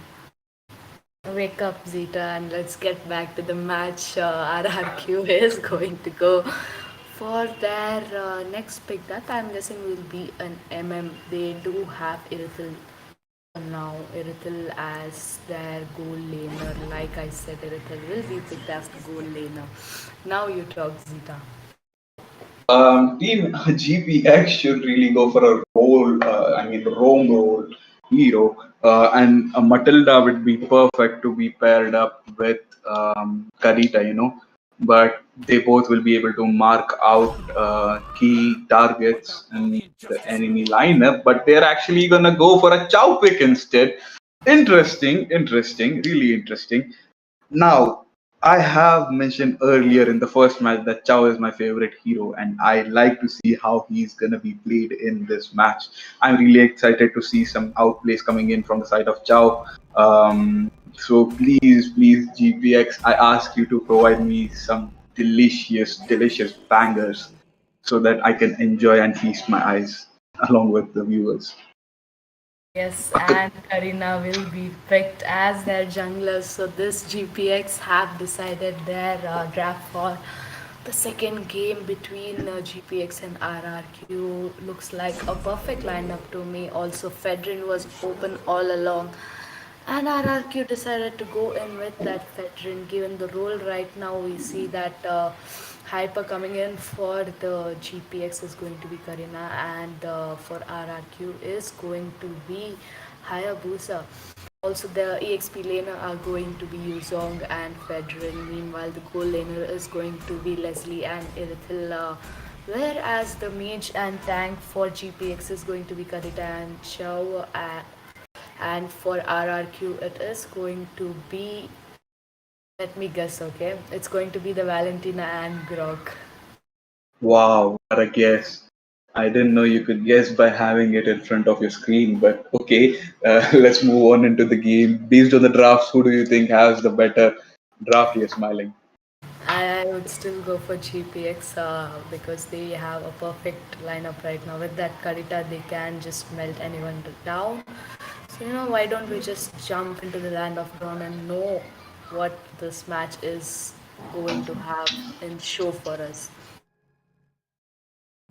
Yeah, and just as we speak, Kadita is going to be the definite monster.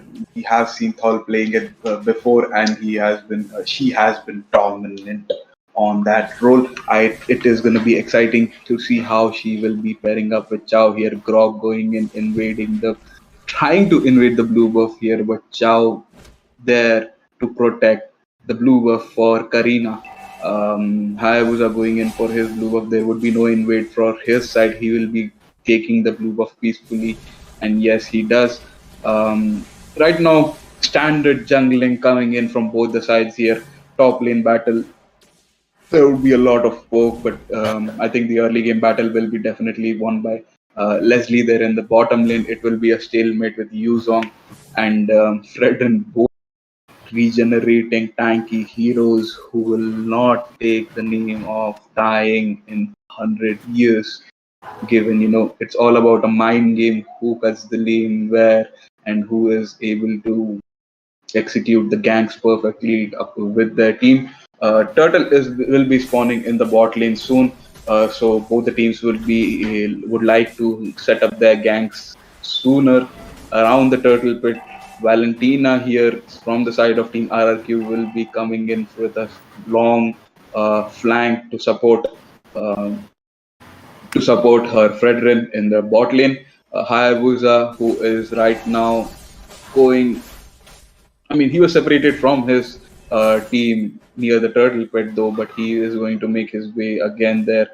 Karina will be also looking forward to go into the turtle pit right there. Kadita, although still struggling to clear the minions in the mid lane, turtle has been spawned and Yuzong doesn't waste any time to start the turtle.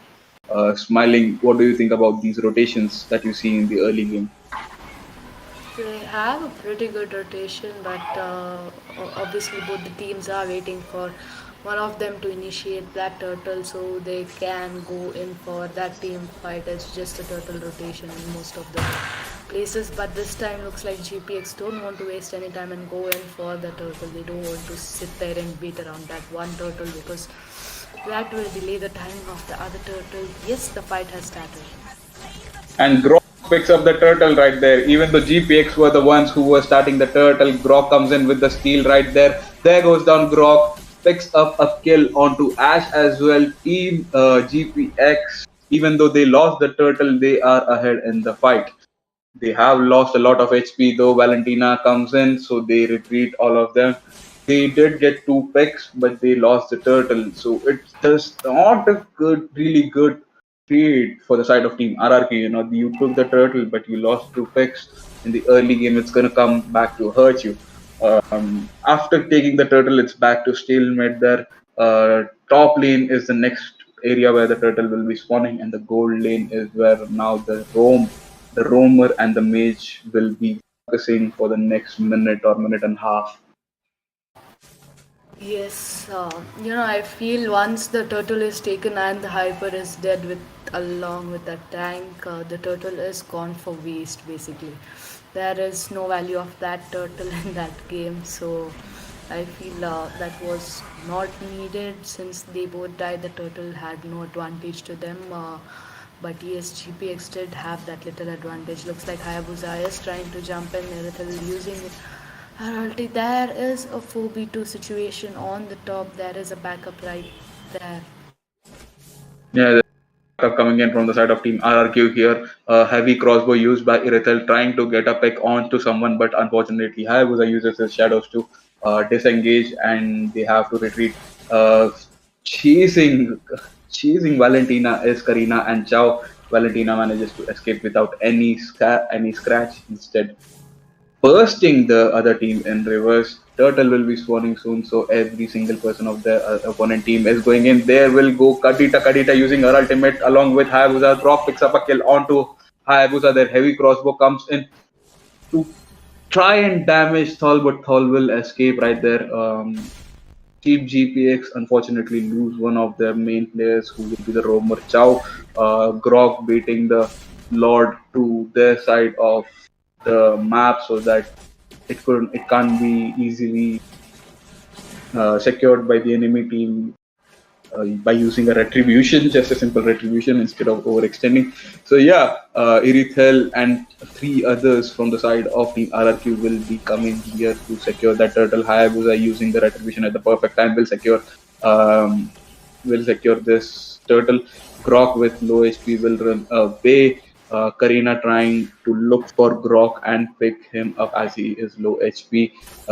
Kadita camping those bushes, camping those important bushes. Um, Kadita being the assassin, sneaky assassin she is gonna be a pain for Team RRQ to deal with, isn't it? It is Kadita. We know that once she just mark a single-handed hero, it will be easy for her to snap that hero out. So yes, they need to watch out for Kadita. She is there, right there behind that Valentina, and waiting to jump. And now she has set her position. Will she be jumping in? Yes, like I said, once she marked that hero, she will be jumping in. But this time looks like wow, wow. Okay, This time, yeah, this time looks like RRQ were the ones coming out on top. That's because Kadita used her combinations of skill on to Grog, the roamer, the enemy tank, and he endured that hit like it was nothing. And heavy crossbow with the help of the other teammates comes into effect that so that RRQ picks up 2 kills right there and also get the tier 1 turret of the top lane. RRQ seem to be in a bit of a controlling position of the match right here. There goes down the first turret in the map. You can see Fredrin and Yuzong having a fight in the top lane near the inhibitor turret. That is Black Dragon form used by Yuzong outside the map to escape. Such a clever move, and he will come back without dying. That was a pretty sick play coming in from the side of Team GPX. LW going in Black Dragon form and going out of the map just to dodge the turrets and the damage coming in from Fredrin and Hayabusa cutting those lanes will buy him some important time, to go into the other lanes and roam. Turtle spawns in the bottom lane. I think except RRQ, nobody else has made any positions near the turtle here. Yuzong and Karina will be marching towards them, but Fredrin spots them, and yeah, there will be a stalemate here. Hayabusa, though, ignores the turtle and goes for the tier 1 turret in the bottom lane. He will get that.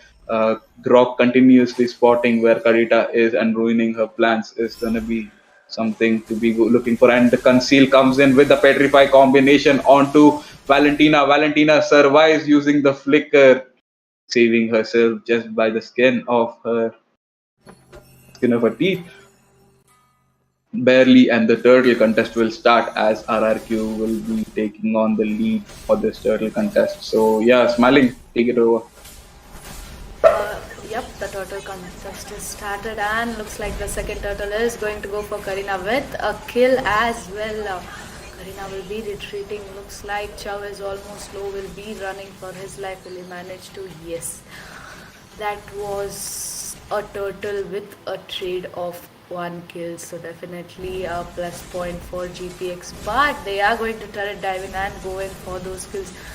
Karita might be in trouble, will use her ultimate to escape. Meanwhile, Leslie using her ultimate and will not get anything. So I would say both the teams are at an equal point right now.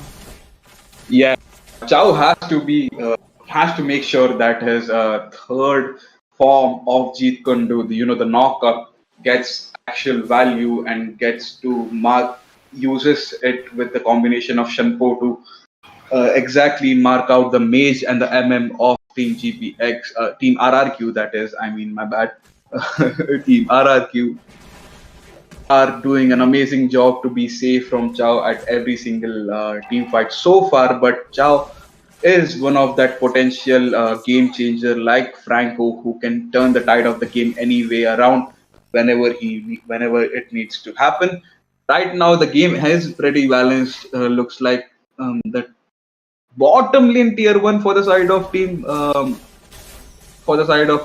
RRQ has been taken down by GPX. Yes, Yeah, Karina did manage to a get stalemate that. back to a stalemate. Yes, Karina did manage to get that here. Karina and Hayabusa, both the junglers, are trying to split push right now. Meanwhile, other players on top are having their own skirmish and fights which they are waiting to initiate. So it is everything a mismatch, I would say. Hyper and Hyper just having a little role play on the top. Karina might have to retreat now. So yeah, RRQ are doing their best to stay in the game and provide the best here. Ultimate of Shadow Kill will go on to Karita. Karita uses her ultimate to escape. Karina comes to the rescue of Karita, but Karina will also escape and nearly saving both of them. And yeah, that exchange was almost about to go in favor of Team RRQ, but any casualty right now would have hurt Team GPX as the Lord spawns in.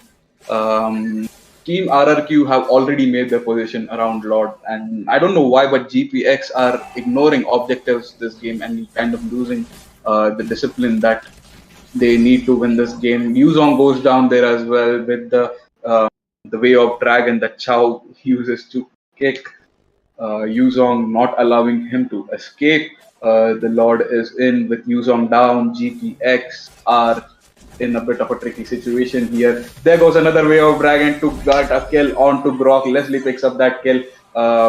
Valentina almost overextending, but she will manage to escape so fast.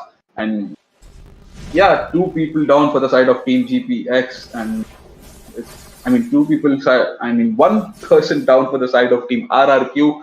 GPX again gain the control as Grok respawns.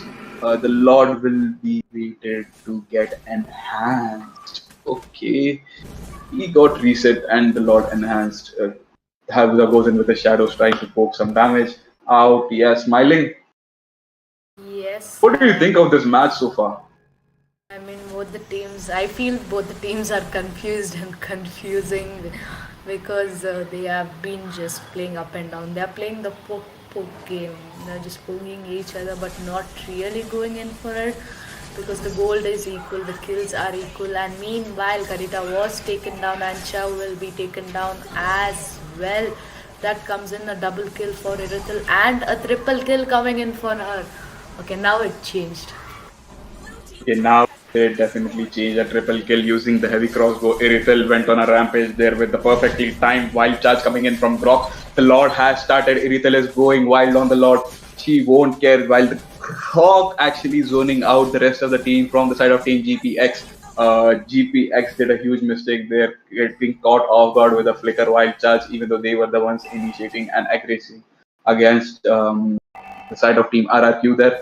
But yeah, the wave of the tide completely changed directions because right now RRQ are gonna be aggressing and using this slot to full potential. Maybe even try to take down the inhibitors or even the main crystal if they get a chance.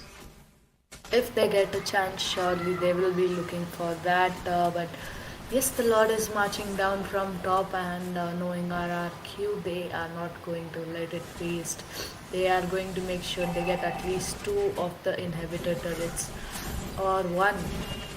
Let's just say 1 for now, because Lord is almost low, but yes, they managed to get that 1 turret. Meanwhile, in the bot, we can see that Karina and Karita are trying really hard to defend, but this mid lane second turret will be taken down as well, which leaves RRQ in lot advantage. They have that 41k gold. They have the gold lead, they have the push lead, they are dominating the game right now, but one silly mistake and the game might just flip. Heavy damage coming in from the heavy burst damage coming in from Irithel is just too much for the side of Team GPX to be dealing with right now. She again goes down. Rock actually picks up the kill, but the damage done by Irithel was the reason why LW went down. It's a tricky situation. I thought all the inhibitor turrets will go down, but it may still be too early to say that Team GPX, although winning the first round here, will have the advantage of losing. Will have an advantage, even though they lose this, they won't be going out. But Team RRQ will be giving their 100%, and we can see right there the damage tanked by Karina is just like they were not able to. Team RRQ were not able to put them down completely. Fredrin taunt braids Chow out, and Kadita using her ultimate onto Fredrin. Fredrin will go down. The Black Dragon form used by Yuzong to escape. Karina and Kadita combination takes up a kill onto Fredrin, and no other casualties happen in that team fight. Both of them quickly retreat right there. Valentina's damage, the blind poke damage coming in was just insane.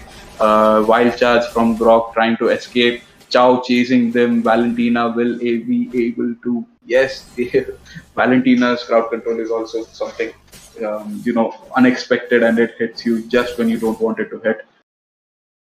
Yes. And yeah, back to a stalemate again. The Lord is going to be up within no seconds. This is the second Lord, and Team RRQ do have the lead. That one silly mistake. If they would have just stayed there longer while Fedrin was down, they would have definitely gone down. But they didn't. They moved on. That's what I'm telling. A small mistake, and they will be taken down completely. Grok looks like he might be in trouble, but there is Irithel is dealing a lot of damage, and people need to watch out for that. Meanwhile, Hayabusa is still trying to split push. Do you think he's going to come for Lord on time? Yes, Hayabusa is known for coming on time. So, who do you think will be getting this Lord? I don't think he will be. He will be coming. There is a sorry. There is Black Dragon form unlocked by Yuzong to escape. Leslie picks up a kill onto NG, and Yeah, Hayabusa will continuously keep pressuring the opposite lane so that Team RRQ won't be, I mean, Team GPX won't be able to take that lot, A shutdown coming in onto Irithel by Thol. That is what I was talking about. The cheeky outplays, the cheeky assassin who is Karita will be able to go into the backline without any problem and burst down any person, and Leslie locking onto that lord, she will try to get it to the lowest as possible, and her jungler can come and maybe secure it. The Fredrin's damage is also a lot. Chow using his way of dragon to knock back someone, but yeah, taunt coming in from the side of Fredrin, and there goes down. He goes back just behind Chow. The Black Dragon form from Yuzong coming back, trying to zone away the enemies. Grok running away in low HP, but Hayabusa chasing him. Chow with a really, really low HP is going back, as well as Fredrin. So there will be another equal trade. Yes, nobody wants to take the Lord. Lord evolved again. Nobody wants to take the Lord. That has been another stalemate, as equal casualties happen from both the sides. The split lane pressure was just too much to commit to Lord at this moment, though. RRQ come back and also again start the Lord. Immortality up on Hayabusa, and Fredrin is helping them a lot, sustaining the damage coming in from the side of Team GPX. Yes, looks like that is going to be another skirmish near Lord. If GPX would have stayed there, I feel like they would have got Lord, since Fedrin and Hayabusa both were low, even with the Grok. They had gone to recall, it was just two of them. They would have gotten that Lord very easily, but for now, looks like both the team have set their position perfectly and beautifully, I would say. They are just waiting for one of them to start and know that they can go somewhere. Meanwhile, Hayabusa is still farming and making sure that the lanes are on clear check. Yeah, Rizal already received early damage spike.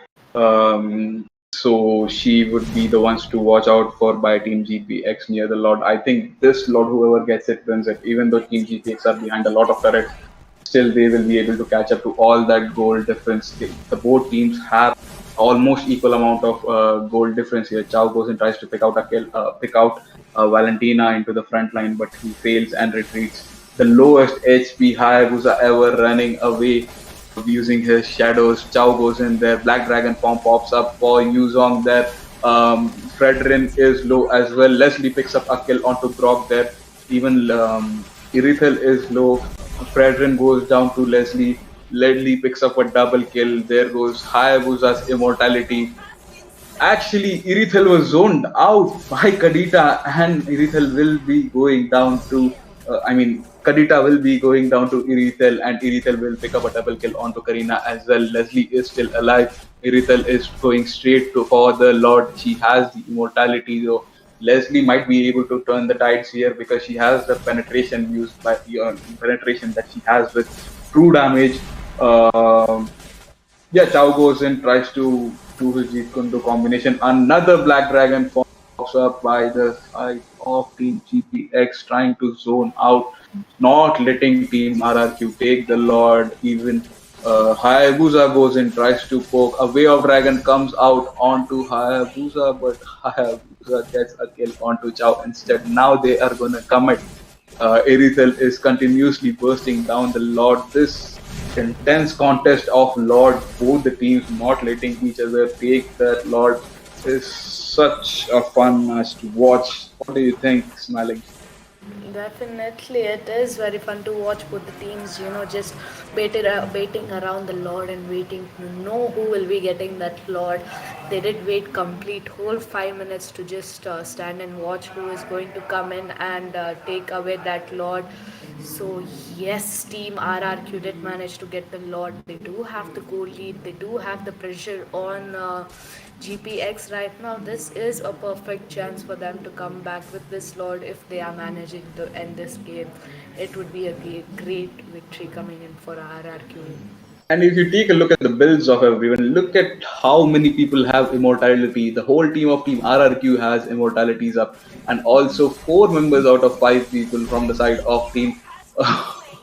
Okay, just as I was speaking, that Kadita picks up an off-lane kill onto Hayabusa right there.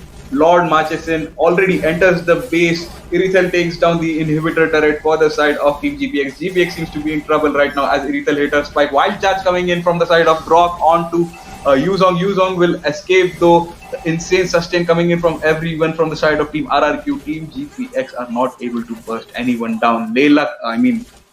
Leslie comes in and everybody runs away because the potential poke damage coming in from Leslie will be a lot. You know. The damage increasing from Leslie is lot. Love the way GPX just defended the whole Lord with that pressure coming in from RRQ. That made RRQ alert that yes, they will have to need another Lord, which is going to be up. It might take probably a lot of seconds, but looks like Chow might be in trouble again. Will he be able to retreat from there? Yep, probably. Meanwhile, Karina trying to get that push. Karina has set her mark already. She knows that. She knows that there is going to be Rithil there at some point or Hayabusa, and she is going to pick one of them off.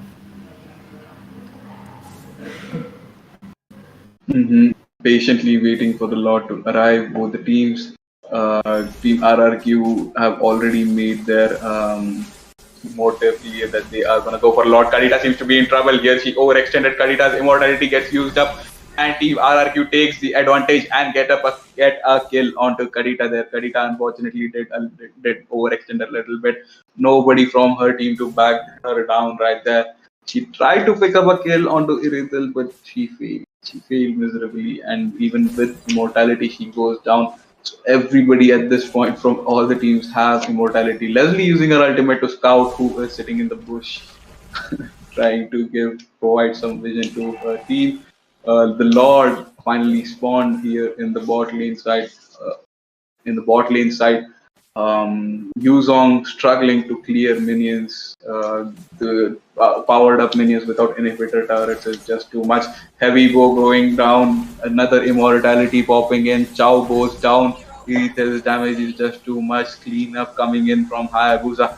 Black Dragon from coming in from Black Dragon from coming in from Yuzong. Here, Team GPX tries to zone out, tries to make the Lord reset, and he was successful because everybody left the Lord and went behind Yuzong, and they got successfully zoned. So Lord has been reset. They will go for the Lord again. This time, 3 people from the side. 4 people are alive from the side of team. From the side of GPX. yeah, from GPX, yeah, but they have to retreat because the lane pressure is just too much. They don't have the inhibitor, so the powered minions continuously giving them pressure. It will be hard to keep an eye on Lord as well as protect their base with 4 people remaining. Yes, the 4 people. There are 4 people, but by the time God is spawned and will be marching to mid, I am guessing the fifth person will be back, and this time Karita again is going for the same setup. Will she be overextending this time, or will she be managed to getting at least their down? Because right now the main issue is Irithel, the way she is just melting people down. The Lord is there. They are trying to get this Lord down as soon as possible. There are enhanced minion marching down. Irithel getting a killing spree. This might probably be the end, and they are trying real hard to defend. They defend. Will they be able to? Nope, that will be a victory coming in for Team RRQ. This is when they show that they can have a comeback. They always do have a comeback. This leaves us with one each score, Zeta. What a game, what a game. This time, like you said, RRQ always shows the way of comeback. They did manage to show the comeback, and that comeback was wow. GPX now knows that RRQ is no less, and they should be watching out for this last game. Yeah, definitely. And I told you, right? I told you, Team RRQ will always do their 100% and come back when they are in a do or die situation. And that's exactly what they did. They showed why they are the comeback kings right from the start. But why put yourself in such a situation in the first place, though? Why put yourself in such situations? I don't know, but yeah, I'm really happy that RRQ Mika were able to come back and give a tough fight to Team GPX, eventually gaining a victory over them.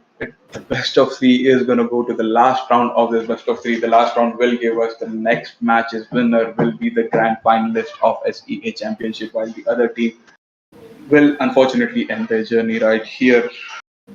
It's been exciting. So let's just look into the battle results, the statistics that we have been provided. The MVP for the match of the side of Team RRQ is definitely going to be Irithel. Irithel with her early game spike just timed once in the whole game, just dominated the team fights. She some kind of a fear, she has AoE burst damage, not like Leslie single target. She can't AoE. Leslie can't AoE. So Irithel putting the fear that nobody would come ahead as soon as she got the power spike, kept Team GPX in check. And yes, there seems to be some kind of a problem in the draft of Team GPX. That is one of the main reasons they have lost. Maybe they shouldn't have gone for a Karina Chow. Uh, Maybe they should have gone for some different heroes, is what I felt this match. Let me remind you, Zita, you were the one who were very excited for Chow. I was excited for Chow, man, but I also wanted them to set up some amazing plays that I wanted to watch. They were failed to do that. So maybe Chow is not the right pick for them. Yes, and that leads us to again, guys. Let me repeat this: GPX and RRQ had the best of three match and are still having. The first match was won by GPX, and right now RRQ did manage to get the second victory. That is going to be one-on-one score. This third final match is going to decide which of the team will be going to the finals and will be going against that GPX. I'm telling Bigetron era. We know both the teams are desperately wanting to go against. Both the team are wanting desperate to go against Bigetron era. Yes. So one-on-one score, and this is the final score that both the team will be giving their best to just go on to that place where they want to reach. It's gonna be pretty, pretty exciting. I'm very pretty exciting. I'm very, you know, excited to see this best of three match unfold. This is gonna be the decider match, which will be deciding who will enter the finals. And yeah, let's coming back to the match that just happened. What do you think that Team GPX would want to do better entering the next match? I mean, not take their enemies for lightly, like we thought that first match they did rock that. Yes, they definitely. But second match, they didn't know that RRQ would have such an amazing comeback. Like they didn't even give a chance for a turnover. Just one kill, they thought, yep, they got the game, but not really. This time, RRQ know that it was very hard for them to just come up until this position. They did give their 100% best.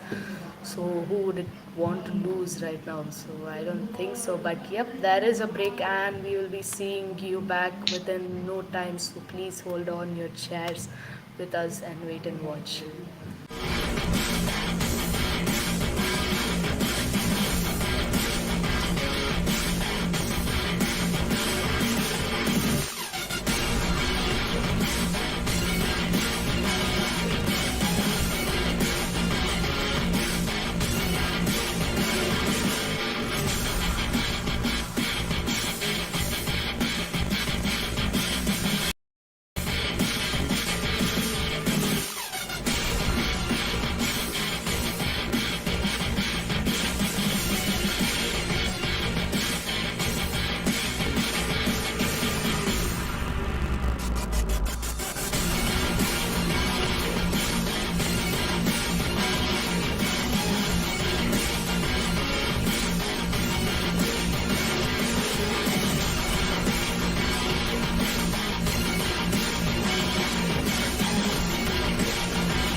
Guys, welcome back to the last round, last match of this amazing contest that we have been witnessing. Team GPX Basreng versus Team RRQ Mika. The winners of this last of the best of three will be going forward to the grand finals to face against Bigetron Era in the grand finals.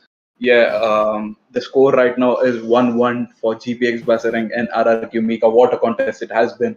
It has been really fun to watch high level of competition happening between both the teams. Um, just a feast for the eyes to watch, just for these Mobile Legends enthusiasts. The match has been such a good and wonderful tone. Yes, the match has been amazing, and I guess this is the time where audience grab their popcorn. I'm sorry, guys, I'm just tripping right now, because who isn't excited for this final showdown of the lower bracket? There, we will be seeing this one last game is going to decide who is going to go against Team Brigade in era, and let's just wait and watch what is going to happen. So Zita, tell me, are you excited for this last showdown of I lower am bracket? very excited actually. I want to see who is going to be the winner because both the teams have some kind of a revenge to take against Team Bigetron Era, and they are not going to be satisfied as long as they take it, and they're going to give the 100% to have a chance to face them in the grand finals. And just speaking about it, the last match has started. The next winner will be going forward as as the score is 1v1. Let's look at the draft. So on the blue side we have GPX Basareng, and on the red side we have Team RRQ here. Eve is going to be banned from the side of Team GPX, and Team RRQ is going to be banning 1-1. Yes, that is going to be the ban for now. Like was about to say Leo mode, and they did ban the Leo mode. Oh, Looks like really? last. Yep. You had to stop being sarcastic, Zita. I was. So Valentina is open. Last match we did see what damage Valentina did, leaving her open. So I'm guessing GPX wouldn't want that Valentina to go away. Yeah, absolutely. And the joy band coming in from the side of Team RRQ, expected. But right now, the Kaja, Framis, Martis, Leomot, Fredrin, a lot of hero options are open. Let's see, what do Game you mode is think? banned. Okay, I accept that. So the Martis, the Faramis, the Carmilas, and the Fredrins are open. There are four choices that I have given you. Pick one of those choices. Smiling, who do you think will get banned right now before they pick? Before they pick. I'm guessing Martus. Okay. He's on. Oh, you Zog man coming in. You really are not a psychic, I see. Okay, how about you guess this one and we will know that are you Yeah, right? I guess Fredrin, and there you go. Yes, you guessed Fredrin after Fedrin was banned. Yes, Zeta is an amazing psychic, guys, so do watch out for him. First pick, And they are not going to leave that Valentina open. GPX this time wants to play down that Valentina. With that being said, people forgot that Kaja was open, and Kaja will be marked, and Kaja will be locked as well to that RRQ. Looks like this time we'll be seeing some of Saber. I was about to say, but they just switched to Martyrs. Yes. RRQ has got those two amazing hero lined up right now. Zita, what do you think about it? yeah, Kaja, like after a long time, yes. I'm excited to see how Kaja will be played out by the side of Team RRQ. They have picked him before, and they are gonna go for Kai. Interesting. I didn't think they'll go for an Akai jungle against Martis, but yeah, that seems to be the case, and they will go for Beatrix without wasting any time. Right now, I think Team uh, RRQ will go for an EXP laner because they would want to lower the uh, hero pool of the EXP laners for the side of Team GPX Basra going into the next four bans. Instead, they are gonna go for a Brody. Okay, interesting choice. They are gonna pick marksman before going into the four ban phase, even though Team GPX already had a marksman. Um, what do you think are going to be the bans coming this time? We can see that excuse me, we can see that Team GPX has a mage, has a marksman, has a potential jungler. What more roles are remaining? Maybe a Yes, support. maybe. And a tank, yes, a support and an explainer. With that, they did ban that Matilda and Karita being banned since GPX themselves played that Karita. We know that RRQ is very good in handling that Karita. No one wants to see her in this game, this final showdown. So Karita will be banned right away. I'm guessing one more tank being banned would work out for RRQ right now since a support have to be picked by GPX. Yeah, a support has to be picked by GPX. As you said, GPX still has two picks. That is going to be one of the support tank roamer kind of a position, and the other is the explainer. So I am going to guess they are going to furthermore reduce the hero pool of supports. And yes, just as I said, Yep. roaming role gets banned. Lalita And will be banned, and that leaves a less option for GPX to pick a proper tank right now. But let me tell you one thing, Zita. You know that Faramus is open, and if he's picked as a tank, that would be a rock and roll game for GPX. actually, yeah, you are right. I think Team GBX is planning on taking Esmeralda as their off lane this time. So they go ahead and ban Lunox. That will be a mage. That will be a problem for Esmeralda, maybe, or any other tanky off laner in that case. But yeah, Lunox ban is a good choice coming in from the side of Team GPX here. RRQ though would like to pick Roamer maybe or what Mage. do you say? Or a mage, yeah. A roamer or a mage. Right. They are gonna go for the Framis pick. Okay. There goes the roamer or a mage. Framis is such a pick that he can be flexed in both the roles, yeah. Yep. Also, you know that even though RRQ have banned their support, that is a tank, we have seen GPX play the Franco in the previous games. Like I was saying, Franco will be picked in this game as well. Thal was amazing with Franco. With Franco, we will be seeing Masha. Franco haven't been locked yet, so I'm guessing they are possibly thinking of more options. He will be locked right away, and we see GPX Basreng's final draft coming in. Zita, tell me about this draft. What do you think? They have like three tanks when I see towards this lineup. That is Marsha, Franco, and Akai. That team is supposedly one of the best backline guarding team. And yeah, I do like it when Masha is being picked at offlane, because Masha is very effective in the late game to give that split push pressure as well as burst down a marksman of your opponent or completely render him completely useless. So Masha is one such more unique pick that if played well is going to win you the match without a doubt. And a Uranus pick coming in from the side of Team RRQ there. Okay, an interesting take to Yes, an interesting pick coming in from RRQ Uranus. Being said that, sorry. if we, yes, Yeah, I'm sorry, I'm back. Uranus is as unkillable in the late game as Esmeralda. Uh, if at all it goes to the late game, Zeta. Masha is going to be a pain as well. Coming back to the draft, we can see a Uranus pick coming in from the side of Team RRQ, which does complement the draft really well when I think about it. Um, when I'm contemplating on who will have a better, lineup going into the match. Speaking about it, let's go into the match. And yeah, when I think about which team has a better draft and who will come out on top,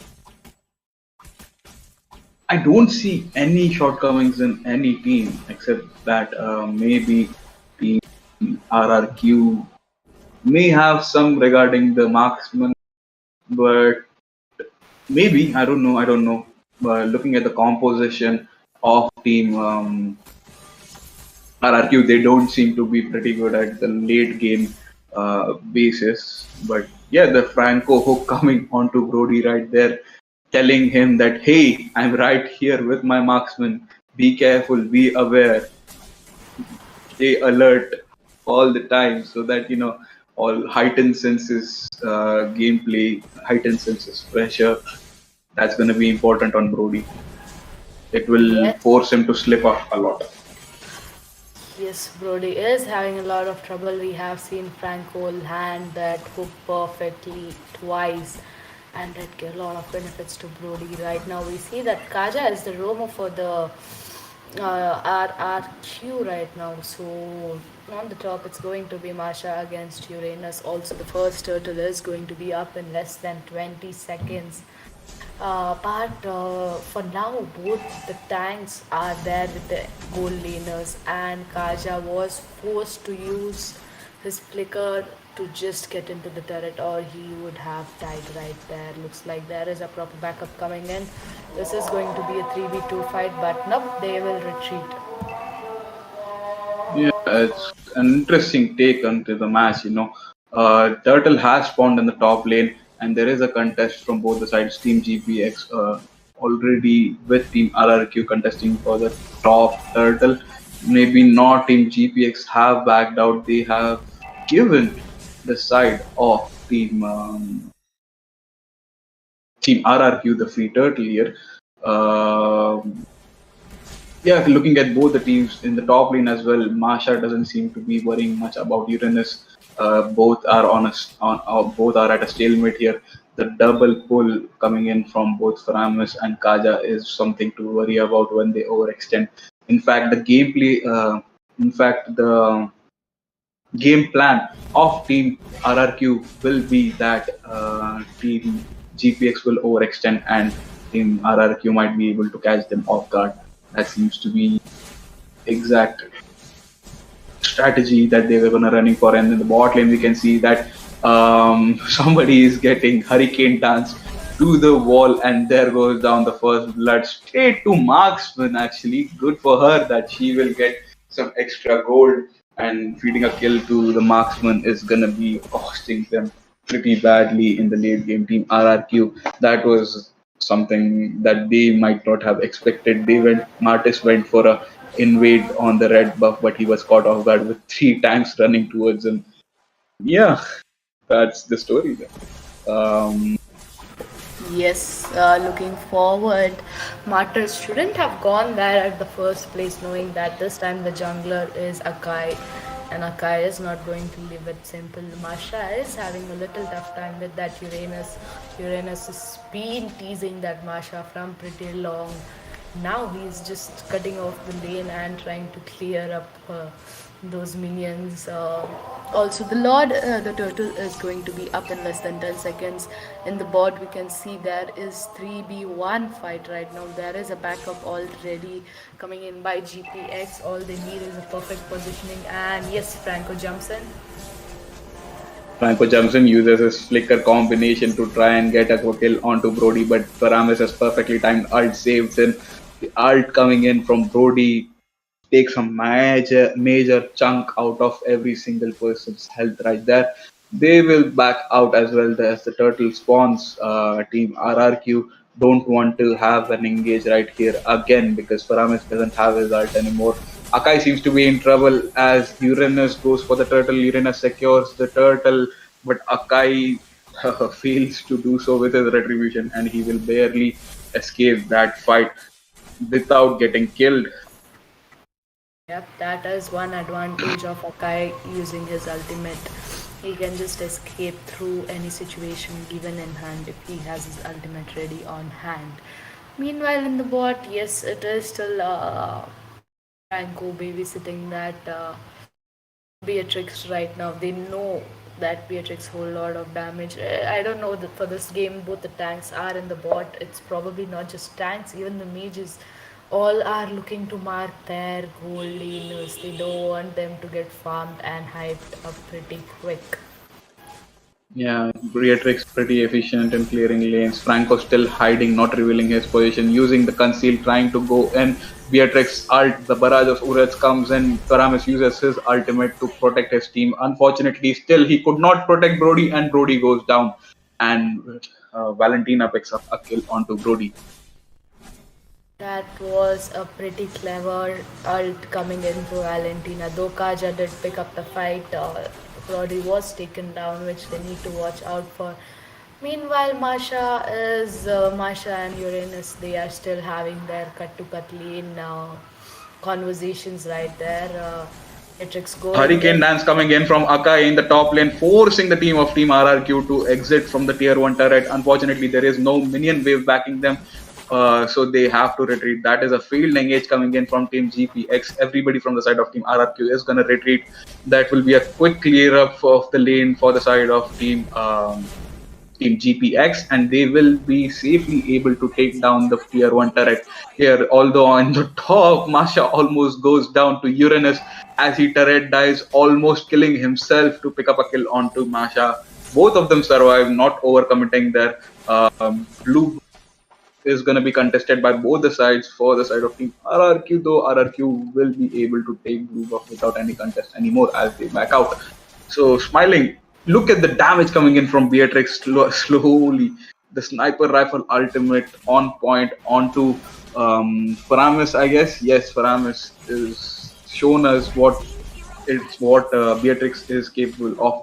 The top lane, Uranus goes down with Masha and Valentina.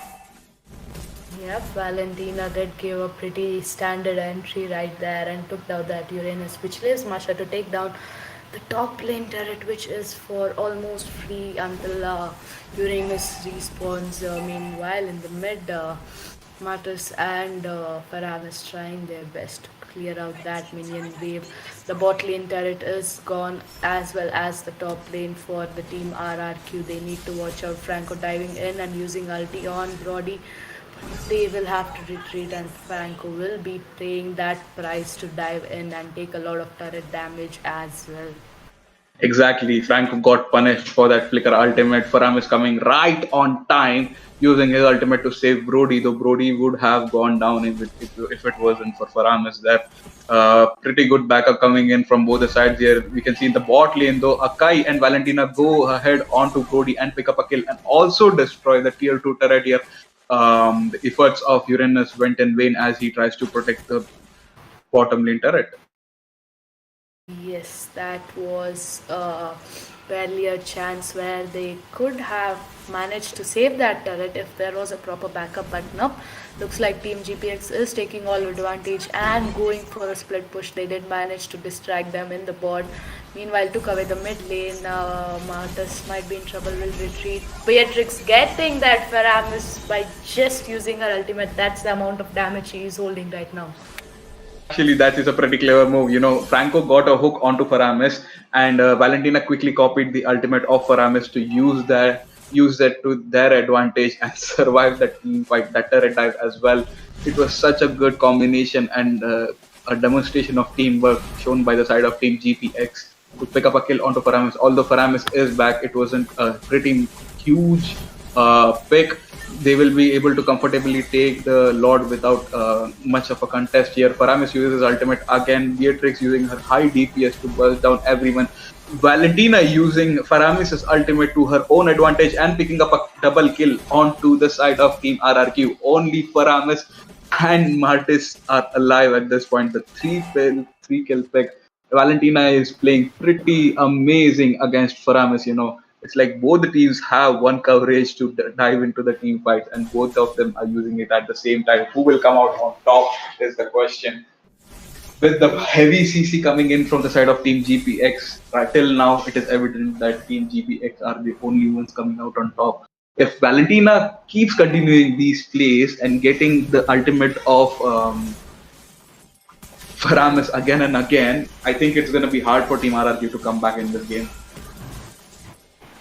Yep, Franco barely surviving right there will manage to retreat now, as well as Team RRQ, knowing that there is a lot, and Team GPX have the upper hand in the game. They hold that position where they can win this game.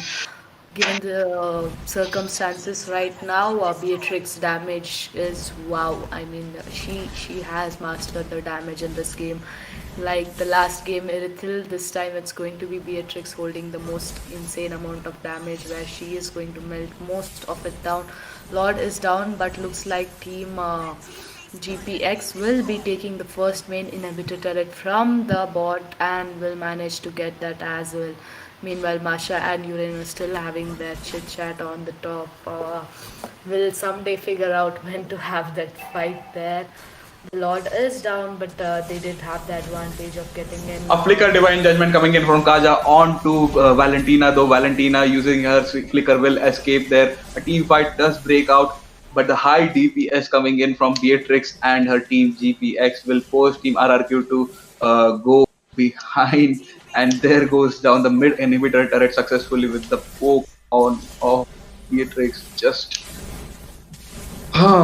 how annoying can a Beatrix can be is being shown by the side of Team GPX, using her to perfection, using her versatility. And the hook lands onto Kaja. Kaja goes down there to Akai. Uranus tries to come in and tank some damage for their poor Kaja, who got hooked by Franco, but to no avail. Franco still ends up getting killed in that fight. All the three inhibitor turrets for the side of Team RRQ are down. Lord will be spawning in 15 seconds, and Team GPX Basreng will be looking forward to capitalize on it completely. Yes, the Lord is going to be up within no seconds, and GPX are in the position to get that Lord. But the goal difference, I'll tell you, they have the 9k goal difference. That's the amount of lead GPX have right now in this match, and the way they are looking forward to just get that Lord. I am pretty sure RRQ shouldn't be engaging because they don't have any upper hand, but still manages to engage. Will get nothing out of the skirmish. Forced to retreat, but will still stand there and make sure that Team GPX doesn't get that Lord, but it isn't that easy. Uranus will be taken down. Yeah, yeah, this will be taken down. Oh no, the Lord has been reset by mistake, I guess. Barely escaping Brody from Masha. Team RRQ also retreats to save their own marksman, which is which is Brody. Brody escapes just with a slither of health, and now they should be not. They should not have any problem taking down this Lord. Lord goes down. There are no inhibitor turrets either for the side of Team RRQ to be defending. This might be the final push coming in from GPX Basreng to finish this best of three. Let's see, what do you think? Will RRQ be able to defend this Lord, which is going to be marching down from the middle lane of And Team GPX Basreng? Smiling. it is going to be real hard given the goal difference. It's a 10k goal difference, which is not a small difference. They are lacking a lot of items. They are lacking a lot of skills right now. The combination coming in from team RRQ is perfect, but since Valentina is been copying Paramus ulti and using it right after Faramis ulti is done, that is the plus point coming in for team GPX right now. Yes, the Lord is up. There is going to be team fight. They are looking probably to end directly. There is that ulti coming in from Beatrix. She will manage to take Martus down as well as Kaja. That is a double kill coming in for okay, Franco will be going down, but this time the base will be going down, and this second victory goes to none other than GPX. Yeah, GG, well played, both the teams, Team RRQ Mika and Team GPX Basarang. But in the end, unfortunately for Team RRQ Mika, GPX Basarang comes out on top. They are our second grand finalist. The finals is going to happen tomorrow, and they will be meeting Team Bigetron Era in that they are going to have their sweet revenge for breaking their unstoppable force, is what I feel. Unstoppable streak is what I feel. And yeah, what an amazing match it has been. Fully enjoyed the best of three that had happened. All the three matches taking place between RRQ Mika and GPX Basreng. Let's again take a look at the battle results of this match, the last match, which was the decider, Valentina comes out to be the MVP for the side of Team GPX Basreng, and fully deserving, because Faramis ultimate getting stolen by her and being used to the perfection, and also getting the kills with the damage in between with immortality is a dream come true. What perfection was shown, what good gameplay. That just easily mesmerized me. I was just looking at the game and having fun. Even the Beatrix as well. One of the main reasons why Team GPX were able to win this match. They just had outclassed Team RRQ Mika in the damage. Just as I said, in the late game, there is no scaling. The early game potential was high for RRQ Mika, but although when it comes to late game, Team GPX were on top. And also, not to mention, Franco again gives them the victory. So for me, the MVP of the match, definitely agree with the game here, was Valentina. And taking a look at the side of Team RRQ here, the most damage was dealt by Uranus, the Immortal, in the top lane, continuously poked Masha. Mostly how that's mostly probably how he got his damage that high. And also Faramis, don't we are not going to underestimate damage coming in from Faramis, and they proved that once more. 28% of damage coming in from Faramis, and RRQ Mika unfortunately are out of this tournament as GPX Basreng take the lead and win this lower bracket final to enter the grand finals, which is going to be a best of 7, which we will be seeing tomorrow live on Skyesports, guys. Bigetron era versus GPX Basreng. We did see them face today, and what a match it was. Best of 3 wasn't enough, because GPX Basreng gave them a tough fight in both those matches, and just with a little margin, they lost it. So I felt bad that it was just a best of 3. They deserve a complete best of 7 against Bigetron era, and I'm excited to see that. And as you can see on our screens, the prize pool of this tournament is $10,000. So not just the title champion, the title of the champion of SEA Championship. They will also be contending for the $10,000 prize pool. I am super pumped for tomorrow's matches. Smiling, what do you think? Yep, tomorrow's matches are going to be a bombshell match. Who wouldn't be excited since it is GPX again against Bigetron Era? Bigetron Era has that win streak. They have reached there. For now, I think by now even they would know that GPX is against the one they are supposed to compete. But I think this time Bigetron Era must watch out because this is going to be the finals, and the showcase is going to be pretty wow since Brigaton Era and GPX both had win streak until the last encounter between GPX and Brigaton Era. So that was maybe a flashback for fallback, I would say. Yeah, fallback for GPX Basarang, GPX. and yes, they would like to ruin the win streak of Team Bigetron era as well tomorrow, taking the revenge. It would be a best of 7. They will be competing for the prize pool, and the winner will take the title of the champion of SEA Championships presented by Skyesports as well. I am super pumped to be seeing the last finals. That competition level so far throughout this competition has been so high, so high. So guys, please do, if you are here, please do if you are watching the stream, please make sure to hit that like button and show Sky Esports some appreciation, and also follow them on their social media handles throughout the social media to stay updated with the news regarding this tournament and many other tournaments and upcoming tournaments as well if you wanted to participate. So guys, this has been it for today. This is your caster Sita signing off with me, my co-caster Smiling. Say bye. Bye bye.